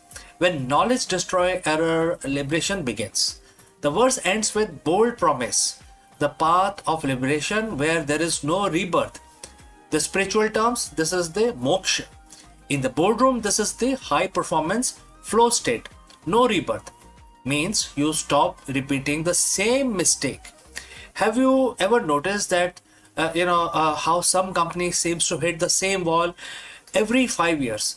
The same culture issues, the same product, market fit struggles, the same leadership turnover, and that is a cycle of rebirth in business. The strategic liberation means moving past those cycles. It means your leadership has evolved to a point where you are no longer a manager of crisis, but a creator of realities. You have reached a level of clarity where you don't have to go back to the old ways of struggling. You are no longer reacting to the waves. You are the ocean yourself. So how does you apply Gita 5.17 on a Tuesday morning before a merger or a product launch? I have few tips for you. First, fix the intellect. Start your day by detaching from the outcome. Focus entirely on the integrity of the strategy. Next, dissolve your ego. Ask yourself, am I making this choice to be right or to be effective? If it is to be right, that's the sin. And the verse mentions this very clearly. Let knowledge dissolve it. Right? Next is establish the North Star. Ensure your supreme goal isn't just this quarter's earning, but a purpose that provides value to the world. When your goal is supreme, your stamina becomes infinite. True leadership isn't about control, it's about alignment. Chapter 5, verse 17 of Bhagavad Gita teaches us that when our intellect, mind, and faith are fixed on a truth higher than our own, we become liberated from the friction of the corporate world. We move beyond the boardroom. We stop being driven by the fear of loss and start being pulled by the power of vision. This is the strategic liberation. That is the path of the sage leader. The question isn't whether you can afford to learn these lessons. The question is, can you afford the rebirth of your past mistakes, and what happens if you don't? My name is CK, and this has been a look into the timeless wisdom of Gita for the modern executive. Thanks for joining live. Thanks for listening. Before we move on to the next video, a few words about our affiliate partner. Stop settling for a good enough video. If your built-in laptop camera looks like a grainy mess, it is time for an upgrade. Want to instantly level up your video presence? I like to present the Lenovo Performance FHD webcam. This is a game changer for your desktop setup. Technically, this is packed. It has a very sensitive RGB sensor, very crisp photographs it takes. Also comes with 2 microphones on board, which helps you to record very clear voice in stereophonic format. And these microphones are very sensitive. You can actually move away from the camera up to 2 meters and these microphones will pick up your voice without any problem. This is a very strong piece. This is very sturdy. Comes with tripod ready. Comes with a very long leash, so it gives you a lot of flexibility to place the webcam wherever you want to keep in your studio. And also it has a swivel base, which is also very handy. So if you want to basically level up your game and you want to pick up this camera at a discount, please click on the link here or scan the QR code. Now let's get back to our video.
Hello friends. Can ancient wisdom solve the modern leadership crisis? In this executive training session, we dive deep into the Bhagavad Gita to explore the concept of transcendent leadership. The true leadership excellence isn't just about strategy, it's about being. Learn how to cultivate the vision of equality, a state of equanimity where decisions are made free from personal bias, ego, and favoritism. By mastering the divine impartiality, C-suite leaders can conquer the cycle of reactive management and establish a culture of trust, innovation, and sustainable success. Let us explore this further. In the modern C-suite, we are taught to be decisive. We are taught to be analytical. But how often are we taught to be equal? Every day, you face a storm of preferences. You have favorite projects, difficult stakeholders, and team members who either mirror your energy or drain it. This is the cycle of the corporate life. The constant swing between liking and disliking, winning and losing. But what if there are a third way? A way to lead from place so stable that the market volatility cannot shake your inner clarity. 7,000 years ago, Bhagavad Gita identified this state in chapter 5, verse 19, and it says, quote starts, even here in this world, they have conquered creation. Those whose minds are established in equality, since the eternal is defect-free and equal, they are established in the eternal. Quote close. Today we call this transcendent leadership. Now friends, if you have reached this far, please inform us from which city you have tuned in and in which language you are watching this video. This will help us determine the reach of our channel, and also I will know who is watching and who is not. The words mention two critical words, equality and impartiality. In business context, impartiality is often taken for being cold or indifferent. That is a misconception. Divine impartiality is not about caring less, it's about seeing more. Most leaders see through a lens of utility. They ask, how is this person useful to me right now? This creates a fragmented organization built on transactional relationship. The transcendent leader, however, sees the eternal in everyone. They recognize that every employee, from the intern to the CFO, is a manifestation of the same underlying potential. When you lead with this vision, you stop reacting to people's personality and start responding to their potential. By being defect free like the eternal, you remove the defects of leadership and also remove biases, nepotism, and ego driven anger. You become the steady point in a turning world. The words claim these leaders have conquered creation. In the boardroom, creation is the project, the product launch, or the quarterly earnings. We usually live in a cycle of various things, starting with attachments, whether this project succeed or if not, then I will not feel successful, right? Next is fear. What if we fail? Third is reaction, micromanagement, or blame somebody else. So transcendental leadership breaks the cycle. When your mind is established in equality, you realize that your worth is not tied to the birth of a success or the death of the failure. Think about most respected leaders that you know, right? They are the ones who stay calm when the stock price drops and stay humble when it soars. They conquered their emotional cycles of the workplace. They are the transcendental leaders. They are actually living on a transcendental situation. They operate from a higher frequency where they can see the solution while everyone else is still panicked by the problem. So friends, how do you apply the verse 5.19 tomorrow morning? And I would like to suggest 3 pillars for you to basically implement this theory in practice, starting with 360-degree human view. That is the first thing that you need to change in your personality. So next time you are in a meeting, consciously look at the person you disagree with most. Remind yourself that their core essence is no different from yours. This doesn't mean that you agree with their strategy. It means you respect their presence. This dissolves hostility and opens the door to genuine negotiations. Second, decision making in the gap. So, that is the second change that you need to bring about. Between a stimulus and your response, there is a gap. Use that gap to ask, am I deciding based on the personal preference, or am I deciding based on the equal good of the organization? Third is relinquish I actor, which is, in other words, is ego. So Bhagavad Gita teaches that the leader is not the sole cause of success. You are a channel. When you share the quality of the divine, you share the credit, you share the wisdom, you share the burden as well. Verse 19 concludes by saying that those who master this equality are established in the eternal. For a leader, this is the ultimate competitive advantage. It is the transcendental situation, a state of high performance peace. You aren't just managing a company, you are mastering yourself. When you lead with impartiality, you don't just build a better business, you build a legacy of wisdom. You become a leader that people don't just follow because of a paycheck, but because your very presence brings clarity to their chaos. The challenge for you today is therefore simple. Find one situation where you are biased and bring the light of equality to it. Conquer your inner world, and you will inevitably conquer your professional one as well. So, friends, thank you for your presence and your leadership, and thanks for joining live with me. We have come to the end, but before I end, a word about our affiliate partner. Stop settling for a good enough video. If your built-in laptop camera looks like a grainy mess, it is time for an upgrade. Want to instantly level up your video presence? I like to present the Lenovo Performance FHD webcam. This is a game changer for your desktop setup. Technically, this is packed.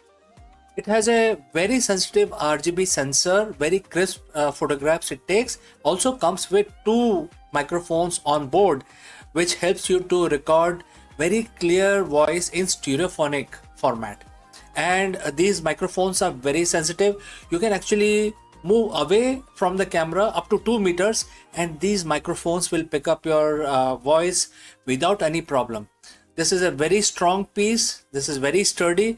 Comes with tripod ready. Comes with a very long leash, so it gives you a lot of flexibility to place the webcam wherever you want to keep in your studio. And also it has a swivel base, which is also very handy. So if you want to basically level up your game and you want to pick up this camera at a discount, please click on the link here or scan the QR code. Now let's get back to our video.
Friends, is the world on the brink of economic meltdown?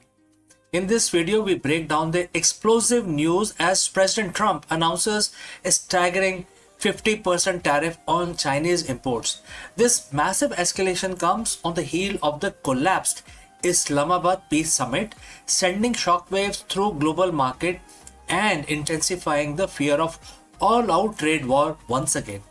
We dive deep into the geopolitical fallout, the failed negotiations in Pakistan, and what these new trade barriers mean for our wallet, the tech industry, and the future of international relations. Let's go. The diplomatic table has been flipped. What started as a high-stake attempt at the global stabilization in Islamabad has ended in a spectacular public breakdown, and the response from White House, it's an economic earthquake. Now, President Trump has just officially announced a 50% tariff on nearly all Chinese imports. We aren't talking about a negotiating tactics or a minor adjustment anymore.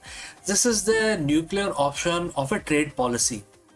In the next 10 minutes, we are going to peel back the curtain on why the Islamabad Peace Summit failed so catastrophically, how these tariffs will ripple through your bank accounts, and why analysts are calling this the beginning of the most dangerous economic era since the Great Depression. So friends, buckle up. This trade war didn't just restart, it just went nuclear. It just went ballistic. So friends, if you have reached this far, please inform us from which city you have tuned in and in which language you are watching this video. This will help us determine the reach of our channel. Alright, let's continue our analysis. To understand the 50% hammer, we have to look at the wreckage of Islamabad Peace Summit. For weeks, the world watched Pakistan with bated breath. This was supposed to be a grand bargain, a moment where the US and Chinese finally found a middle ground on security, intellectual property, and regional influence. But the reports came out of the closed door session described a scene of total deadlock. Well, the sticking point is it wasn't just trade, it was the refusal to compromise on tech sovereignty and failed resolution of the maritime disputes as well. When the Chinese delegation walked out on the final day without a joint, when I say Chinese, it's basically the Iranian as well, because world knows that the Iran is completely backed by Chinese and Russian. Alright, so when they walked out on the final day without a joint statement, the peace summit became a press disaster. The Trump administrator and their philosophy has been, strength through leverage. Without a deal, the White House felt they had no choice but to maximize the pressure. The 50% tariff isn't just a tax, it's a direct retaliation of the perceived lack of cooperation in Islamabad. In economic terms, what we call is a decoupling accelerator. At 50%, it becomes mathematically impossible for many American companies to maintain their current supply chain in China. And if you're an American retailer, a 50% tax at the border wipe out an entire profit margin, and you're left only with two choices: pass the cost to the consumer, which is guys like you and me, or move your manufacturing elsewhere. Well, this is time consuming, it will take years. From semiconductors to the shoes on your feet, every single line item is about to get a Trump surcharge. This is a bold gamble that US economy is strong enough to absorb the shock, while the Chinese manufacturing sector buckles under the weight of lost business. The reaction from Wall Street has been instantaneous. We saw the Dow and the Nasdaq took triple-digit dives within minutes of the announcement. But the real chaos is happening in the shipping lanes. The logistics experts are warning of supply chain gridlock. Importers are scrambling to the front door shipment before the tariffs officially takes effect, leading to a massive bottleneck at the various coast, especially American coast, and we already know that the Strait of Hormuz is also blocked. And then there is a retaliation factor. China has already signaled that they won't take this lying down. In fact, yesterday their foreign ministry said that please stop interfering in our affairs. So we are looking at a potential export ban on rare earth mineral, the stuff needed to make electrical car batteries and smartphones. And if the US tax Chinese goods, then China cut off the raw material to make those goods elsewhere. We aren't just looking at the higher prices, we are looking at the scarcity. So is there anyone winning here? So in the short term, domestic manufacturers in the US might see a surge in demand as the foreign competition becomes too expensive. Countries like Vietnam, Mexico, and India are also positioning themselves to catch the overflow as companies flee the Chinese market. But for the average consumer, the winner column is looking pretty thin. Economists warn that this could be a reignite of the inflation, just as we thought we had it under control.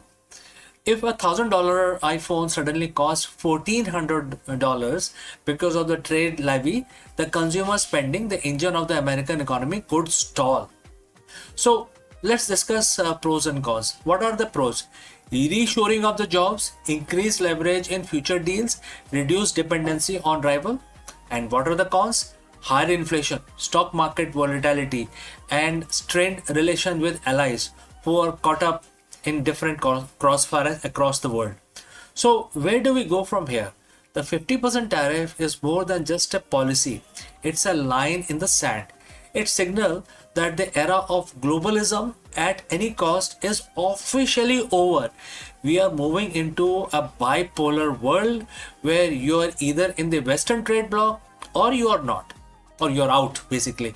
The big question remains, will China blink? Or will this trade war escalate into a full-blown economic Cold War that lasts for generations? One thing is certain, the failure in Islamabad wasn't the end of the story. It was the prologue to a much more intense chapter in global history. So friends, I want to hear from you. Do you think 50% tariff is the right move to protect the American interest? Or is it the risk of a global recession too high? Drop your thoughts in the comments, and after receiving your comments, I will basically start making more analysis in future on the same subject. Don't forget to hit the subscribe button and the bell icon. We are going to be tracking this market reaction throughout the week and keep bringing the analysis to you. Thanks for watching. I am CK and I will catch you again in the next one. Before I leave this section, a word about our affiliate partner. Stop settling for a good enough video. If your built-in laptop camera looks like a grainy mess, it is time for an upgrade. Want to instantly level up your video presence? I like to present the Lenovo Performance FHD webcam. This is a game changer for your desktop setup. Technically, this is packed. It has a very sensitive RGB sensor, very crisp photographs it takes. Also comes with 2 microphones on board, which helps you to record very clear voice in stereophonic format. And these microphones are very sensitive. You can actually move away from the camera up to 2 meters and these microphones will pick up your voice without any problem. This is a very strong piece. This is very sturdy. Comes with tripod ready. Comes with a very long leash, so it gives you a lot of flexibility to place the webcam wherever you want to keep in your studio. And also it has a swivel base, which is also very handy. So if you want to basically level up your game and you want to pick up this camera at a discount, please click on the link here or scan the QR code. Now let's get back to our video.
The biggest question today that we have to tackle is, why does everything exist at all?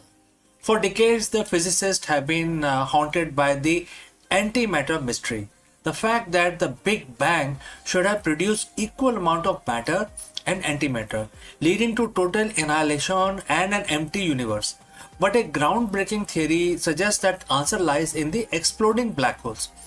In this video, we dive deep into the world of primordial black holes, PBH, tiny high energy black holes formed seconds after the birth of the universe. Unlike their massive cousins, these tiny titans don't just sit there, they evaporate through Hawking radiation, eventually ending in violent explosions. We will explore how these cosmic firecrackers may have tipped the scale, creating the slight excess of matter that allowed stars, planets, and humans to form. Let us explore this further. Friends, what happens is that everything eventually fall into black hole. If you go very close to the black hole, you will see that the black hole will actually pull you in and then devour you, spedify you, and really bad thing happens to you. Your energy is sucked out and becomes part of the black hole.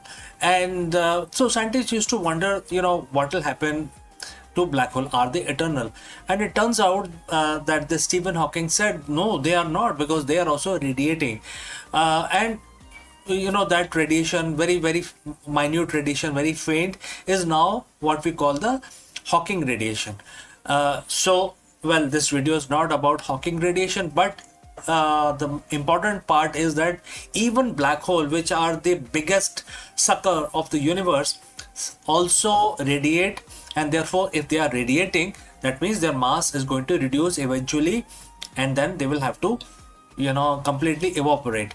However, black holes don't go out simply evaporate. When they come to the minimum size that they can have, there is an internal pressure, or the pressure of the vacuum, because of which after crossing that threshold, they have the event horizon, but they also have a minimum size horizon. Once they cross that, they simply explode. They cannot, the inward pressure cannot hold, and it evaporates or explode instantaneously, and the energy is released back into the universe. And that is what may have caused the extra matter that we see, the energy released after exploding of the initial black holes. So now scientists have debated, and they have agreed upon that when the universe formed, there were trillions, gazillions of the primordial black holes formed. These are microscopic black holes, and they are very small as a proton, but they have a mass equal to a moon. So they have still very strong power. They can pull things towards them. They can devour everything, but they are quite small, very difficult to detect. And since they are small, that means their time came before our solar system took birth. When we started coming to the world, the primordial, that's the assumption again, the primordial black holes would have been long gone. So now going back to the mystery. The mystery is, when the universe formed, there should be equal amount of matter and antimatter. Matter is what we are made of, and antimatter is equally an opposite matter. And when these two guys touch each other or come close to each other, they completely annihilate into a pure energy. So now we know that there was equal amount of matter and antimatter was formed in the initial first day of the universe, and then after some time the matter antimatter came close again and annihilated, and therefore there was a second bang. And we now know that the second bang really happened, and then it was still in the very early stages of the universe formation. However, if we take the if we consider the PBH, which is the primordial black hole, very tiny small black holes, if they were also formed before the annihilation happened, that means that portion of the matter was not part of the second bang, right? That means the second bang happened, the matter and antimatter collided and exploded with releasing a lot of energy into the space. However, the PBH were out of this explosion, and they evaporated, releasing a lot of matter. And that is where the mystery of why we do not see antimatter in the space. Whatever we see today using our very advanced telescope, we don't see anything made of antimatter. We see everything made of electrons, protons, neutrons, atoms. All of this is matter, and we don't see. Although we can make antimatter in the laboratory, but it does not last because it's very difficult to hold the antimatter. It will mix with matter and annihilate in pure energy. Nothing is left. It's a matter antimatter explosion is the best explosion, best release of energy, because there are no byproducts out of that. Pure energy is released. So when we don't see antimatter in the universe naturally occurring, that gave rise to the mystery, and that is what we are discussing today. What happened to the antimatter and why we exist at all?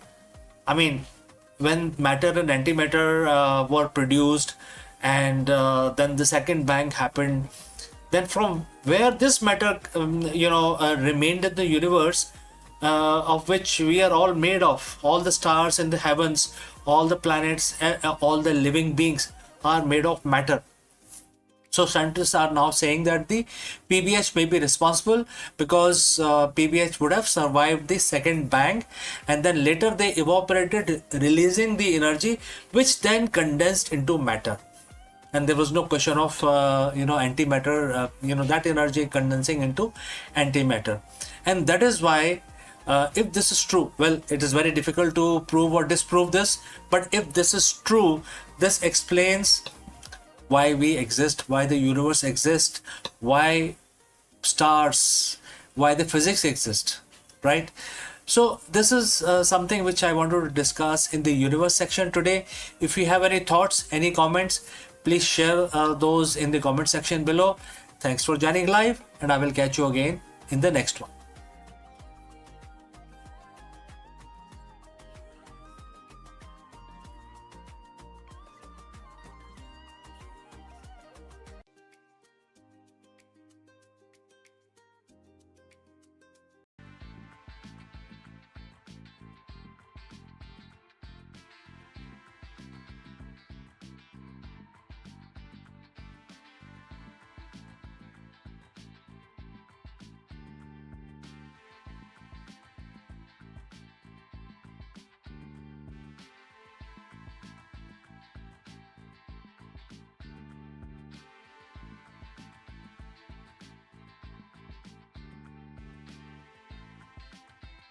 Hello friends and namaskar. Let me ask you, is Mars actually resource poor? While the red planet has plenty of dust and iron, building a self-sustaining high-tech civilization requires rare metals that are nearly impossible to find on the Martian surface. In this video, we dive deep into the latest research explaining why the asteroid mining isn't just a sci-fi dream. It is a mandatory pillar for the future of Martian economy, as well as the Martian colony of humans on the surface of Mars. From platinum group metals to essential rare earth element, we explore the logistics of the space-to-space supply chain and why the first trillionaires will likely be those who bridge the gap between the asteroid belt and the Martian colonies. Let us explore this further. Imagine it's the year 2050. We have a city on Mars known as Argyre City. It has several domes, hydroponic farms, and thousands of residents. But there is a silent crisis brewing. To build the next generation of quantum computers for the city's grid or to repair an advanced medical scanner in the colony's hospital, we need something Mars simply doesn't have: rare earth metals and platinum group elements. Mars is often called the Earth's twin, sort of, but geologically it's a very different beast. While Mars has iron, aluminum in abundance, it lacks the billions of years of complex plate tectonics and the hydrothermal activity that concentrated the rare minerals into ore bodies on the surface of the Earth. Today we are exploring why the dream of self-sustaining Martian civilization will fail without a strategic industrial backyard, which is the asteroid belt. So friends, if you have reached this far, please inform us from which city you have tuned in and in which language you are watching this video. This will help us determine the reach of our channel. Alright, let's proceed further. Why can't we just ship it from Earth? To understand the Martian economy, you have to understand the gravity well. Earth is a massive planet with a deep gravity well. To launch a single kilogram of material from Earth to Mars costs thousands of dollars in fuel and the specialized hardware. And we also have to understand the economic well. The shipping heavy industrial equipment or bulk raw materials from Earth is a recipe for bankruptcy. And there is also a distance problem. We can only launch every 26 months when the planet aligns. A Martian colony cannot wait for 2 years for a spare part made of iridium or palladium, etc. This is where the asteroid belt comes in. It sits next door to Mars, and more importantly, it has almost zero gravity. It is energetically cheaper to bring a massive asteroid to Martian orbit than it is to bring to a small crate of supplies from surface of the Earth. The recent study suggested that for Mars to move beyond a frontier outpost and become a true economy, it needs a steady supply of materials that are rare on its surface. Platinum groups metals, which are also known as PGMs, these elements like platinum, palladium, iridium, and essentially these are high in demand for high-end electronics, fuel cells, and chemical catalysts. There are other things like volatiles. While Mars have water ice, asteroids are rich in ammonia and hydrocarbons, which are the building blocks of advanced fertilizers and plastics. Then there are third advantage here, which is the structural need. To build a massive radiation shielded city, we need specialized alloys. Asteroid like 16 Psi or literal metal worlds containing more iron, nickel and gold than all the mines on Earth combined. In this mandatory Martian economy, the surface of Mars is for living, but the space around Mars is for manufacturing. Imagine orbital refineries circling the red planet. Robotic tugboats capture the small metal-rich asteroids and bring them into Mars orbit. Here in 0G, we can actually use concentrated solar mirrors to melt the rocks and extract pure metals. We have to, at this point, also talk about 0G manufacturing. Some materials are actually easier to produce in space because you don't have to fight gravity. There are several advantages also which is related to logistics. Mars becomes the administrative and residential hub, while the Martian moon Phobos and Deimos serves as a landing area for these engineers and also for loading docks for asteroids mining fleet. The history tells us that the wealth follow infrastructure.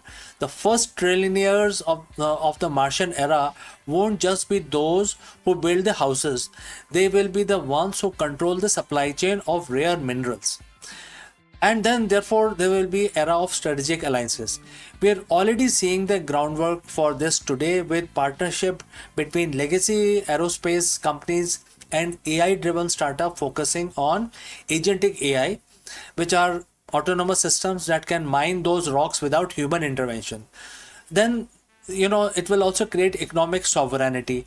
For a Martian colony to be truly independent of Earth, it must control its own resources. Asteroid mining provides the resource independence, and therefore Martian colony can become a separate country, sort of separate from Earth. Building a city on Mars is arguably the hardest thing humanity will ever attempt. It is not just a feat of engineering, it is the feat of economics.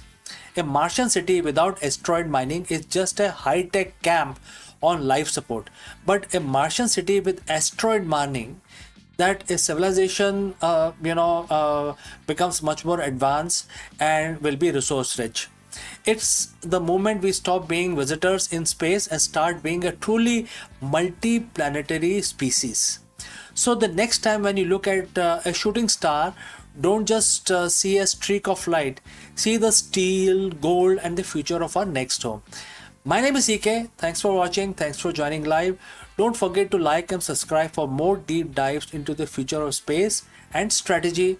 In case you have any opinion or a question, please do not hesitate to send it across in the comment section below. Before I go, I will like to speak few words about our affiliate partner. Stop settling for a good enough video. If your built-in laptop camera looks like a grainy mess, it is time for an upgrade. Want to instantly level up your video presence? I like to present the Lenovo Performance FHD webcam. This is a game changer for your desktop setup. Technically, this is packed. It has a very sensitive RGB sensor, very crisp photographs it takes. Also comes with 2 microphones on board, which helps you to record very clear voice in stereophonic format. And these microphones are very sensitive. You can actually move away from the camera up to 2 meters and these microphones will pick up your voice without any problem. This is a very strong piece. This is very sturdy. Comes with tripod ready. Comes with a very long leash, so it gives you a lot of flexibility to place the webcam wherever you want to keep in your studio. And also it has a swivel base, which is also very handy. So if you want to basically level up your game and you want to pick up this camera at a discount, please click on the link here or scan the QR code. Now let's get back to our video.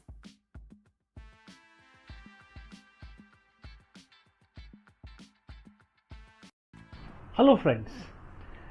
The big question that we want to tackle today is, can the ancient wisdom make you a better leader in 2026?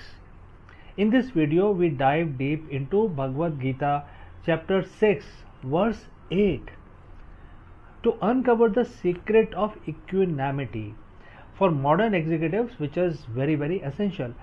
We will discover why the most successful CEOs aren't just masters of the market, they are the master of their own mind. Let us explore this further. In the world of high-stake business, we are taught to chase the gold. We celebrate the record-breaking IPOs, the quarterly wins, and the market dominance. On the flip side, we are taught to fear the mud, the PR crisis, the missed targets, and the economic downturns.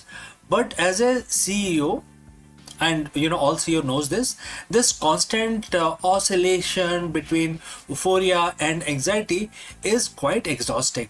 It leads to burnout, biased decision making, and the leadership style that is reactive rather than strategic. What if there is a way to lead from the place of total stability, a state of mind where your internal peace isn't tied to the stock ticker? Over 7,000 years ago, a profound piece of wisdom was shared on a battlefield that is more relevant to the modern boardroom than any MBA syllabus. It comes from Bhagavad Gita, chapter 6, verse 8. Today we are going to dive deep and break down how this one verse can transform you into an unshakable CEO. So friends, if you have reached this far, please inform us from which city you have tuned in and in which language you are watching this video. This will help us determine the reach of our channel. Alright, let's proceed further. Let us look at the verse itself. The quote starts, "A person is said to be established in self-realization, and it's called a yogi when he is fully satisfied by the virtue of the acquired knowledge and realization. Such a person is situated in transcendence and is self-controlled. He sees everything, whether it is pebbles, stone, or gold, as one and the same thing. Quote close. For a CEO, this doesn't mean you stop caring about your company. It means you change your relationship with the results. The verse identify three key areas, three key traits of the unshakable leaders. First, acquired knowledge combined with practical experience. Obviously, you can't shake that off. Number two, control over the senses, which includes your ego as well, and also different kinds of extensions that you may have. Number three, ability to see stones and mud and gold with an equal eye, right? That is quite difficult. Now let's get real about the gold and mud. Just look at your office. The gold is that massive Series C funding or being featured on the cover of Forbes magazine. When things are gold, your ego expands. We think we have figured it out, all of it. We become overconfident, take reckless risk, and lose the humility that built the company in the first place. The mud is the supply chain collapse, the key executive quitting, or the negative cycle, some sort of a press release which is negative in nature. When we hit the mud, we panic. We make short-term decisions based on fear, which often makes the situation worse. The Gita tells us that the self-realized leader sees these as equal. Why? Because they are both external and temporary. If your happiness is tied to the gold, you are a slave to the market. If your identity is destroyed by the mud, you aren't leading, you are merely reacting. The unshakable CEO realizes that the value of the soul and the integrity of the mission do not change based on the material outcome of the day. How do we actually implement this? It comes down to three pillars. Pillar number one, knowledge versus realization. Most CEOs have the gyan, which is book knowledge. They know the spreadsheet, but the Gita tells you to get into realized wisdom. This is the gut feeling backed by a calm mind. It is knowing that this too shall pass, right? So what action you can take? When the crisis hit, don't just look at the data. Sit in silence for 5 minutes to separate your identity from the problem. All right, moving on to the pillar number 2. Sensory mastery. In modern terms, this is the emotional intelligence. Your senses react to notification, angry emails, and market rumors. A leader, who has a filter, they can choose which input to react to. They don't let a bad morning meeting ruin a $1 billion afternoon strategy, right? You need to keep them separate. Moving on to pillar number 3, the equal vision. This is the hardest part. Seeing gold and stones as equal doesn't mean you trade gold for stones. It means you don't let the gold intoxicate you and you don't let the stones depress you. You remain your behavior is very steadfast like a rock, the unchanging center of the storm. When you become unshakable, your decisions, making capability improves. In fact, it improves so good, it becomes clinical in nature. Think of a surgeon. A surgeon cannot afford to be excited by the patient's wealth or disgusted by their wounds. They must see their anatomy as it is to perform the operation. The unshakable CEO performs market surgery because you aren't desperate for the gold or terrified of the mud. You see the truth of the situation. You see opportunities where others see disaster. You see risk where others see easy wins. This objectivity is the highest form of business intelligence. Becoming an unshakable CEO isn't the weekend workshop. It's a daily practice of returning to your center. So friends, next time when you are in a high pressure meeting or the next time you are in celebrating some sort of a win, a massive win, remember chapter 6 verse 8. Ask yourself, am I reacting to the gold or am I standing on the rock? Success is a byproduct of the steady mind. Build the mind and the business will follow. If this ancient perspective on the modern leadership resonates with you, hit the subscribe button, share this with your fellow leaders who need to find their center today. Lead with wisdom, lead with peace, become an unshakable CEO. So we have come to the end of our session today. Before I move on to the next section, a word about our affiliate partner. Stop settling for a good enough video. If your built-in laptop camera looks like a grainy mess, it is time for an upgrade. Want to instantly level up your video presence? I like to present the Lenovo Performance FHD webcam. This is a game changer for your desktop setup. Technically, this is packed. It has a very sensitive RGB sensor, very crisp photographs it takes. Also comes with 2 microphones on board, which helps you to record very clear voice in stereophonic format. And these microphones are very sensitive. You can actually move away from the camera up to 2 meters and these microphones will pick up your voice without any problem. This is a very strong piece. This is very sturdy. Comes with tripod ready. Comes with a very long leash, so it gives you a lot of flexibility to place the webcam wherever you want to keep in your studio. And also it has a swivel base, which is also very handy. So if you want to basically level up your game and you want to pick up this camera at a discount, please click on the link here or scan the QR code. Now let's get back to our video. Friends, a very big question that we want to address today is, are we alone or are we just being watched? For decades, we have scanned the stars for signals, but new speculation from SETI and leading astrophysicists suggest a chilling possibility. It is already too late to hide. While we search for them, humanity has spent the last century broadcasting our presence to the cosmos. In this video, we dive deep into the great silence and why the latest breakthrough in technosignatures and planetary direction suggests that any advanced civilizations within 100 light years likely to already know Earth is a home to an industrial civilization. Let us explore this further. For over 60 years, humanity has been staring into the abyss of space and asking one simple question: where is everybody? We call it Fermi paradox. The universe is ancient, it is vast, and according to everything we know about biology and physics, it would be crawling with life. Yet, when we point our telescopes at the stars, we get nothing but cold, dead silence. We have assumed that if they were out there, we would have found them by now.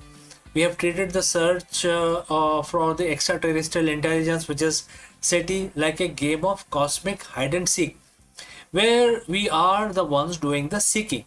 But in 2026, the conversation has shifted. Leading scientists and researchers are now proposing as much more unsettling reality. The silence isn't because they aren't there, and it isn't because they haven't found us. It's because they likely discovered Earth a long time ago. While we have been whispering into the dark, wondering if we are alone, we have actually been shouting our presence to the galaxy for over a century. So friends, if you have reached this far, please inform us from which city you have tuned in and in which language you are watching this video. This will help us determine the reach of our channel. Alright, let's proceed further. Today we are breaking down the new SETI speculation.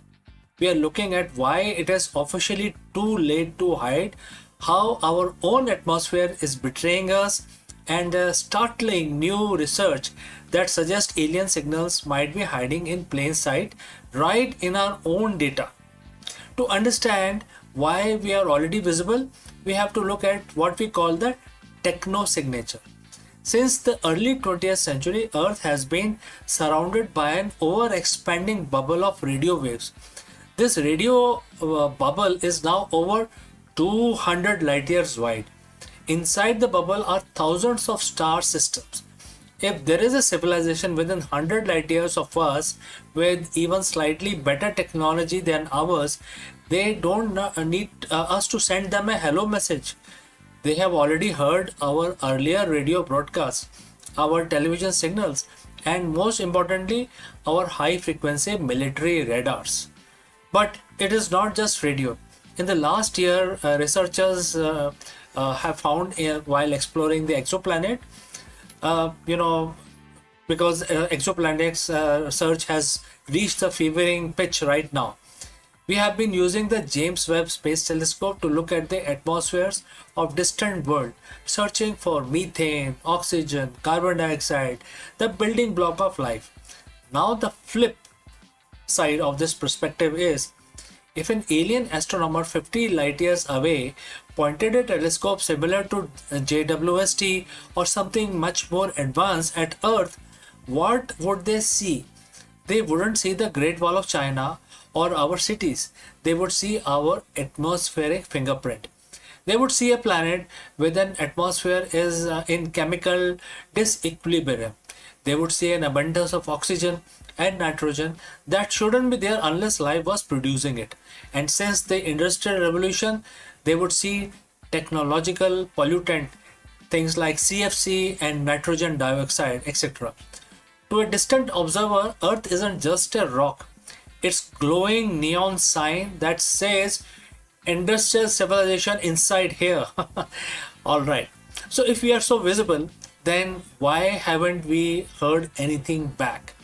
This brings us to the groundbreaking study published in early 2026 by astronomer like Ben Zuckerman at the UCLA. For decades, SETI has focused on narrowband signals, very specific thin frequency that don't occur in nature. The logic was, if we see a needle thin spike on a radiograph, it must be artificial. But the new broadband SETI approach suggests that we have been looking for the wrong thing. Zuckerman and others argue that the advanced civilizations wouldn't waste energy sending weak, narrow signals across the void. They would use directed energy beams, powerful broadband bursts that are much easier to detect across the interstellar distances. And here is a kicker. These signals might already be sitting in our archives. We have been scanning the sky for a century for other purpose and other navigation, mapping the stars, studying black holes. This new speculation suggests that the evidence of aliens isn't waiting to be discovered in the future. It is likely hiding in plain sight. Within the petabytes of data we have already collected, we just haven't looked at the data with the right algorithm yet. Think of it like this. We have been looking for specific person's voice in a crowded stadium when we should have been looking for the flashlight they were waving. There is another reason for this silence, and it was highlighted in March 2026. Report from SETI Institute. Dr. Vishal Gajar and his team recently discovered a major complication in how we hear the cosmos. It turns out that the space isn't an empty vacuum. It is filled with turbulent plasma and stellar winds. When a signal travels from distant star system to Earth, it has to pass through the space weather of that alien sun. This plasma can smear or broaden a signal. A perfect, clear, narrow broadcast from an alien planet might arrive at Earth looking like a fuzzy, distorted static. The SETI Institute realized that our current search tools are designed to filter out that kind of noise. We have been looking for perfect signal, but the universe is quite messy. This means we could have received a message yesterday, but our computers threw it in the trash because it looked like too much like a natural interference. We are literally turning or tuning into a wrong station. And it is possible the galaxy is far noisier than we ever imagined. So if they were here and if these signals are likely reaching us, why hasn't there been a first contact event? This leads us to the zoo hypothesis. If a civilization is advanced enough to detect our atmospheric pollution from 40 light years away, they are likely centuries ahead of us, if not millennia. To them, we might be like a new species of ants discovered in a remote jungle. You don't walk up the anthill to introduce yourself, you observe it. You set up cameras, you stay hidden so you don't disrupt their natural development. But as our technology improves, as we launch the Nancy Grace Roman telescope and the Habitable World Observatory, we are becoming harder to ignore. We are starting to build our own cameras to look back at them. In April 2026, SETI Institute launched a Discover Future Lab. Their mission was to prepare humanity for the human dimensions of discovery. They aren't just asking how to find life anymore, they're asking what happens next. Because the consensus is changing, first contact might not be a signal we receive, but a realization we find in our own backyard. We used to think universe was a vast empty desert and we are lone campfire in the middle of the night, but the science of 2026 tells a different story.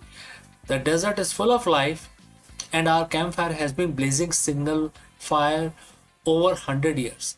Whether it is through leaked radio waves, chemical signatures in our cloud, or the broadband beams we haven't decoded yet, the great silence is starting to feel less like an absence of life and more like a waiting room. The question isn't, are we alone anymore? The question is, when they finally decide to answer, will we be ready to listen? So friends, thanks for watching this deep dive into the new frontier of SETI. If you want to keep track of this cosmic discoveries with me, make sure that you hit the subscribe button. I'm CK and I will see you again in the next one. Before I leave, a word from our affiliate partner. Stop settling for a good enough video. If your built-in laptop camera looks like a grainy mess, it is time for an upgrade. Want to instantly level up your video presence? I like to present the Lenovo Performance FHD webcam. This is a game changer for your desktop setup. Technically, this is packed.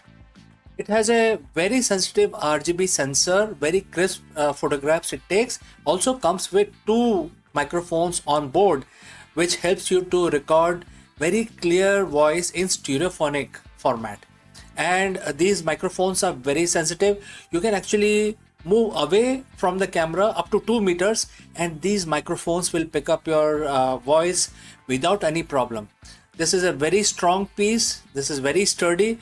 Comes with tripod ready. Comes with a very long leash, so it gives you a lot of flexibility to place the webcam wherever you want to keep in your studio.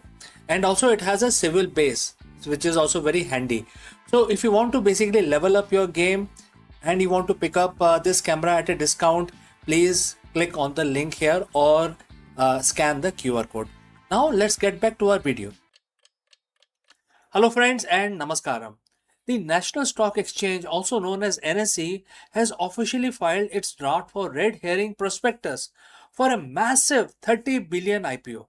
In this video, we break down what this historic move means for the Indian stock market, why industry giants like SBI are offloading their stakes, and what investors need to know before this listing becomes available for general public. Let's go and discuss this further.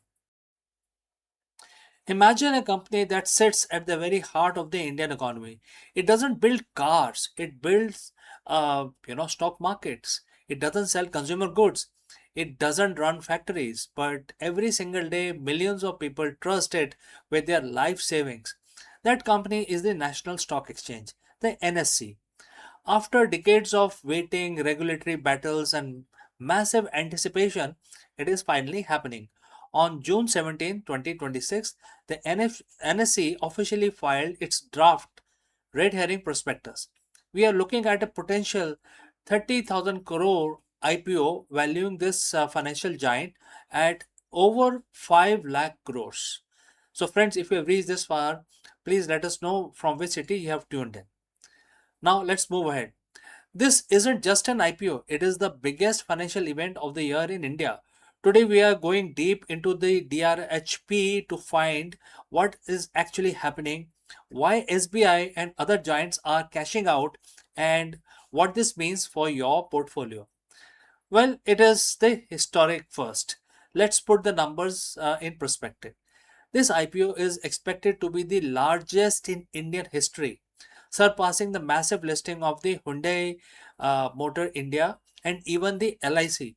But here is the catch. It's 100% offer for sale, OFS.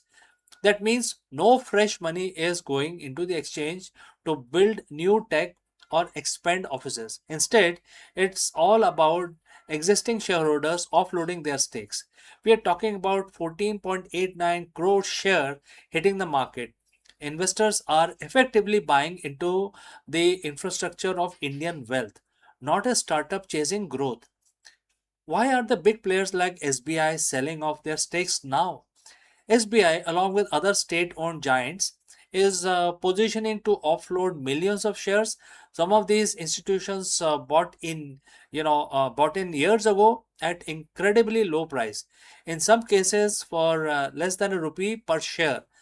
With an expected IPO price potentially be in thousands, we are talking about a massive wealth unlocking for these long-term holders. But it is not just SBI. The list of seller is a who's who of the global and domestic finances, including CPPIB, Tamasak linked entities, and the various insurance companies. It's a strategic reshuffle allowing these institutions to book profits after years of holding on. Now, don't let the $30 billion evaluation blind you. There are two sides of this coin. The NSE is a near monopoly, handling roughly 93% of the cash market turnover and 99.8% of the equity futures. That dominant position generates massive profits, over 10,000 crore in net profit for financial year 2026. However, the regulator, which is SEBI, has been keeping a close watch.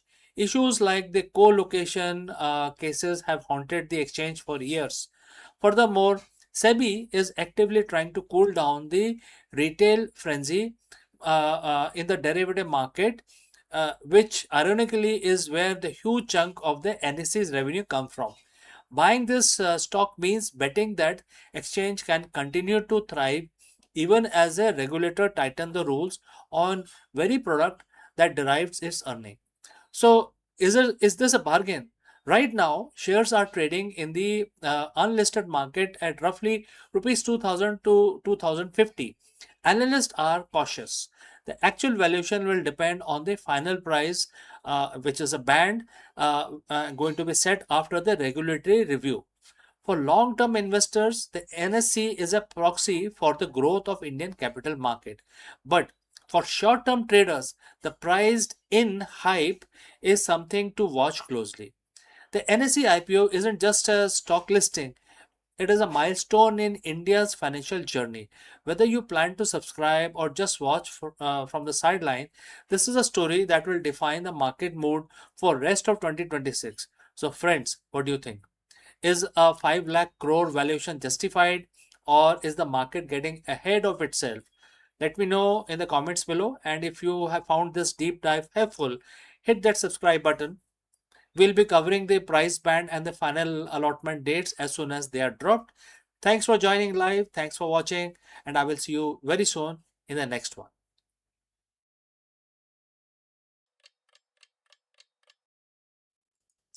नमस्कारम दोस्तों, आप सबका स्वागत है। आज 30 जून है और आज मंगलवार का दिन है।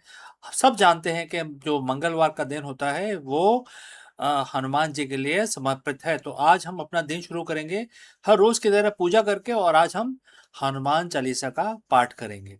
तो ठीक है, हाथ जोड़ लीजिए, नमन कर लीजिए और हम पाठ शुरू कर रहे हैं। श्री गुरु चरण सरोज रज, निजमन मुकुर सुधार, बरनो रघुवर बिमल जसु, जो दायक फलचार। बुद्धिहीन तनु जानुके, सुमरो पवन कुमार, बल बुद्धि विद्या देहु मोहि, हरेउ कलेस विकार। जय हनुमान ज्ञान गुण सागर, जय कपीस तेहु लोक उजागर, राम दूत अतुलित बल धामा, अंजनी पुत्र पवन सुत नामा। महावीर विक्रम बजरंगी, कुमति निवार सुमत के संगी, कंचन वरन विराज सुबेसा, कानन कुंडल कुंचित केसा। हाथ वज्र ओ ध्वजा विराजे, कांधे मूज जनेऊ साजे, शंकर सुवन केसरी नंदन, तेज प्रताप महाजगबंदन। विद्यावान गुणी अति चातुर, राम काज करिबे को आतुर। प्रभु चरित्र सुनवे को रसिया, राम लखन सीता मन बसिया। सूक्ष्म रूप धरी सिंह दिखावा, विकट रूप धरी लंग जरावा। भीम रूप धरी असुर सहारे, रामचंद्र जी के काज संवारे। लाए सजीवन लखन जी आए, श्री रघुवीर हर्ष उर लाए। रघुपत कीनी बहुत बड़ाई, तुम मम प्रिय भरत सम भाई। सहस बदन तुमरो यश गावे, अस कहि श्रीपति कंठ लगावे। सनकादि ब्रह्मादि मुनीसा, नारद सारद सहित अहिसा। जम कुबेर दिक्पाल जहाँ थे, कवि कोविद कह सके कहाँ थे। तुम उपकार सुग्रीव ही कीना, राम मिलाए राजपद दीना। तुमरो मंत्र विभीषण माना, लंकेश्वर भय सब जग जाना। जुग सहस्त्र जोजन पर भानु, लीलियो ताही मधुर फल जानु। प्रभु मुद्रिका मेल मुख माही, जलधि लांग गए अचरज नाही। दुर्गम काज जगत के जेते, सुगम अनुग्रह तुम्हरे तेते। राम दुआरे तुम रखवाले, होत न आज्ञा बिन पैसारे। सब सुख लहे तुम्हारी सरना, तुम रक्षक काहू को डरना। आपन ते समारो आपे, तीनों लोग हाँकते कापे। भूत पिशाच निकट नहीं आवे, महावीर जब नाम सुनावे। नासे रोग हरे सब पीरा, जपत निरंतर हनुमत बीरा। संकट ते हनुमान छुड़ावे, मन क्रम वचन ध्यान जो लावे। सब पर राम तपस्वी राजा, तिनके काज सकल तुम साजा। और मनोरथ जो कोई लाए, सोई अमित जीवन फल पाए। चारों जुग प्रताप तुम्हारा, है प्रसिद्ध जगत उजियारा। साधु संत के तुम रखवाले, असुर निकंदन राम दुआरे। अस सिद्धि नौ निधि के दाता, अस पर दीन जान की माता। राम रसायन तुमरे पासा, सदा रहो रघुपति के दासा। तुमरे भजन राम को पावे, जन्म जन्म के दुख बिसरावे। अंत काल रघुबर पुर जाई, जहाँ जन हरि भक्त कहाई। और देवता चित न धरे, हनुमत से ही सब सुख करे। संकट कटे मिटे सब पीरा, जो सुमरे हनुमत बलबीरा। जय जय जय हनुमान गोसाई, कृपा करो गुरुदेव की नाई। जो सतपार पाठ कर कोय, छूटे है बंदी महा सुख होई।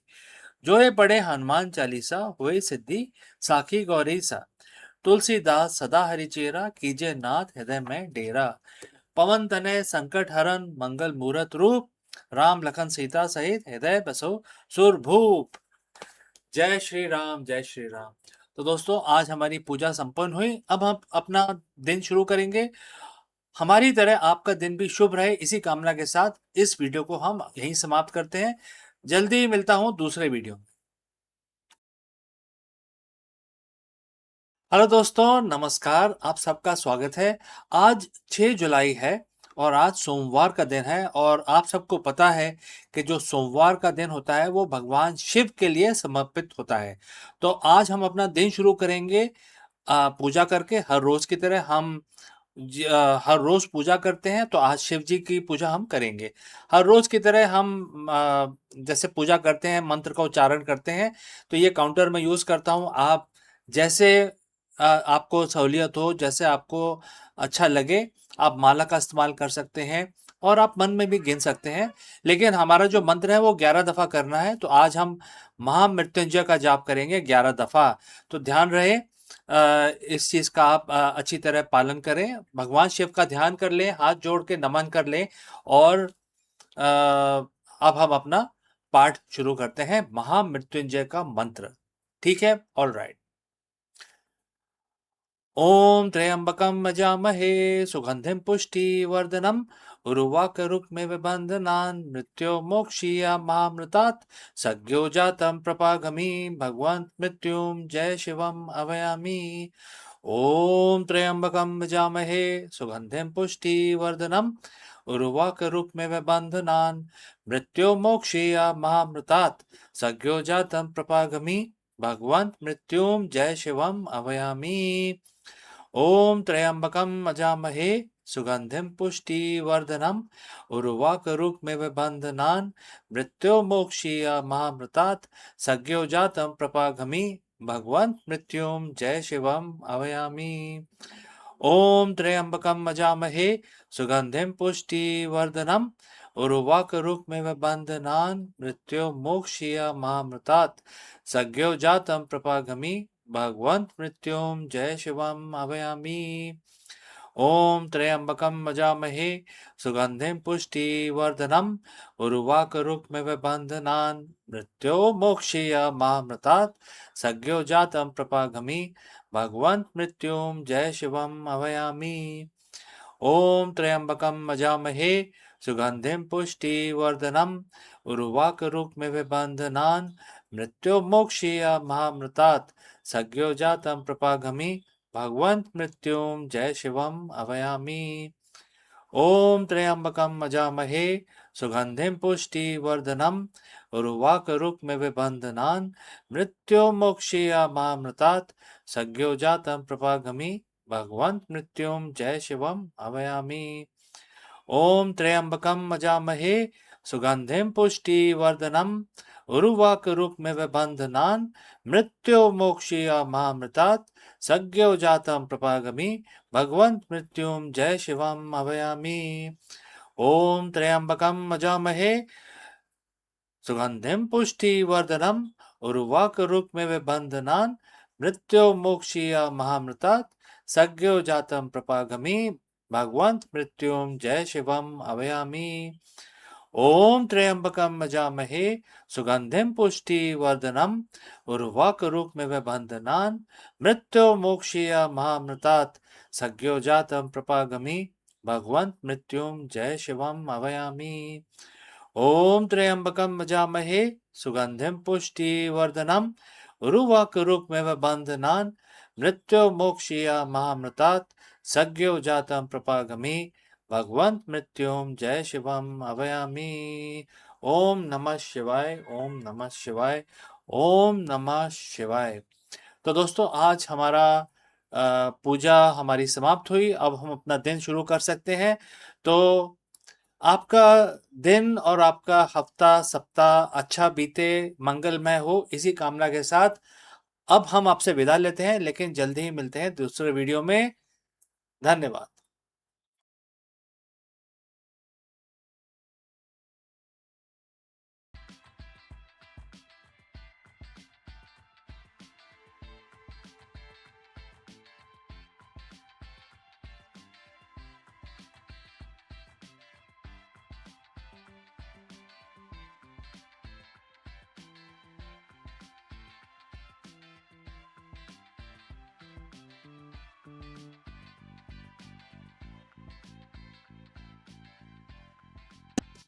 Hello friends, Ferrari has officially entered the electric era with an all-new Ferrari Luce. In this video, we take an exclusive first look at the Maranello's first fully electric car, a $640,000 four-door super sedan that challenges everything we thought we knew about the electric car performance. Can a battery-powered Ferrari still delivers that legendary prancing horse soul? Is the $640,000 price tag justified? We analyze how the Luce compares to the Puro Sangu and other luxury EVs, and why the Ferrari's move to electric is far more calculated than just chasing trends. Whether you are a die-hard V12 pursuit or an EV enthusiast, this is the most important Ferrari launch of the decade. Let's go and discuss this further. For decades, the name Ferrari has been the synonym with one thing: the raw scream of the combustion engine. From the legendary V12 to the high-strung V8s, Maranello defined the supercar felt like. You know what it really means to have a supercar. Therefore, people used to say that I own a Safari. But today, the history book has been rewritten. Ferrari has officially unveiled the Luce, their first ever fully electric vehicle. It's a bold $640,000 statement that they aren't just joining the EV race, they intend to lead it. But can a battery powered car truly captures the prancing horse soul? Today we are breaking down everything you need to know about the most controversial, technologically advanced and expensive car Ferrari has ever produced. So friends, if you reached this far, please inform us from which city you have tuned in and in which language you are watching this video. This will help us determine the reach of our channel. Alright, let's move ahead. Let's get straight to the numbers because they are staggering. The Luce is built on a dedicated EV platform housing a 122 kilowatt hour battery pack. This isn't just an engine swap. This is a ground up engineering. It features 4 electric motors, one for every wheel, producing a combined 1050 horsepower, 1000 horsepower. That's enough to propel this 5-seat Grand Tourer from 0 to 100 kilometers per hour in just 2.5 seconds. To put that in perspective, it is faster than V12 powered by Purosangue. The drive system is rear biased for that classic Ferrari handling feel, with the rear motors capable of putting down 843 horsepower on their own. And for those wondering about the range, it's rated for about 530 kilometers on a single charge. It's clearly built to be usable GT, not just a track toy. The biggest hurdle for an electric sports car is emotion.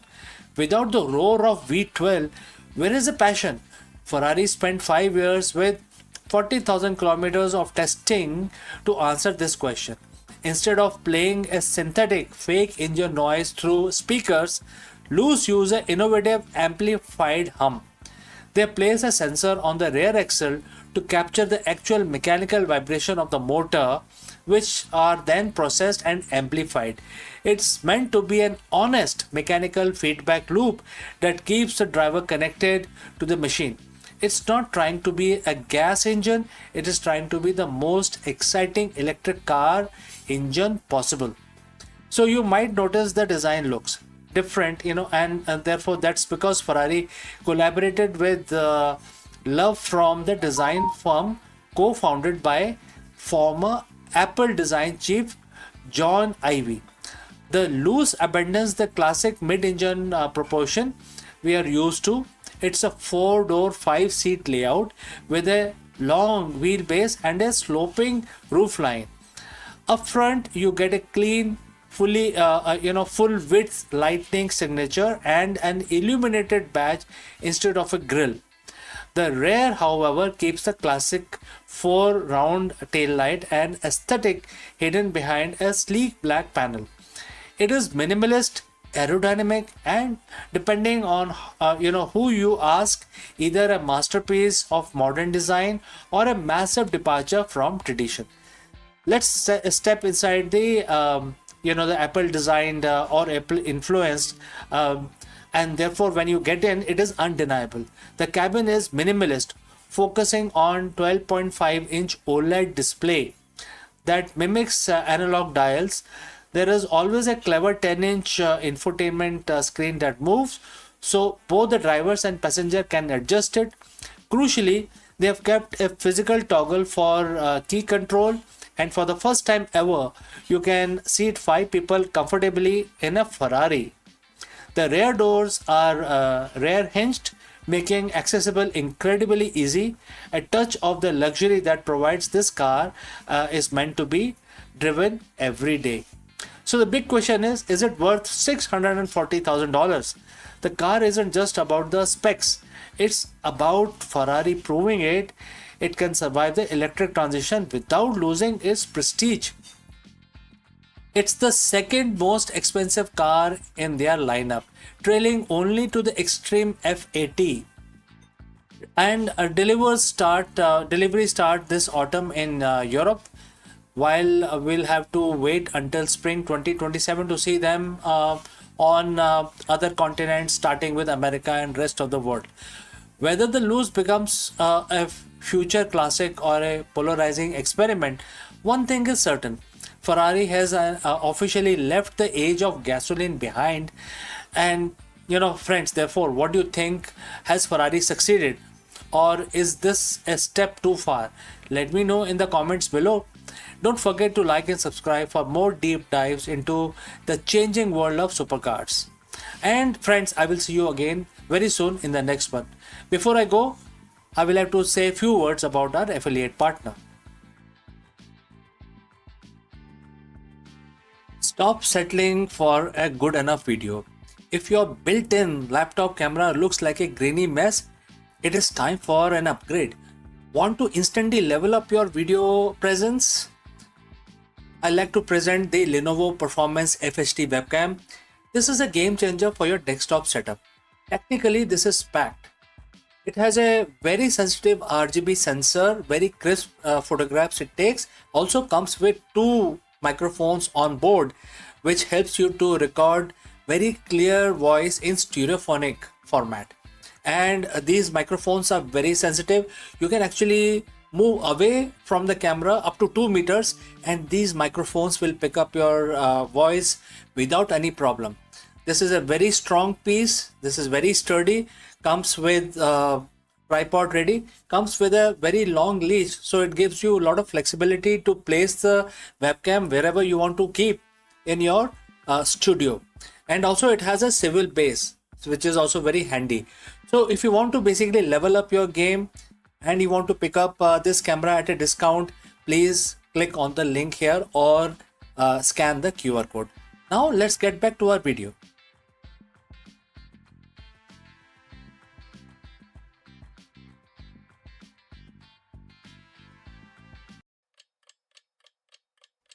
Hello friends, are you leading with clarity or are you reactive to the market chaos? In this video, we break down one of the most powerful management philosophies ever written, and that is Bhagavad Gita, mentioned in chapter 2 very clearly in verse 15. While the modern business culture often celebrates the hustle, the ancient wisdom teaches that the truly elite leader possesses something far more rare, which is equanimity. If you are a CEO or a business leader learning to navigate the dualities of business, joy and sorrow, profit and loss, success and failure is the ultimate differentiator between the short-term firefighting and long-term eternal business impact. Let's go and discuss this further. As a leader, we are often told that the secret to success is being in control. We track the KPIs, we manage the market volatility, and we try to predict the next disruption. We play the role of master of our own universe. But let's be honest, friends. How often do you feel like you're actually in control? In the high stake world of business, we are constantly buffeted by dualities: the joy of record breaking quarter followed immediately by the sorrow of a failed product launch, the elation of a new partnership followed by a sting of a loss of a very highly key team member. If your mental state is tied to these external fluctuations, you aren't leading, you are actually reacting. Today, I want to share a 7,000-year-old secret from Bhagavad Gita that flips this entire paradigm on its head. It is the secret to not just surviving the chaos, but mastering it. We are looking at chapter 2, verse 15. The verse says, and the quote starts, to whom joy and sorrow are one and the same, he becomes qualified for eternal life. And the quote close. Now, for a CEO, eternal life might sound like a theological concept, but let's translate that into business terms. In a competitive market, eternal means sustainable. It means a business that doesn't collapse under pressure. When the verse talks about joy and sorrow being the same, that means part of the same coin. It isn't telling you to become a robot. It is teaching you equanimity. Imagine a balance scale like the one that you see everyday life in your real life. If your joy is too high, you get complacent. If your sorrow is too deep, you get paralyzed. The goal of the elite leader is to find this center point. It is the ability to look at the massive gain and massive losses and recognize them both as a transient data point. When you achieve that, you stop being a victim of your circumstances and start being the architect of your strategy. Think of this as a Jedi master, Jedi mindset of the boardroom. In the image, you know, you can imagine that you are building a lightsaber. Why? Because as a Jedi master, Jedi strength doesn't come from aggression, it comes from disciplined mind. How do we apply this in real company, in real life situation? First, detach from the outcome. You have to care deeply about the effort, the mission, the product, the team, but you must be detached from the temporary score of the market. Next, 24-hour rule. When something great happens, you don't get high. When something disastrous happens, you don't get too low. Take 24 hours to let the initial emotional spike settle before making any decision, any kind of decisions, right? So you actually follow a 24-hour rule. And because we are talking about the strategic decisions. Third, lead the culture. Lead the culture. Very, very important. Your team watches your energy. If you are frantic, they are frantic also. If you are steady, if you treat joy and sorrow with the same calm authority, you create a culture of resilience. You become the best of the men or the best of the leaders. That is a verse that refers to, right? By practicing equanimity, you gain a massive competitive advantage, which is clarity. When you aren't blind by the joy of a winner or the sorrow of a loss, you see the market exactly as it is. You make better calls. You refrain from making mistakes. You retain better talent. You build a legacy that lasts because it is built on foundation of internal stability, not external luck.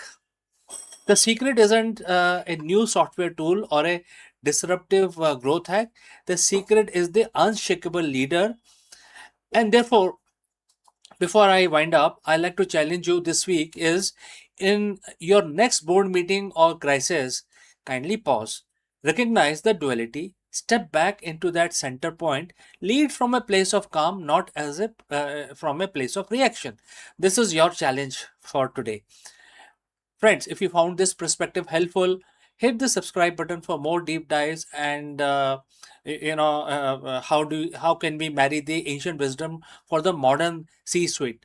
And you must lead with purpose, lead with equanimity. So friends, thanks for joining live. Thanks for watching. See you very soon in the next one. Hello दोस्तों, नमस्कार। आप सबका स्वागत है। क्या आप एक CEO या बिजनेस लीडर हैं और हर दिन चुनौतियों का सामना कर रहे हैं? तो आप सही जगह पहुंचे हैं, क्योंकि इस वीडियो में हम भगवत गीता की सहायता लेंगे और आपकी इस सिचुएशन का आंसर ढूंढने की कोशिश करेंगे।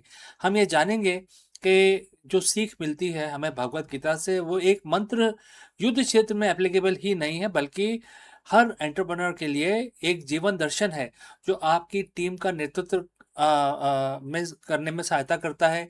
चाहे जीत हो या हार, एक लीडर को अपनी निष्ठा, कर्म पर कैसे निगाह रखनी चाहिए, हम इस वीडियो में सीखेंगे और इसके बारे में और डिस्कशन करेंगे। तो चलिए आगे बढ़ते हैं। तो दोस्तों, आजकल के दुनिया में, आजकल के परिप्रेक्ष्य में हम ऐसी एक रेस में हैं जहां जीतना ही सब कुछ है, जीतना ही अनिवार्य है। एक सीईओ के तौर पे आप हर सुबह एक नई चुनौती, एक नए संकट और एक नए डर के साथ उठते हैं। क्या ये मर्जर काम आएगा? मार्केट शेयर बढ़ेगा? क्या मेरी टीम परफॉर्म करेगी? हम सब अक्सर एक तनाव में जीते हैं, अगर मैं हार गया तो क्या होगा, अगर ये डिसीजन गलत हो गया तो क्या होगा। लेकिन आज मैं आपके साथ बिजनेस का एक ऐसा सीक्रेट कोड शेयर करने वाला हूँ जो 5000 साल पहले महाभारत के रण क्षेत्र में दिया गया था। ये सिर्फ एक श्लोक ही नहीं, एक आधुनिक कॉर्पोरेट जगत का सबसे बड़ा रिस्क मैनेजमेंट टूल है। ध्यान से सुनिएगा। आज हम चर्चा करेंगे भगवत गीता के अध्याय 2 श्लोक 37, चैप्टर 2 वर्स 37 की। और इस श्लोक आपको सिखाएगा कि कैसे विन विन माइंडसेट के साथ आप अपनी कंपनी और अपने जीवन को लीड कर सकते हैं। तो आइए पहले श्लोक को हम पढ़ लेते हैं। भगवान कृष्ण अर्जुन से कहते हैं, एंड द कोट स्टार्ट्स, यदि तुम लड़ते हुए हार भी गए तो तुम्हें स्वर्ग मिलेगा। यानी आपको वो अनुभव और सीख मिलेगी जो आपको उच्च स्तर का लीडर बनाएंगे और आपको ऊंचाई पे ले जाएंगे। और यदि तुम जीत गए तो इस पृथ्वी पर सुख भोगोगे, यानी सफलता, प्रॉफिट एंड मार्केट लीडरशिप आपकी होगी। तो ये आपको बता रहा है कि दोनों ही सिचुएशन में विन विन है। तो दोस्तों, अगर आप यहाँ तक पहुंचे हैं तो आप बताइए कमेंट करके कि किस सिटी से आप हमारे इस वीडियो को देख रहे हैं। तो चलिए आगे बढ़ते हैं। हम सब ने इस वर्ष को सुना, जरा रुकिए और सोचिए, भगवान कृष्ण यहाँ अर्जुन से क्या कह रहे हैं। वो कह रहे हैं कि हारने का विकल्प ही खत्म कर दो अर्जुन। कृष्ण के लिए हार जैसा कुछ है ही नहीं। अगर तुम हारते हो तो तुम कुछ सीखते हो, अगर तुम जीतते हो तो तुम कुछ हासिल करते हो। तो सीईओ के तौर पे क्या आपकी लाइफ में हार जैसी कोई चीज है या नहीं? अगर कोई प्रोजेक्ट फेल होता है तो आप एक लीडर के रूप में विकसित होते हैं, आप नई चीजें सीखते हैं, अपनी असफलता से आगे बढ़ते हैं। अगर सफल होते हैं तो आपकी कंपनी विकसित होती है। तो इस श्लोक में हम हमें अपनी कॉर्पोरेट लाइफ को कैसे लागू करें, किस तरह से अपना माइंडसेट करें, इस चीज की हमें सीख दी गई है। तो इसमें मुख्य हमें क्या सीख मिल रही है? नंबर 1 इज डर का अंत। जब आप स्वीकार कर लेते हैं कि सीखना भी एक जीत है तो डर खत्म हो जाता है। एक सीईओ को जो डर में फैसला लेता है वो कभी बड़े रिस्क नहीं ले पाता। तो गीता आपको सिखाती है कि रिस्क लेना ही आपका धर्म है। नंबर 2, परिणाम से डिटैचमेंट। डिटैचमेंट जो आउटकम है, जो रिजल्ट है, उससे डिटैच हो जाइए आप। भगवान कृष्ण कहते हैं कि यानी कि अगर आप लड़ना ही नहीं करेंगे तो आपको कोई परिणाम मिलेगा ही नहीं। तो आप लड़िए। अगर आप हारते हैं तो कुछ सीखते हैं, और अगर आप जीतते हैं तो आप डेफिनेटली सक्सेस पाते हैं। लेकिन हार जीत आपके कंट्रोल में नहीं है, तो क्यों उस बारे में सोचना? 100% आपके कंट्रोल में नहीं होता। आपको अपना कर्म करना होता है, कर्तव्य करना होता है। लेकिन क्या हार मिलेगी, क्या जीत, इसका फैसला कोई नहीं कर सकता। इसका फैसला सिर्फ यूनिवर्स के हाथ में है, जो हमारे कंट्रोल से बाहर है। अब तीसरा होता है विन विन फॉर्मूला। आज की दुनिया में हम विन लॉस के बारे में सोचते हैं। मुझे जीतना है हर हालत में, सामने वाले को हारना है हर हालत में। लेकिन गीता आपको क्या ज्ञान देती है? विन विन का क्या मतलब है? अपनी ड्यूटी, मतलब अपना कर्म आपको पूरा करना है। अपनी पूरी क्षमता के साथ मैदान में उतरें, बाकी परिणाम अपने आप संभल जाएगा। अपने आप यूनिवर्स आपको दे देगा। आपके एक्शन के ऊपर डिपेंड करता है वो। तो कल सुबह जब आप ऑफिस जाएं तो ये 3 चीजें अपने साथ लेके जाएं। मैं बुलेट पॉइंट्स की तरह आपको ये दे रहा हूं। पॉइंट नंबर 1, अपने हर प्रोजेक्ट को एक धर्म युद्ध की तरह देखें। यह आपकी जिम्मेदारी है। जब आप इसे जिम्मेदारी की तरह देखेंगे तो आप हारने से नहीं डरेंगे। आप सिर्फ अपनी ड्यूटी निभाने पर फोकस करेंगे। बुलेट पॉइंट नंबर 2, अपने फेलियर्स को हेवनली गेन के रूप में देखें। हर बड़ी कंपनी जो आज लीडर है, उसने सैकड़ों बार फेलियर का स्वाद चखा है। उन फेलियर्स को स्टार्टअप या लर्निंग की तरह देखा जाए। बुलेट पॉइंट नंबर 3, निर्णय लेने में देरी ना करें। श्लोक के अंत में भगवान कृष्ण कहते हैं, उठो, यानी एक्शन लो। एनालिसिस में फंसे रहोगे तो मैदान में कब उतरोगे? दोस्तों, एक सीईओ के रूप में सबसे बड़ी पूंजी आपकी मानसिक स्टेट ऑफ माइंड है, मानसिक स्थिरता है। अगर आप हार के डर से जकड़े हुए हैं तो आप कभी बड़ी ऊंचाइयों को हासिल नहीं कर पाएंगे।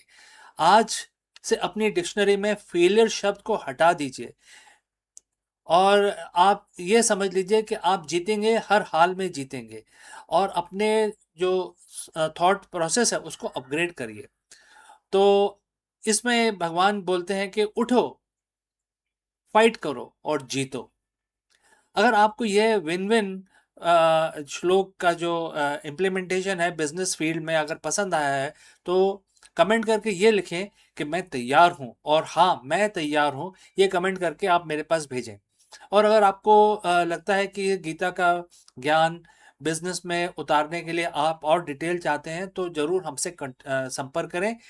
My name is CK. जल्दी मिलता हूँ दूसरी सीख लेके आपके साथ। तब तक उठो, लड़ो और जीतो। धन्यवाद।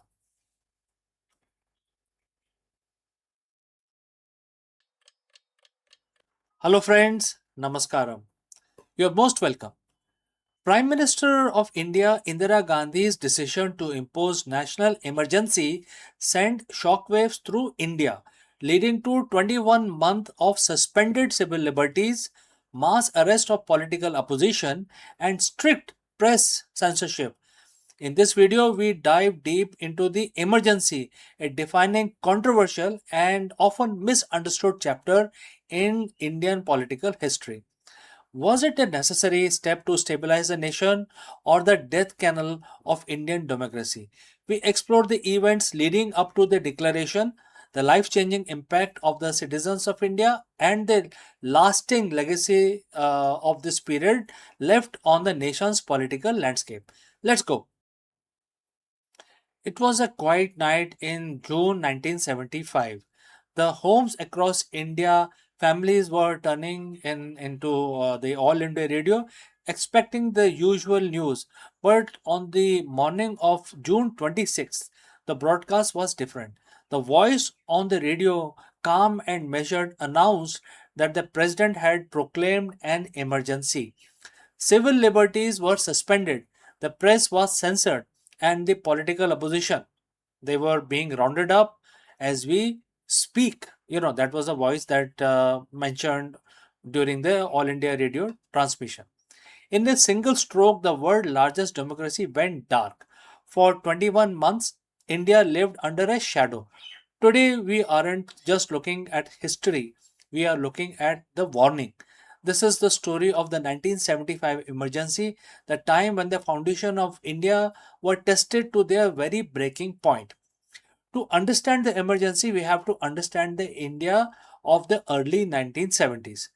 It wasn't a peaceful time. The economy was struggling, inflation was skyrocketing, and there was growing movement on the street, led by a veteran socialist, Jay Prakash Narayan, or JP, as we all know him. So, friends, before we move forward, if you have reached so far, let me know the name of your city or country from where you have tuned in into this video. All right, let's move forward. Mr. Raj Narayan, the man who had lost his election against Prime Minister of India Indira Gandhi, filed a petition alleging electoral malpractices. Justice J.M.L. Sinha delivered the verdict. Indira Gandhi was guilty of using government machinery for campaign purposes. Her election was declared void. She was barred from holding public offices for 6 years.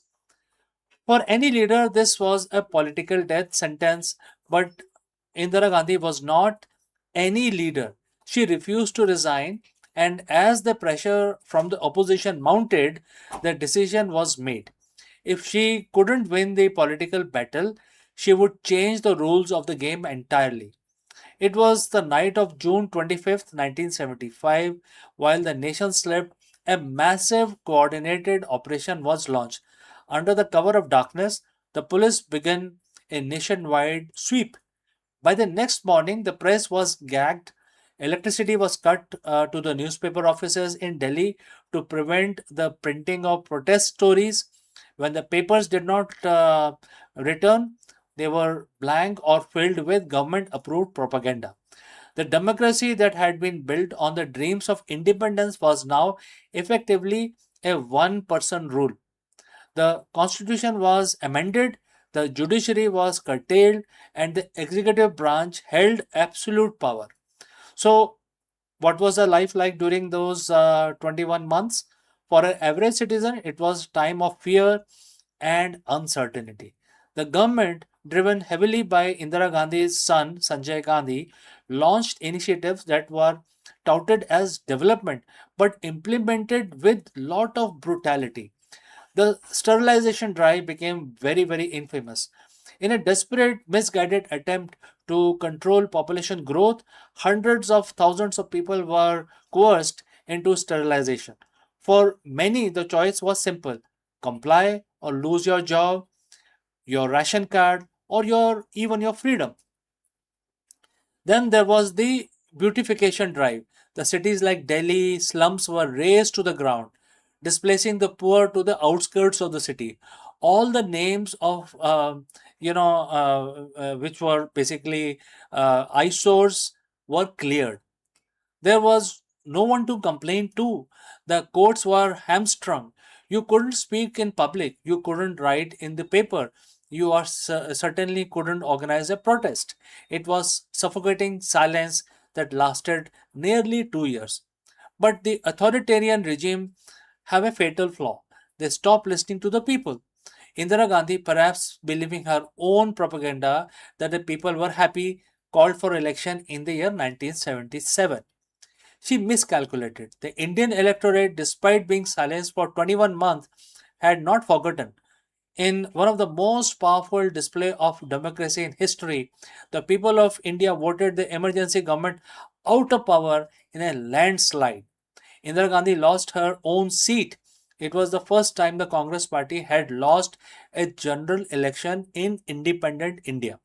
So, what is the legacy of the emergency? It proved that democracy in India is not just a constitutional framework, it is a sentiment embedded in the hearts of people.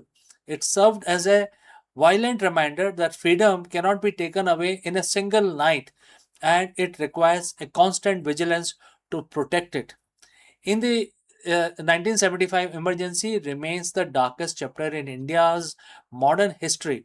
It left behind scars that would take years to heal, but it is also forged a new political consciousness in the country, a realization that power, when left unchecked, will always consume itself.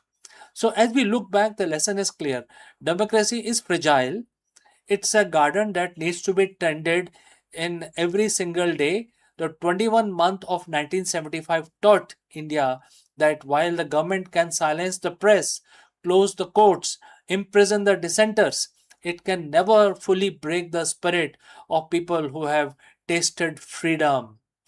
So if you found this dive into the history valuable, make sure to like and subscribe for more deep dives into the stories that shape the world we live in today.